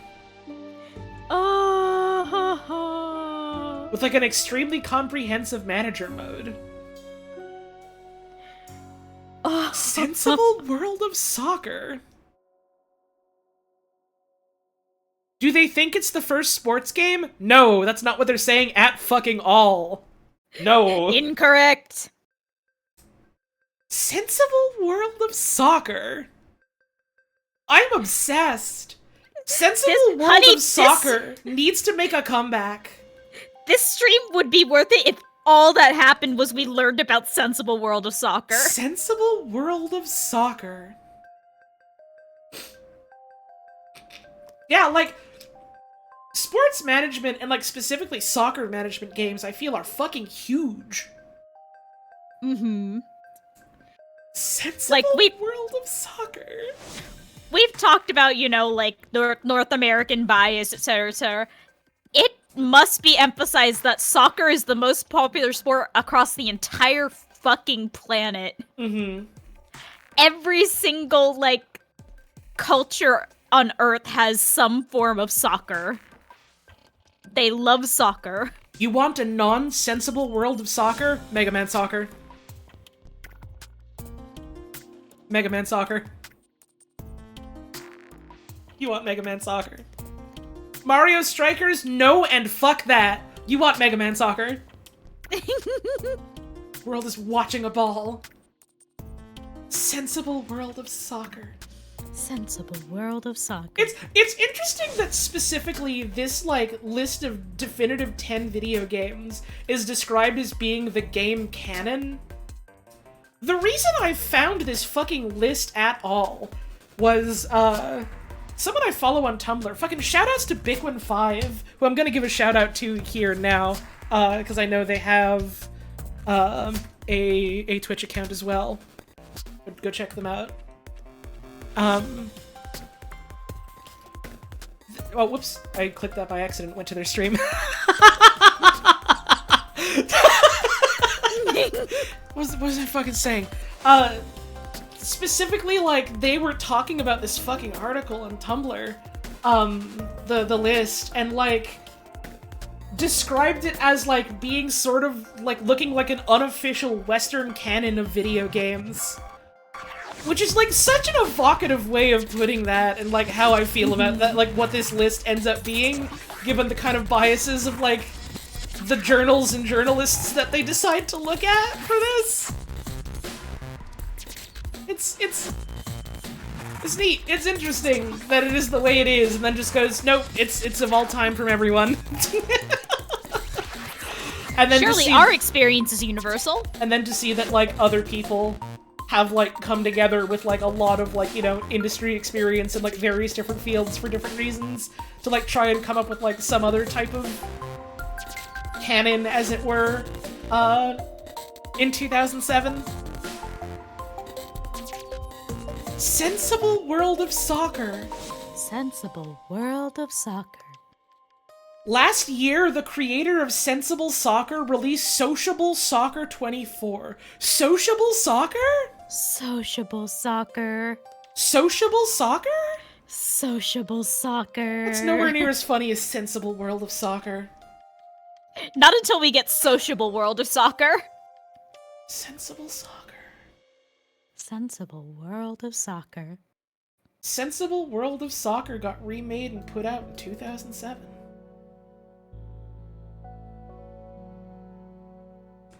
Sensible World of Soccer. Sensible World of Soccer. Sensible World of Soccer. Sensible World of Soccer. Star Wars TIE Fighter. Star Wars. Star Wars TIE Fighter. You know it. Star Wars TIE Fighter. TIE Fighter is, a fucking huge name in, like, Star Wars flight sims. It is, like, one of the definitive ones. It's good as fuck. Cool game. Super Metroid. It's no Sensible World of Soccer. It's but no Sensible World of Soccer. Who can be? Who truly can be? Sensible Metroid. Sensible Metroid. So this is one where I honestly am surprised that, like, the original isn't on the list, even though I agree that it shouldn't have been on the list. Given that, like, Mario 1 and Zelda 1 were on the list, Metroid 1 wasn't. Super Metroid is, though. Deserved. Very good video game. So much fucking better than Metroid 1 and 2! Yeah, I was gonna say, I feel like compared to some of the other ones, like, people have significantly more reverence of specifically Yeah. Super Metroid compared to Metroid original. I mean, Metroid 2, at the very least, has, like, the benefit of being, A, it's a Game Boy game, and B, it has the interesting second experimental video game in the franchise kind of thing for it. Mm-hmm. Super Metroid awesome. Super Metroid awesome. And was kind of a big deal in inspiring, like, a whole ass subgenre of platformer alongside, like, Symphony of the Night, which they mention here. And also is a really good game in its own right that still stands up really well to this day. There is a reason that every time there is a speedrunning marathon, you are going to see Super Metroid. Yep, people eat that shit up like it's so much breakfast. Tempest 2000. Yo, wait! For the fucking Jaguar?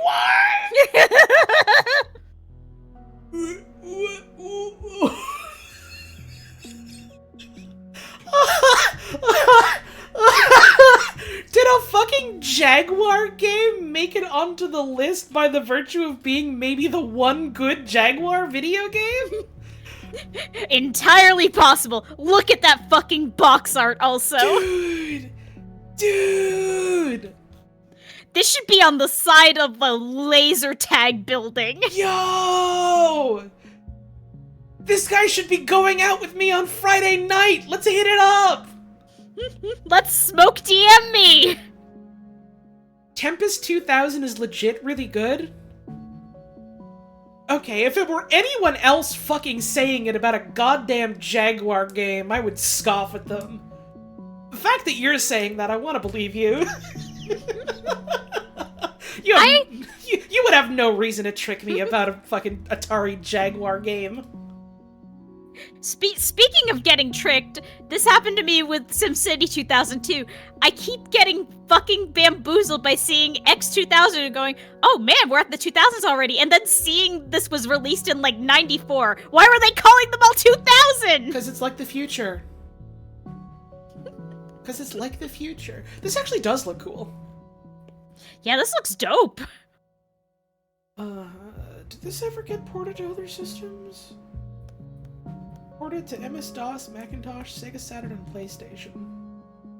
Included as part of Atari 50, the anniversary celebration. Marking the game's first like, re-release. Is that the one that's structured essentially like a museum? Video game compilation yes. interactive documentary, yeah. I gotta hit that up. That is so interesting to me specifically for obvious reasons. This is a Jeff Minter game. Often goes by the name Yak. Respect. Respect. Hi, Yak. Thank you for your cool game. Thank you, Yak, for making the one good Jaguar game. Respect. Thank you, Yak, for being named Yak. Now, hang on.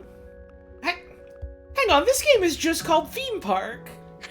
Theme Park. We're in, like, 1994. You can't just name your game after, like, a known concept now. You gotta give it, like, something abstract. Or, like, something with more words in it. You can't just call it theme. That's not allowed. Theme park. You gotta call it, like, Sensible World of Theme Parks or something. Hang on, scroll down. They're talking about a successor called Theme Hospital. Yeah, they made Theme Hospital. That makes even less sense! Peter Molyneux and James Leach came up with the idea. Oh, Peter Molyneux is haunting us! But Molyneux was not directly involved in development.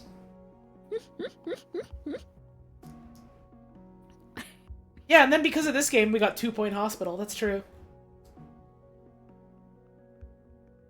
2 Point Hospital being a spiritual successor. Studio founded by Webley and Carr. I'm assuming those were names mentioned earlier in the article, but I love just going, yeah, it was by Webley and Carr. We know those names. This is known. You know them. Famous Webley and Carr. Come on now. Everyone knows Webley and Carr. Come on. You know those guys. There we go. Mark Webley and Gary Carr are the people that made this video game. So it was a theme park type game before, like, the granularity of, like, Roller Coaster Tycoon, I suppose. Neat. Is Roller Coaster Tycoon on this list? Hey, Yoshi's Island, let's go. That's spoilers. Yay! Okay. Virtua Fighter 2. Instead of Virtua Fighter 1. No screenshots of it, which is a shame, because I love the way the Virtua Fighters look. They're cute. Mm-hmm. They're cute. They're fun. They're toys. Mm-hmm. XCOM UFO Defense. Oh, man. Old-ass XCOM is some, like, old, grimy strategy game. Oh, man. Mm-hmm. It is a niche title for a very specific type of gamer. Just got back from dinner, has Super Monkey Ball Adventure shown up on the list? We're in fucking 1994! Come back in a couple years! It's March 1994. Neither Holly nor I have shown up yet. We haven't been damn born yet! They haven't invented us! We're not here yet! Come back later! There's a giant X-Files mod of this that slaps. Yeah, I know, I was watching, every now and then I'll tune into a Raving Loon who has streamed a bunch of the old comms in the past, and also has streamed a bunch of the X-Files mod of old com, which is very cool. I drink water.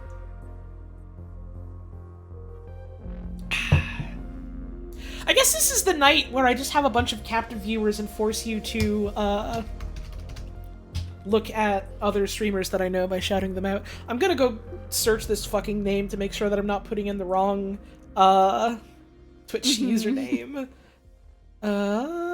Give me just a sec.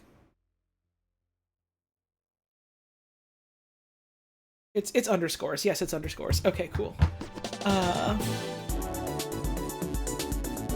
Let me format the fucking command. Spell it right. Yeah, Loon's fucking cool. Go check him out. What was I saying? XCOM. Old Com is very cool. I think it's a little mean by, like, modern video game standards. I think if you're okay with that, it's worth checking out. I keep seeing people talking about some kind of XCOM documentary. Never heard of it. Never heard of the person that made it. Maybe I'll look at it someday. If a friend of mine knows that, they can link me to it. Chrono Trigger? Yep. Yeah. Oh damn, Wonder Wickets music? What the fuck is Wonder Wickets? I don't know what that is. This music is from Mighty Switch Force. Chrono Trigger is on here. Yep. I don't have anything interesting I could say about Chrono Trigger. You know why it's there. I know why it's there. We all know why it's there. I'll play it someday. Command & Conquer, another early real-time strategy game. People fucking love the C&C games. I've never played any of them. Mech Warrior 2. Damn, they put a fucking Mech Warrior game on here? That's awesome, actually, I've decided. Let's go. Apparently John Cena loves Command & Conquer? That's cute, that's fun. That sounds right. They got a damn Mech Warrior on here. I feel like Mech Warrior in my head is a game for dads. The only people I know of that play Mech Warrior are dads. I've only ever seen dads play this game. Or, like, heard of friends whose dads played this game. This is a dadly game. Mech Warrior 2 It's got dad energy. Mech Warrior 2, they made it for dads. And dad's car. And Dad's car. Warcraft 2. Yeah, it makes sense that 2 is here instead of 1. All things considered. 2 is a much more interesting game, and I don't remember much about Warcraft 1 at all. Wipeout? Yo! Oh, fuck! I was like, what the fuck is Wipeout? Fucking Wipeout is here, let's go! Oh yeah, people love Wipeout, yeah? Wipeout's fucking dope. Wipeout is like... Other people looked at something like F-Zero and they were like, what if we did something like that? This is dad game to me. I think my dad had one of these. Wipeout's like visual styling is off the fucking hook. It's great. It's awesome. Look at this cover art. Oh, we're starting to head into those late 90s. We're getting this. Yep. We're in this styling. We are getting so close to the 2000s. It's happening. Oh, you can taste it. Oh, hey, also, it's 1995. We exist now.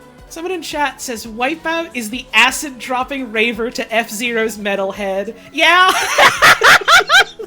Yeah. That tracks, yeah. Yep. Like, look at this shit. The controversial Wipeout poster featuring television presenter and DJ Sarah Cox.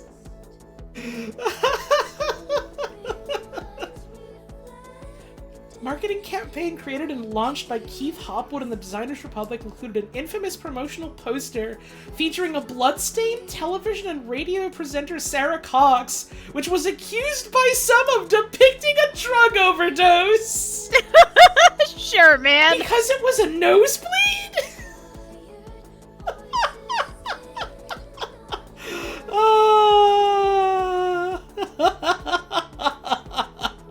That's kind of fucking funny, though. The poster branded Wipeout, quote, a dangerous game, with Wipeout's lead artist Neil Thompson suggesting, and designer Nick Burkham denying, that the E in Wipeout stood for ecstasy! Oh, we're really heading into that late 90s, early 2000s type of energy. Fuck! The advertising, it's changing! We're gonna see a Yoshi's Island. Oh, this. Forget what the fuck I was gonna say. This emphasizes exactly what we were just talking about. What do you mean this is the box art for Original Worms? What? What do you mean that's we what need it the looks children like? to know it's fucking edgy. This is what the Original Worms box art looks like? What do you mean? The children need to know these worms will shoot gun and say fuck. It looks bad!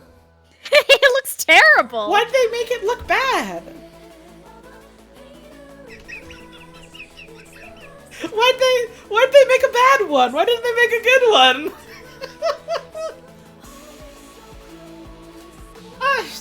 I've always thought Worms was just kind of okay.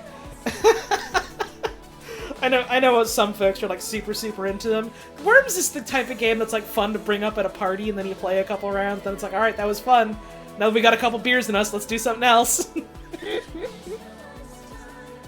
okay. Allegedly, some of these games have like single-player modes, and no one ever plays them. It's a fun party game. Yoshi's Island. I talked about Yoshi's Island already, and like how I really like sort of like how the gameplay formula changes from like previous Mario games to this one. And I really like the visual styling of it, and I really like the way that the music sounds. It's a real cool video game. I really like what they have done. Break the Targets is playing. Break those targets, baby. Civilization 2. Alright, well, what can we say? It's a Civilization game. They made another one. Did you like Civilization? Would you like more and better? I just remembered something really fucking funny about this list, specifically about Civilization. Uh-huh. We'll get to it later. Exciting. We got another Command & Conqueror, makes sense. Duke Nukem 3D. I suppose that's when people really started, like, with the Duke fever, huh? Uh-huh, because there was a couple Duke games before this. Yeah, I think this is the one where they really leaned in heavily, like, okay, he's going to talk and he's going to say the crass things. Mm-hmm. Like, Duke 3D is the reason why people think of Duke Nukem at all, ever. Before it was just more funny shooter game. Yeah. Never fucking played this game. I hear it's alright. I hear it's pretty good. Like, I never really hear anyone talking about how Duke 3D is one of the best shooters ever made. I hear, yeah, it's pretty good. It's fun. It's solid. It's a good time. It's alright. It's, it is very emblematic of a specific point in time. Yeah, we keep going on about the 90s. This is what we're talking about with this specific era of the mid-late 90s. It was doing stuff shooters weren't doing before, and now that's less impressive. Oh yeah, it was one of the first games where you could look up and down, wasn't it? I always forget that, like, there were some, like, technical things about it that were, like, cutting edge. Because, like, mostly when I think of Duke 3D, I just think of how a lot of people go, yeah, it's alright, it's pretty good. It's not bad, it's a fun time. It is remarkably It had easy, mirrors. not just with this, but in general, to forget, like, how revolutionary certain things were at the time. Mario Kart 64. Yep. People love Wario is here. People love MK64. Hank, hold up. DK's fucking mouth? Oh, that's a good DK! I like that it looks like he is directly intending to run Mario down. The way that, like, Mario's leg is stuck out here, it looks like DK's moving in to, like, do a raspberry on his leg or ass. DK is out here. Kisaroo from him to you. DK is out here staring at Super Mario 64 Mario's bubble butt. So hang on a second.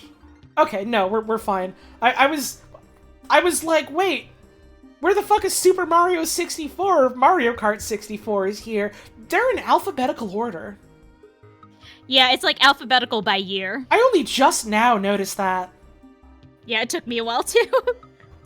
But yeah, MK64. Real strong follow-up to Super Mario Kart.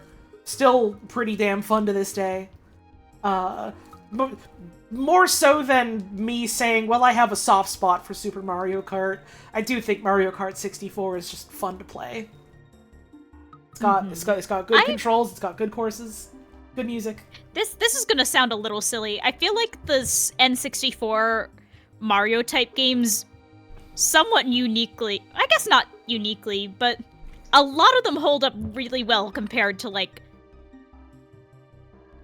other, I don't know quite where I'm going, but, like, thinking about stuff like Mario Kart and how that compares to, like, some other Mario Kart games, or stuff like the Mario Parties, what were on the 64, and how those are still a ton of fun to play. I think they kind of start to hit their stride as far as, like, oh, we can do a Mario spin-offs games, and, like, a lot of the N64 ones are, like, really, really fucking solid, because I feel like a lot of them try and keep, like, the how do I want to put this? They try and keep what they are relatively simple. It's just, yep, it's a racing game, or it's a tennis game, or, etc., kind of thing, without, like, going too much like, alright, and also it has this, and also you can do this, and also this is on top of it, and all, like, it's just trying to do a very solid, like, yep, it's a golf game, it's a racer, it's a game that makes you want to kill your friends. Have a good time doing it. Have fun! And then, like, not the case for literally all of them, because then you still have stuff like, you know, Mario Baseball on the GameCube is fucking killer, and, like, some of the later Mario parties to various different levels are pretty good, and Mario Kart has basically always been solid, but, like, I feel like at least for some of them, later on they try and go, well, we need to do more than just, you know, a sport or spin-off game to justify it existing, and or we want to make more than just it's a simple sports game because we're interested in adding something else to that. And then, you know, that happens to, like, mixed effect. Exactly. And also just something about, like, the sound effects that they used in the N64 ones are charming to me. Oh, they're so fun. Fucking Mario Golf uses so many sound effects and sound cues that Mario Party 1 uses, and that delights me. That makes me clap my hands like a seal. Nights into Dreams is here! Listen, a lot of people have, like, such fondness for Nights into Dreams. I think Sebmal in chat is putting it in a really good way. I like Nights. Nights is not one of the best games of all time. You're at the party in chat says Nights is cool. I hate playing it. It is, how do I put this? I feel like this highlights the nature of, like, the kind of the flaw of this kind of sourcing for an article like this, where it's like, okay, enough people have to, like, name it the best in a citable article. For the people who like Nights, for the people who really like Nights, it is probably their best game of all time. And there's definitely 6 of those guys in the world who have written an article on the internet that you can cite. Uh-huh. And that's enough for it to go on this list. It's a video game that is stuck with a lot of people for probably a multitude of different reasons. It's really cool to look at. It has fun sounds. It has a fun idea. It has a fun concept and like presentation for like the world that it's trying to present to you. If you could wrap your fucking head around how that video game is meant to play, I'm told it's pretty fun. Yeah, and you know what? I'll give it this. You know how people love the chows? You know how people love chow raising? They did have the precursor to chows in this one.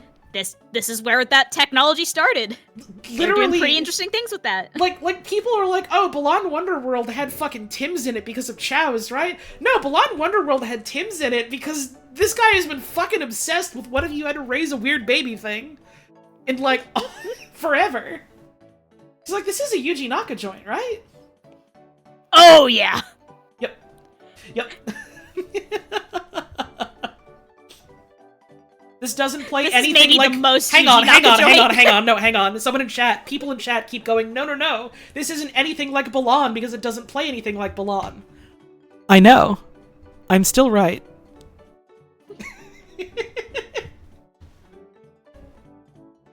I'm still correct. Balan wanted to trick you into thinking it was night so you would buy it. They're both trying to do the Dream Theater thing with, like, weird inscrutable systems on top of that. They have weird babies you gotta raise. There's a weird jester motherfucker that's making you do things. Same thing. Same fucking thing. Parappa the Rapper. Yep. Oh, I love Parappa the Rapper. It's a neat little rhythm game with a very fun style to it. That's why it's there. Yep. What more do you want me to say? Parappa's awesome. I love it. Even if I didn't love it, a lot of people love it for a lot of reasons. Mm-hmm. It's a fun rhythm game. Me personally, I love the casing on Parappa like that. I've always been charmed by that. Mm-hmm. We're hitting a point where a lot of these I just kind of look at and I'm like, yep. Like Red and Blue. Pokemon Red and Blue. Yep. Yep. There's a reason we are still talking about Pokemon to this day. It's because of these ones. Pokemon has become a cultural landmark because of how these video games stuck around. And, like, for as much as I've been like, oh, you know, a lot of these early games, the first one in the franchise, really does not hold up, like, as much these days. Do I think a lot of the ones following this are a lot better? Yeah. Do I think these ones are bad? Fuck no. I started with Ruby Sapphire, and I went back and played Red and Blue and, like, Gold and Silver, because they're good games. They're fun to play if you like a Pokemon. If you walk into this knowing that you're going to be playing a Game Boy video game, yeah, it's fucking great. Quake? Yep. Yeah. Again. Some of these, all we got to say is, yeah, you should be here. Really fucking strong early shooter. Yep. It's good. I gotta get around to playing more Quake one of these days. I've barely played any of it. Resident Evil! Yep! Yep! Admittedly, this is what I don't know as much about, like, the very first Resident Evil. I imagine it holds up and is, like, a good time, like, in and of itself. But I don't know it as well as I do some of the later Resident Evils. It, like, controls a little odd, and, like, a little bit of the writing and or the localization is kind of goofy in, a charming way. Yeah, those are both hallmarks of a game that has been made in 1996. Right, but, like, there are remakes of it that, like, sand off some of the rough edges and still keep the, like, really fucking strong foundation, because the game has a really strong foundation. Conceived as a remake of Sweet Home. I always forget that it was originally, like, a Sweet Home thing. Developed alongside the horror film of the same name. I had no idea Sweet Home was a fucking horror film. I just knew it as the fucking video game. I feel like I heard that, but I forgot about it.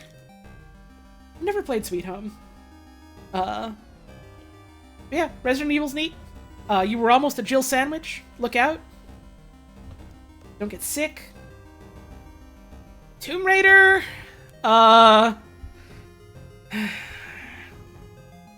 Tomb Raider is okay to play. Her boobs are there. Her boobs are big boobsing. She's got her front-loaded anvils, her torpedoes. She's tits bobbling. Like, her bigs was boobsing, it's true, but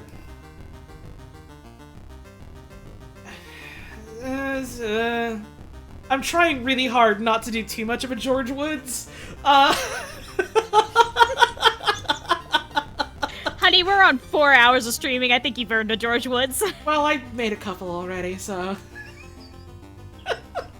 I don't especially think that original Tomb Raider is super fun. It's okay, I guess. Some stuff is Again, the semantics of best versus unnoteworthy item.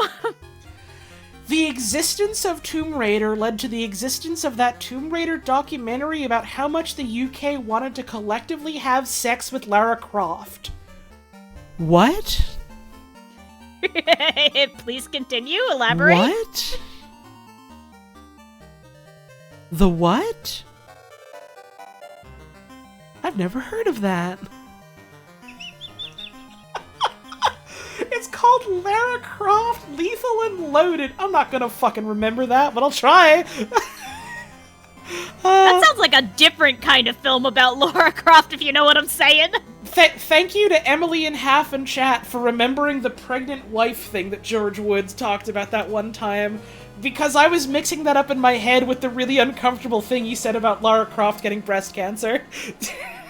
I was like, what's that fucking joke that he made about, like, a video game with a story you care about? Or like, oh, Lara Croft gets cancer and you have to drive her to the hospital? That can't be right, is it?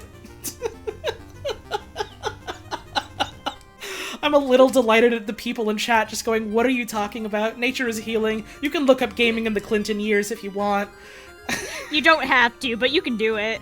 You can listen to a very weird man talking about video games.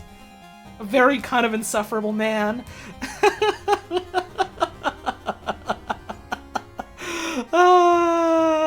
Driving to the hospital was a different ambulance game. Awesome. Wave Race 64. I mean, on the one hand, yeah. On the other hand, I'm kind of surprised. Like, I know people like Wave Race 64. I like Wave Race 64.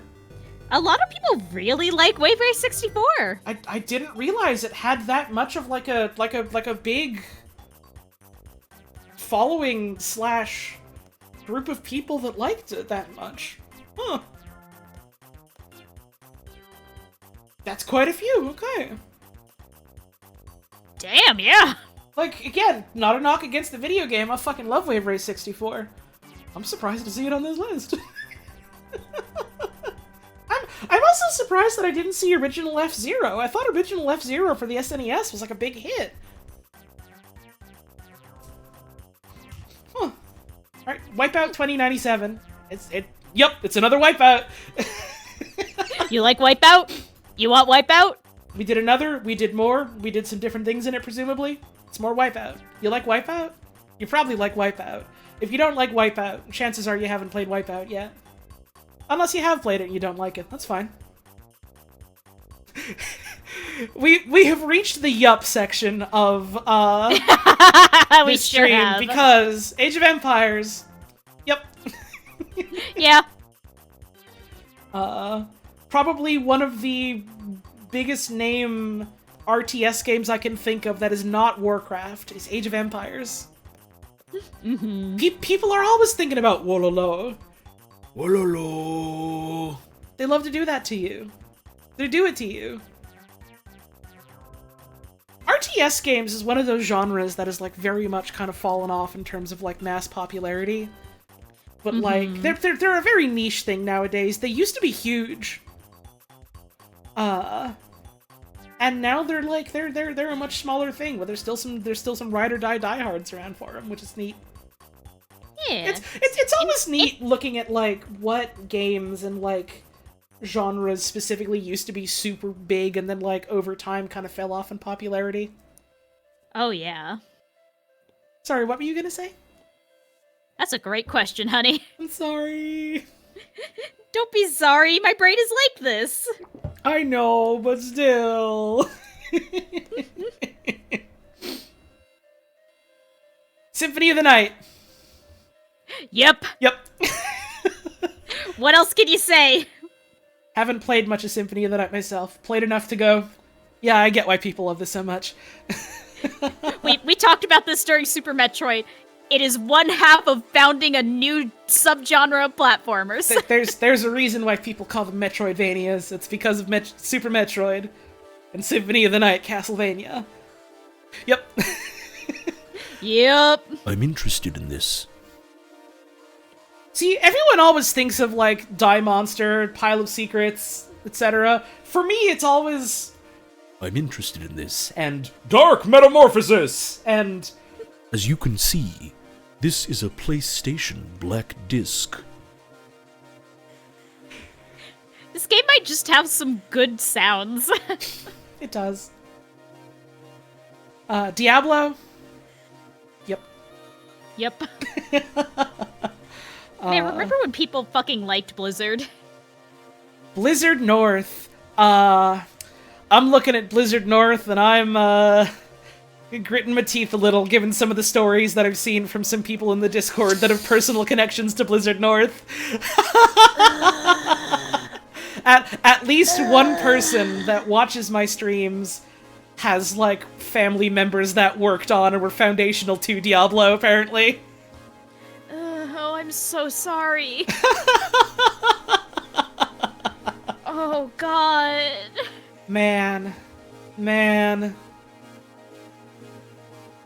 I don't want to sit here and talk about Blizzard more. That'll just make me sad. We can't get into this. That'll just make own me health. sad. But, yeah. People fucking love Diablo. It's like it's the reason why we got, like, the fucking monster click video games like Path of Exile and stuff. Neat. Fallout 1? Yep. Yep. Fallout 1, like, at the time, I understand was, like, a big deal as far as, like, CRPGs go.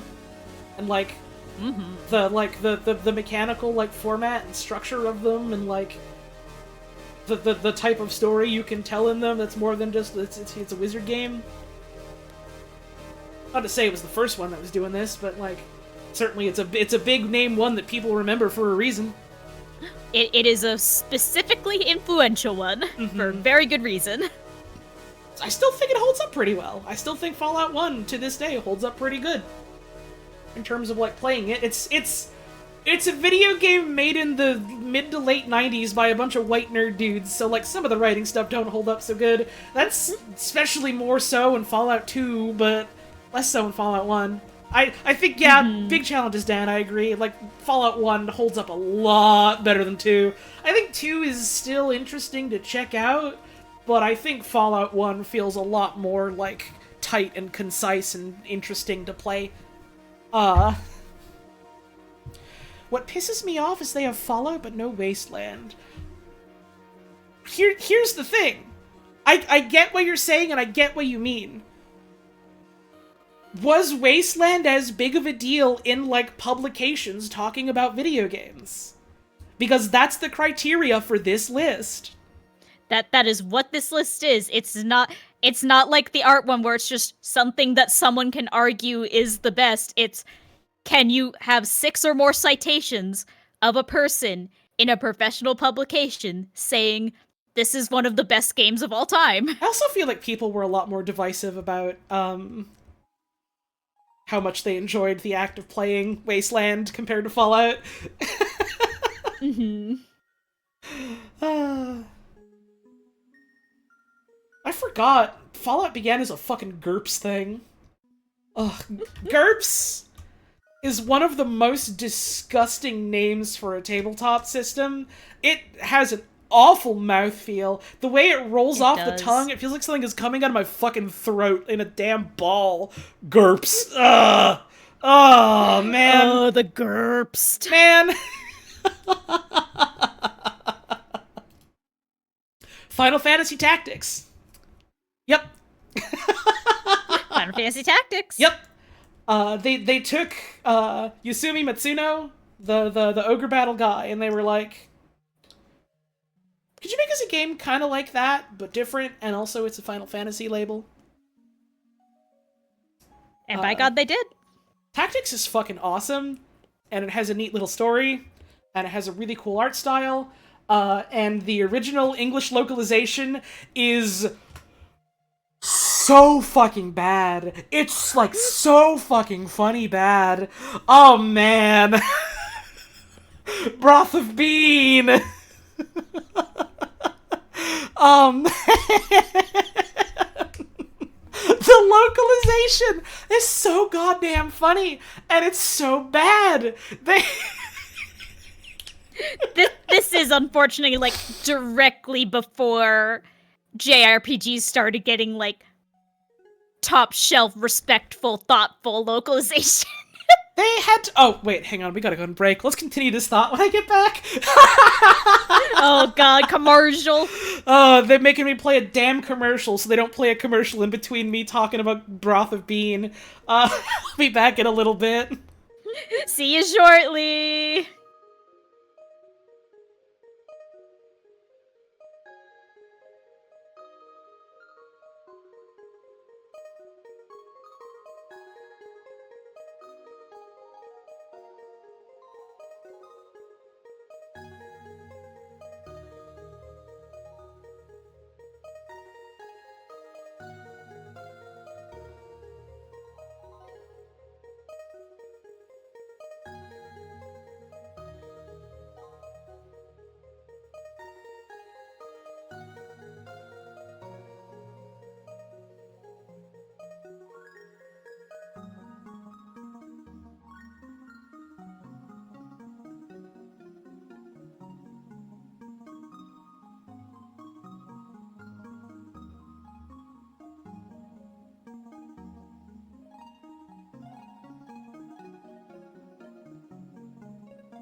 supping on naught but broth of bean.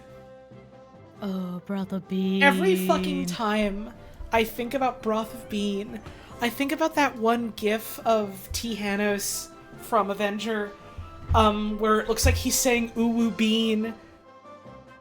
I always just think of sipping on naught but ooh bean. That's not what he says. That's not what he says.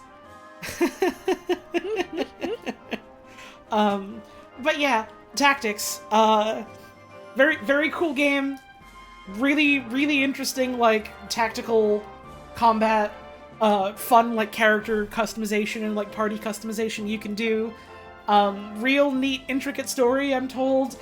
The initial English localization was damn bad. And, like, people bring up some of the lines still end up, like, going hard. Like, blame yourself or God, is pretty fucking good. But, like, there's a reason they put out War of the Lions years later.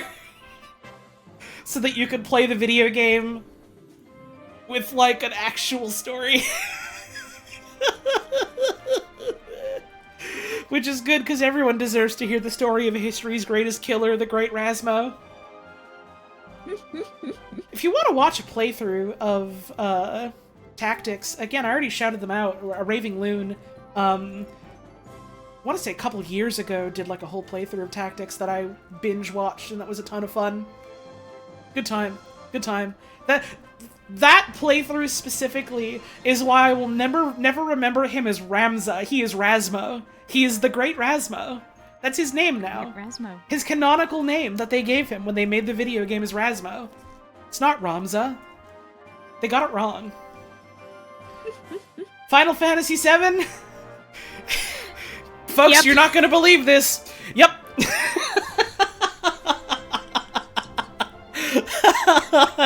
Yep. Like, That's another. I want to play more Final Fantasy games in Me too. general.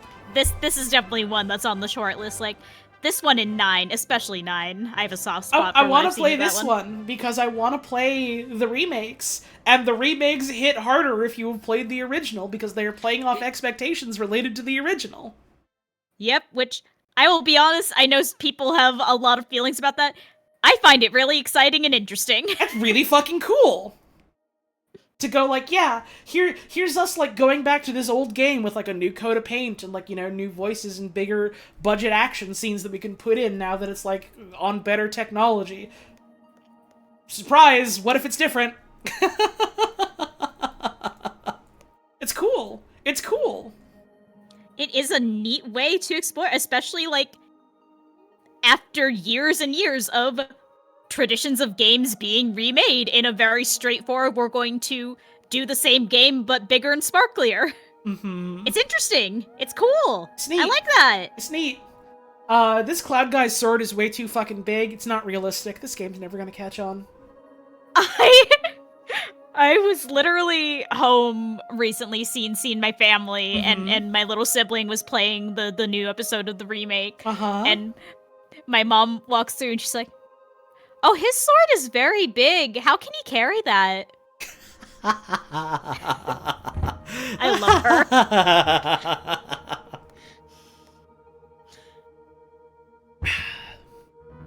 GoldenEye 007.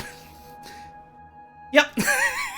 Yeah, people like that one. I can never see this fucking cover without seeing his weird, like, overstretched right side of his mouth, like he's a bulldog carrying a ball in there. James Bond 007 is so gently, so carefully carrying an egg and trying so hard not to crack it. And when he gets to the end of the level, he's gonna gently plop it into your hand and then you can play fetch with him again. Isn't that beautiful? Isn't that wonderful? I'm genuinely still impressed to this day that they made an FPS on the N64 that felt pretty good to play. Yeah. It felt pretty good to damn play, and that in itself feels like a celebration. That's impressive. Originally conceived as a rail shooter. Huh, I didn't know that.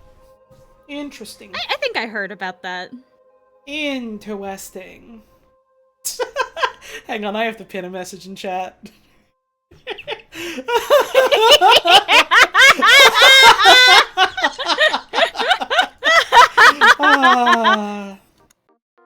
Gran Turismo. Yep. Yep. Yep. real solid, like, driving and racing simulation. This is a franchise that has stuck around for a reason. People love these games. They also have fun music. It's not the same music as Ridge Racer, but that's okay. It doesn't have to be. We These games can't is all be cool. Ridge Racer. I've only ever played, like, Gran Turismo 4?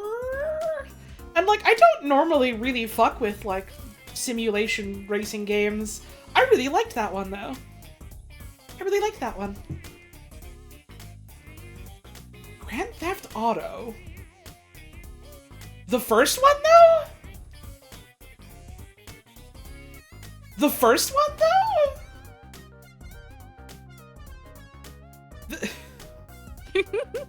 That game's bad!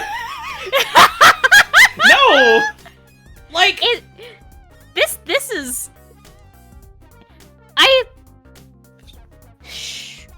How do I put... We don't have the time to fucking do this. We don't have the time for investigative journalism. Okay. I don't fucking... I wonder if the citations for this are using Grand Theft Auto as, like, a shorthand for the entire, like, franchise.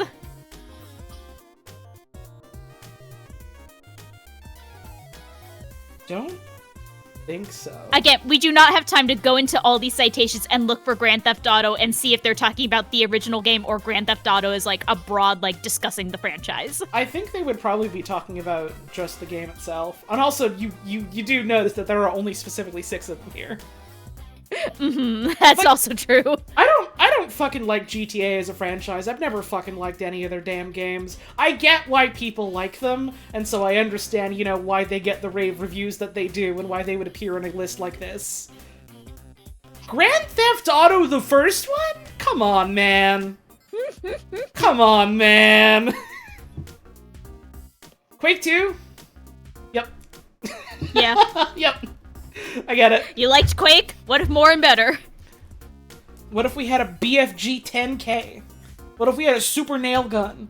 What if we had a hyper blaster? Doesn't that sound fun? Damn. Yeah, it fucking does. You want it. DM us. DM me, let's smoke. Star Fox 64? Yep.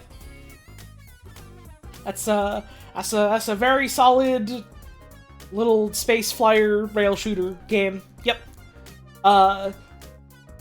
Play this instead of Star Fox SNES, unless you're just very curious about SNES Star Fox. Holds up good, I'm led to understand. Was a neat game at the time, is still a neat game now, and there's a voice clip where Star Fox goes, "Ah!" And I think that's funny. It's a good voice clip. Dark Forces 2. Yeah. Yeah.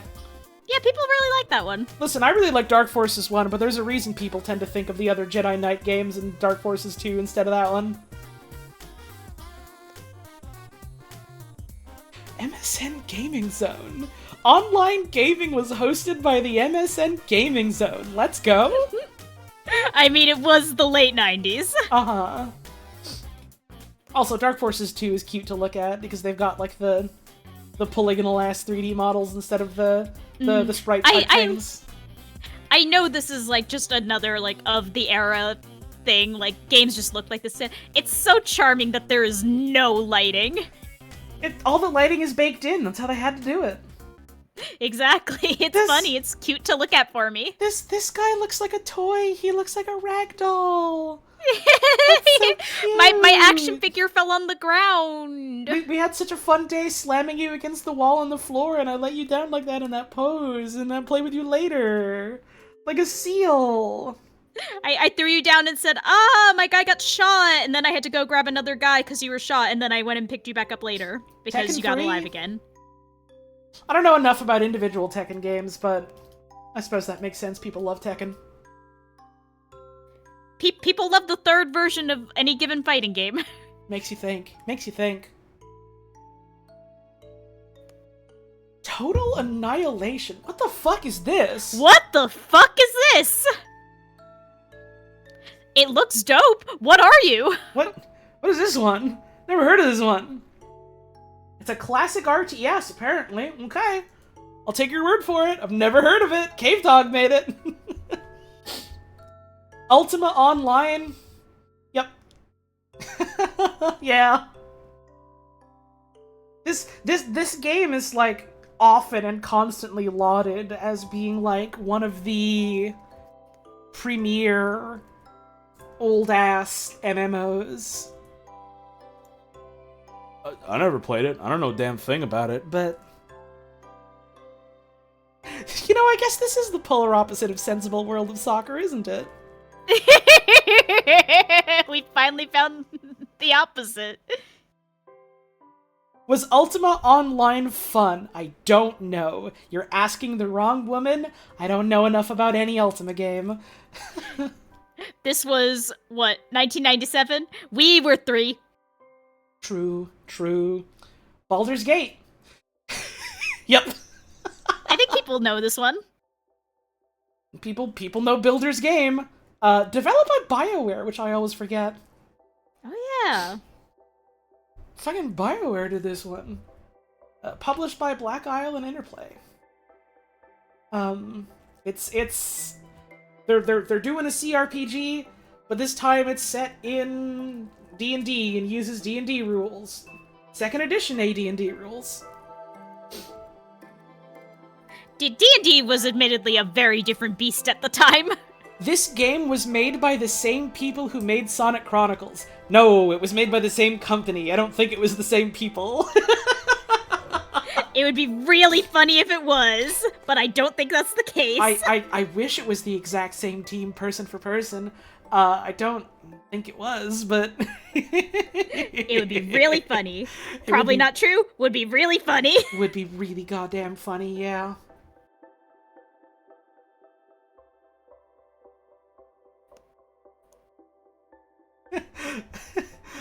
I like them mentioning, like, oh yeah, you know, they did a sequel eventually, and by the way, they did an enhanced edition, and it's one of the best games of all time, and they did a third one, and the second one just gets like a little, yeah, they made a second one. I'm very charmed by it. I don't know much about how fucking D&D 2E plays.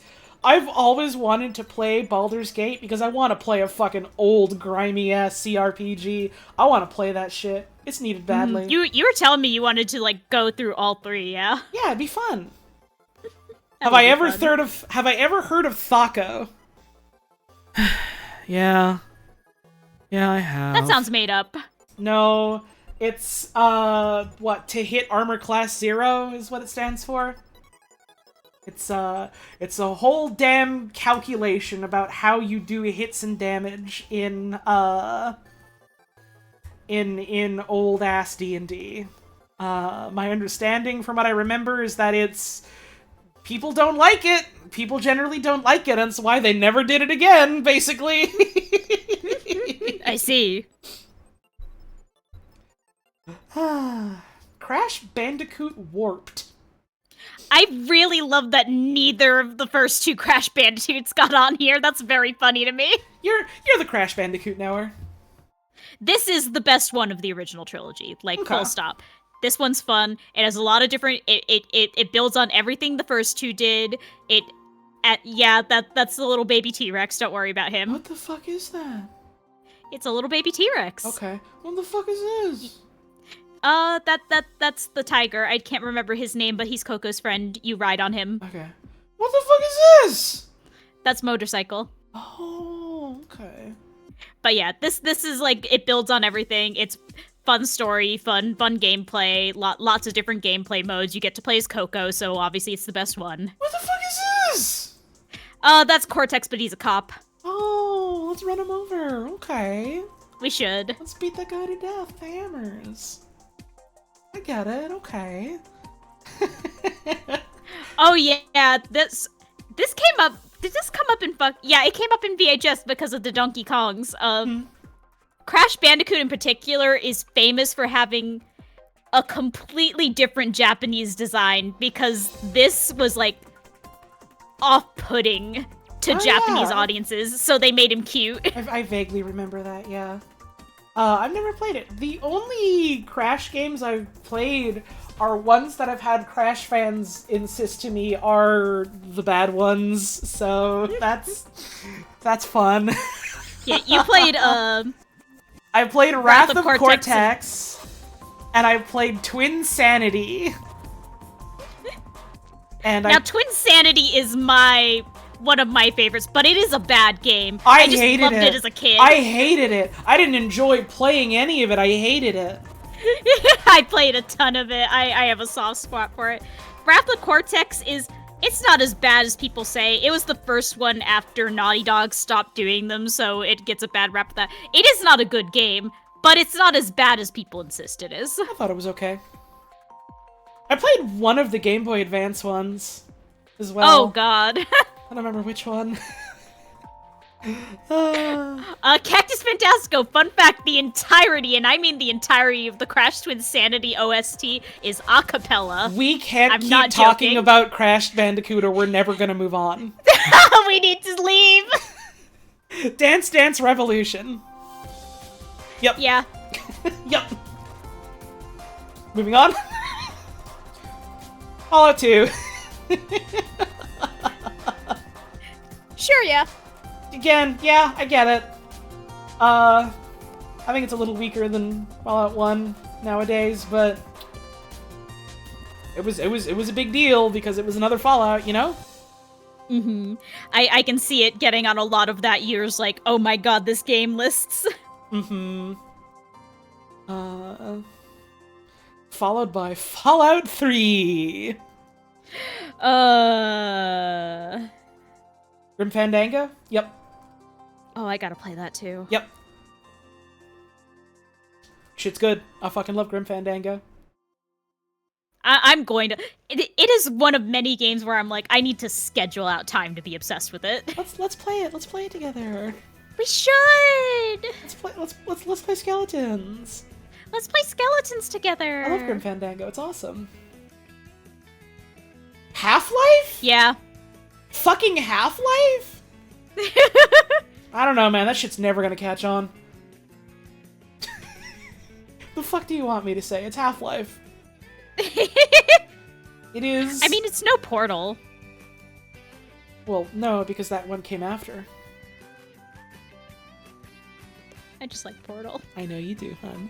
You sounded so genuinely distraught. I can't remember the last time I heard you that sad. I think maybe the last time I heard you that sad was when I was going back home to Quebec.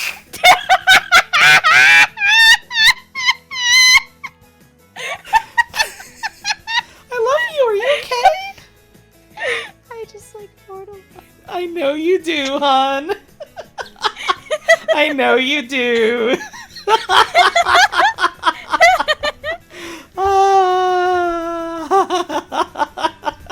Someone in chat in all caps saying Holly is Quebecois. Hello, welcome. I take it you might be new here. Welcome to the stream! I hope you're enjoying the streams.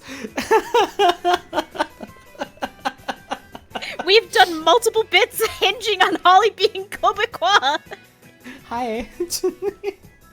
I guess I haven't talked too much about some of the recent welcome home work that I did, but people are talking about that more and more in terms of like what Yeah, stuff they we worked kind on. of got the embargo lifted. Mm-hmm. I know, like I did some voice work. That much is obvious. One of the miscellaneous extra voices I did was literally just, hey, we're making this character that is like a fucking Quebecois uncle. Can you like do a voice for him? And I was like, I sure fucking can. And so I got to bust out my fucking Henri Pissagang voice, which is the Quebecois localization of King of the Hill. Not translation, not dub, localization. So that it would be about Quebec. Henri Pissagang. Henry and his friends. And fucking Boomhauer does like a specific type of accent that is, like, very particularly, like, a type of, like, I want to say, like, southern Quebec accent. It's like... And I just did that fucking voice. And it was great. That was fun. And that entire bit was hinged on, like, the people who are like, well, let's figure out, like, who in our voice cast we want to do things and who, if anyone, we want to reach out to do other work for us. And it was like, well, not to pigeonhole you, Holly, but we'd like you to do this Quebecois character. I must emphasize, too, it was because we just had to keep figuring out, like, oh my god, what hello or goodbye ass pun name haven't we done yet? And we thought of Uncle Adieu. Are we talking about Henri Pissagang? We sure fucking are! I'm talking about how recent voice work I did was very directly just me doing Henri Pissagang tribute. I need to fucking find if there are any, like, uploads of episodes of that. I just want to watch that. But yeah, Half-Life, it's a very cool video game that does atmosphere in, like, a way that was, like, kind of revolutionary. As far as, like, first-person shooters go, changed a lot of things. Still holds up real strong to this day. Still fun to play. It's okay if you turn it off when you get to Zen. I won't be mad at you. I think you should still do it, but I won't be mad at you, I guess. There was a whole, like, documentary they put out, around when the Half-Life anniversary was, and that was a fun watch. Yeah, I should hit that up. Valve is pretty good about doing some, like, interesting, like, documentation of the game development process in a way that I enjoy. Mm-hmm. Ruby Bloom in chat says, I also love Holly being credited as, quote, Ravenous Santa. I cannot... We've been holding back Ravenous Santa! I don't want to say too much, because then we'll, like, spend fucking hours and not get through more of this list. Yeah, this is not that stream. One thing I will say is that people ask multiple times, is it okay if we credit you specifically as Ravenous Santa? Is that okay? Is that fine? Can we use that verbatim? And I had to keep going, yeah, it's pretty good. You can go ahead and do that. I had to ask Clowns specifically if they were okay with that, because we just kept calling you internally Ravenous Santa, and I was like, can we make that public? Is that allowed? Ocarina of Time. Yep. It's a good game. Yep. That's another one we've been wanting to hit up together. I mean, the Zeldas in general, yeah. but... I feel like kind of in the same way as, like, Mario 1 and Zelda 1, it being the first 3D Zelda, it does a little bit, you know, from that perspective, have the sort of rough edges of, well, it's the first 3D Zelda. It's still relatively fun to play, I'd say. Mm-hmm. It's a pretty good Zelda. It's pretty strong. It holds up pretty good to this day. I was huge at the time. Big ol' deal. Yeah, there's like a fucking co-op mod for it, which is cute. Is there? Mm-hmm. Maybe not for our first ever playthrough of all time, but good to know. That'd be fun at some point, yeah. And we can do like randomizer stuff as well. Oh, that would be fun. Metal Gear Solid. Yep. I always forget that the box art was just like stark white like this. Yeah, that's striking. Mm-hmm. You get the big bold red logo. Solid Snake is serving right behind a tank. He really is the problem. Respect. I feel like it kind of changed how people thought about building like a stealth game, which is neat. Oh, for sure. And it's got a cute little radar. Panzer Dragoon Saga. I don't know a damn thing about Panzer Dragoon. I know a little bit. I can't remember if this is one we set aside to watch later or if we watched it. There was a what happened about this one, how it was Disco like, it was one. that came down to like, this was a really solid game. It came out at the worst possible time to like make an impact. Oops. Has more than 6 on here. Okay. It's one of them cult classic type of games, isn't it? Yeah, so, like, it for makes sure. sense. Resident Evil 2. Yep. Isn't this the precursor to Nier Automata? No, you're thinking of Drakengard. Drakengard is the textual prequel to Nier Replicant and Gestalt, which is then, you know, the direct prequel to Nier Automata. I wonder if Drakengard is going to be on here. I wonder. Drakengard is Only one interesting and compelling and fucking sucks ass to play on purpose. Which is, like, bold. Yeah. I do find it interesting when games, like, deliberately make themselves, like, Yep. an unpleasant experience. It's Yep. interesting. Yep. Yep. Yep. Have any Kirby games appeared on this list so far? No. Nope. Again, this list is being sourced from very particular sorts of people. Yeah.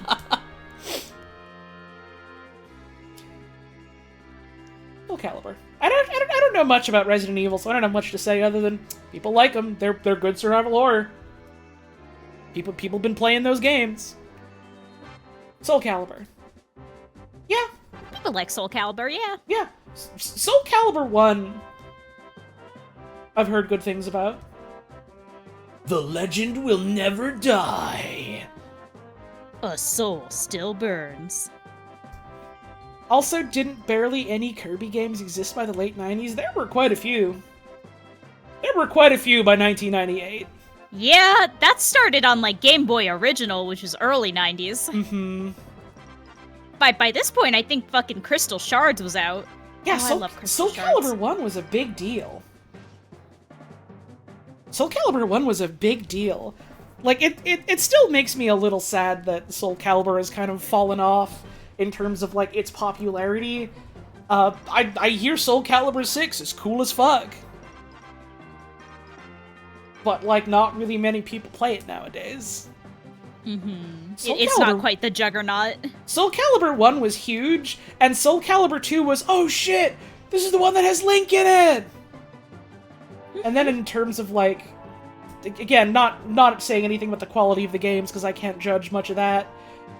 In terms of, like, popularity, it just kind of all went downhill from there, I feel. I hate to StarCraft. see it, genuinely. StarCraft. Yep. People like that one. Yep. Another big name, popular Blizzard RTS, which they were great at. I was gonna say great at cranking out, but realistically, they weren't really cranking them out. It wasn't like one every couple months or whatever, you know? They were not at that point yet. They put out one every now and then, and just like every other thing they put out, there's like, hey, here's a neat story premise. Okay, cool. We're gonna butcher and hamstring this when we put out future games related to this. Why? It's because they're bad writers is why, but that's another story for another day. This is not the Blizzard hater stream. We'll have to get our friend Jake on for that. Suikoden 2. I've never heard of this. I have. I don't know much about it. I'm kind of impressed to see it on here. Hey, respect. Respect. Very excited for the Kirby stream series one day. Hey, you and me both. I've been wanting to get at those, but that's one that Puz wanted to be around for, so gotta wait till Yeah. she's done with the thesis. Maybe I should release you with some of these. Maybe I shouldn't try to be here for all of these games, no matter how much I love them. We can talk about that another time. I just like Kirby. He's a I little know pink you do, guy. hon. That's why I wanted to do them with you. Yeah, I don't know super much about Suikoden. The things I have heard about it have been good things, but I haven't heard much, you know? Interesting that specifically 2 on here, too. Mm-hmm. Thief the Dark Project. Yep. This also was, like, kind of a defining moment in terms of, like, stealth games, but, like, for ones that were made in the West. This is not at all a favorable or correct comparison, but I want to say that, like, Thief was for Western developers what MGS1 was for Japanese developers. And that's probably, like, completely inaccurate now that I say that out loud and think about it more. But they were both stealth games of the same era that were big popular, doing very different things. Mm-hmm. Also, Garrett is in it. You play as Garrett. He's Also, there. Garrett is in it. Garrett is there. And he's stealing. He's the stealer. I haven't played much of them. They're like first person, aren't they? I think. And you go around and you're the stealer? I've been wanting to play them. Oh, right! It's also a fucking immersive sim! Yeah, that's the other big thing that I always forget about it!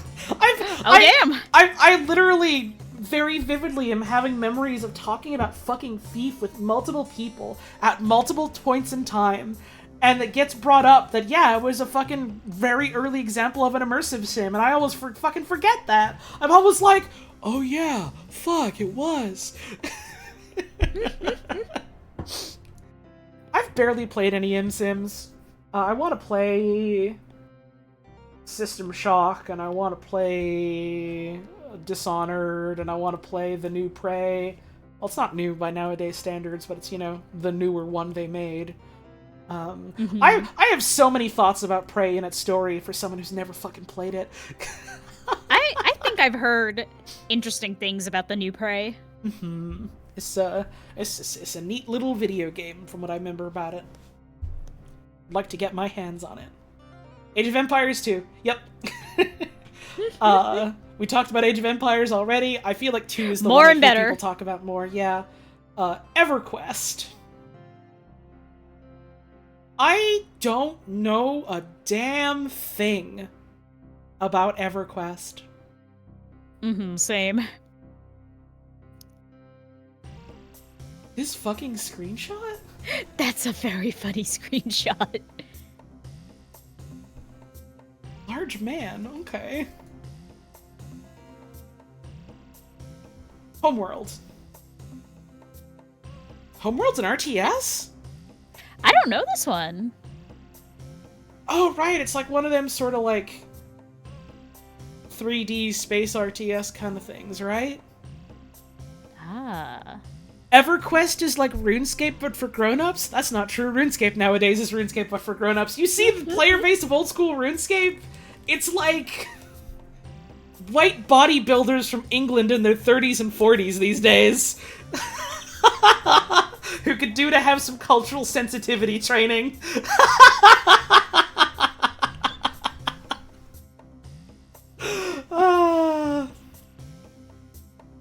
Homeworld's neat. I always think that it's a different video game for some reason. And it's like you've got like it's an RTS that you can maneuver around in like a fully 3D plane. Which is like a big deal because a lot of them weren't that. It was like an isometric top-down thing. It's neat. It's neat. I always think that it's like a fucking space dogfighting game. It's not. It's not that. Planescape Torment. Yep. Yep. I want to play it someday. I am... How do I put this? I've heard a lot of stuff about how this is like a very compelling CRPG with a lot of focus specifically on like, you know, narrative and like speech checks and stuff. I do also look and I see that, you know, writer's Chris Avallone, so it does make That's me a name that sounds familiar to me and not in a good way. It does make me grit the teeth a little bit, but I'm still curious, you know?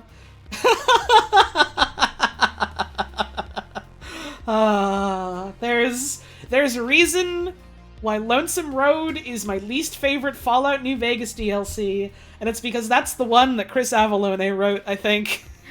Ah. Pokemon Gold and Silver. Yep. What the fuck could I say about Pokemon that like is not already immediately obvious to the audience? More and better. Wake 3 Arena. Yep. Yep. Oh yeah. You look at this logo. It's the new age. It's the new era. Oh yeah. Let's go. I've never played it.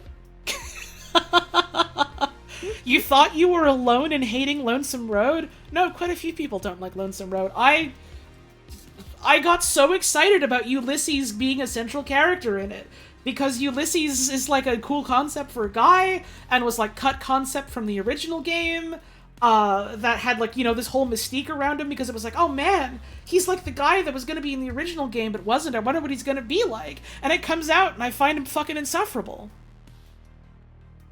Not even like insufferable on purpose, insufferable because Chris Avallone wrote him. Honest Hearts was your least favorite of the DLCs? Listen, Honest Hearts is a whole fucking thing, and it's a whole fucking, oh, oops, in retrospect, we realized we wrote this as a white savior narrative when we really didn't want to, and we're gonna try and do better about things like that in the future when we make our games here. Honored Hearts is rough when I don't especially like it. I like Lonesome Road less.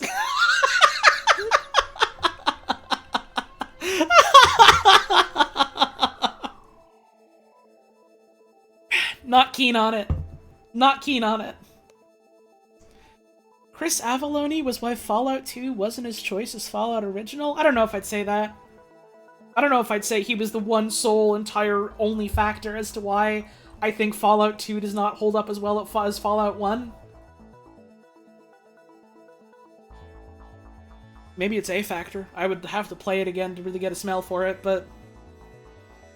We aren't ready for the Dead Money being the best DLC conversation yet. You are literally so correct. I know I got snippy with you because of something you said earlier about Balan Wonderworld. I hope you can forgive me because I'm shaking your hand right now. Forgiven. Dead Money was the best one. Anyways, other video games. Fucking Shenmue being here is really funny to me. Fucking Shenmue being here is so goddamn funny. Oh, man. Oh, Shenmue. Years ago, I was Chinese. Speaking of localizations and translations of the era. Fucking Shenmue. I desperately need to play Shenmue myself one day, if only to see for myself. This inspired Yakuza? Yeah, there's a reason why several people make the joke that Yakuza is just Shenmue but good. Again, we can excuse it being here and it being, like, revolutionary for its time and highly influential in the long run. It is a certain kind of game. I have, like, a grim... Sorry, hang on, sorry. BGM055 in chat. Shenmue's biggest contribution to the culture was the Lisa work harder sound effect. I always fucking forget! That was sampled from Shenmue! Let's go! the fucking... Ooh. Sorry, what were you saying? I was just gonna say, I have a grim fascination with, like, the Shenmue game. I don't think they would be fun or enjoyable to play. I don't think I would like playing them. I desperately want to play them all, even the third one, especially the third one. I need to just get I need to get wrist deep in whatever the fuck's going on here. I don't know if I want to play all three of them, but I mean, if you want to, I'd be happy to hang around. I might have to one of these days. Yay! I don't have to play them! Yay! I'm just fascinated by the idea of walking around doing jack all and just bizarre things happening around me. These games seem fucking fascinating. Silent Hill. Yep. Yeah. Yep. Are you surprised to see this here? Why? Now that I feel slightly braver these days about trying out horror stuff, I kind of want to give Silent Hill a whirl someday.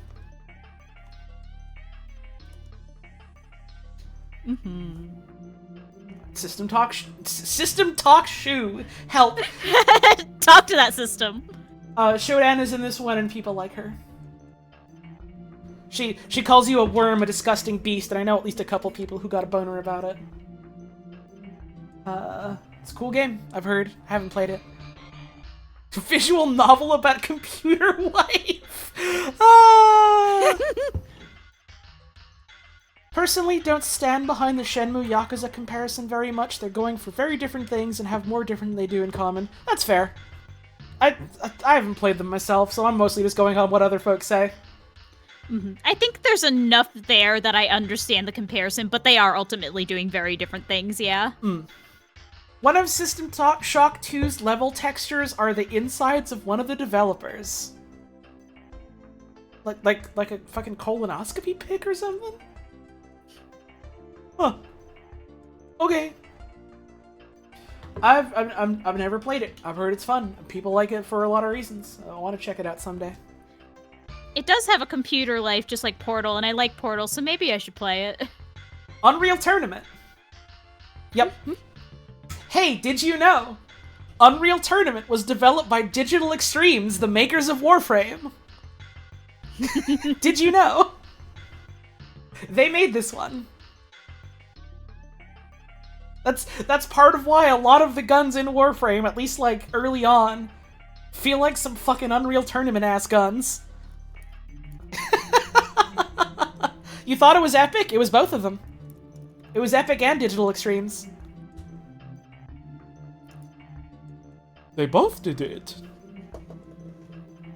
It's got some cool fucking guns. It's got some cool fucking guns in it. Baldur's Maybe Gate that's 2. guns. Yep. We covered Baldur's Gate. Moving on. Counter-Strike. Yep. Yep. Alright, what if Valve took their solid foundation for shooting in, you know, Half-Life and other things they made like that, and then put it in the context of a hyper-competitive multiplayer shooter? I'm not super keen on the format, but, like, there's a reason a lot of people are super endeared by it. Look at all these damn citations. Look at all these damn citations. Deus Ex? Yup. Never finished Deus Ex, the first one. This is basically an immersive sim, right? Right? Yeah, immersive sim, there you go. I think Deus Ex 1 is cool. One of these days I'll fucking beat it. Play more of it.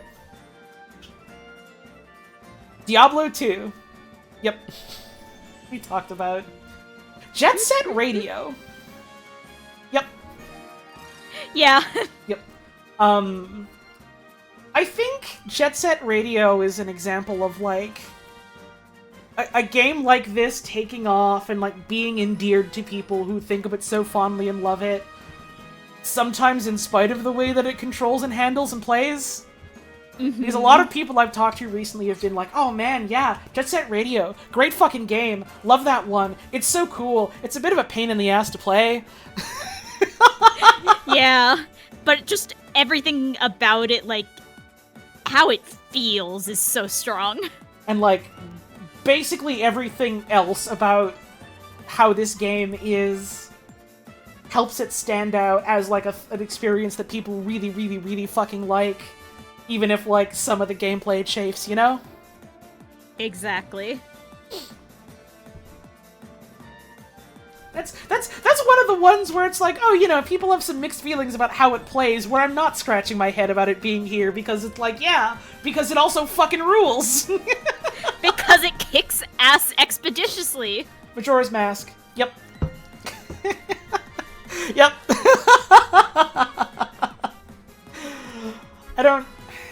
There's a lot I can say about Majora's Mask that I would rather save for a stream where I'm playing Majora's Mask, because I am... Oh, I'm excited for that. I am so deeply endeared to Majora's Mask for a person that has literally never played more than, like, a couple hours of Majora's Mask, because the time limit scared me so bad as a kid that I thought I was gonna have a panic attack and die. It's just... everything around it is just so compelling, like, to think about and chew on. It's Ocarina of Time crawled so Majora's Mask could sprint a fucking marathon. Which, given what we know of its development, is very funny. Yeah! Perfect Dark.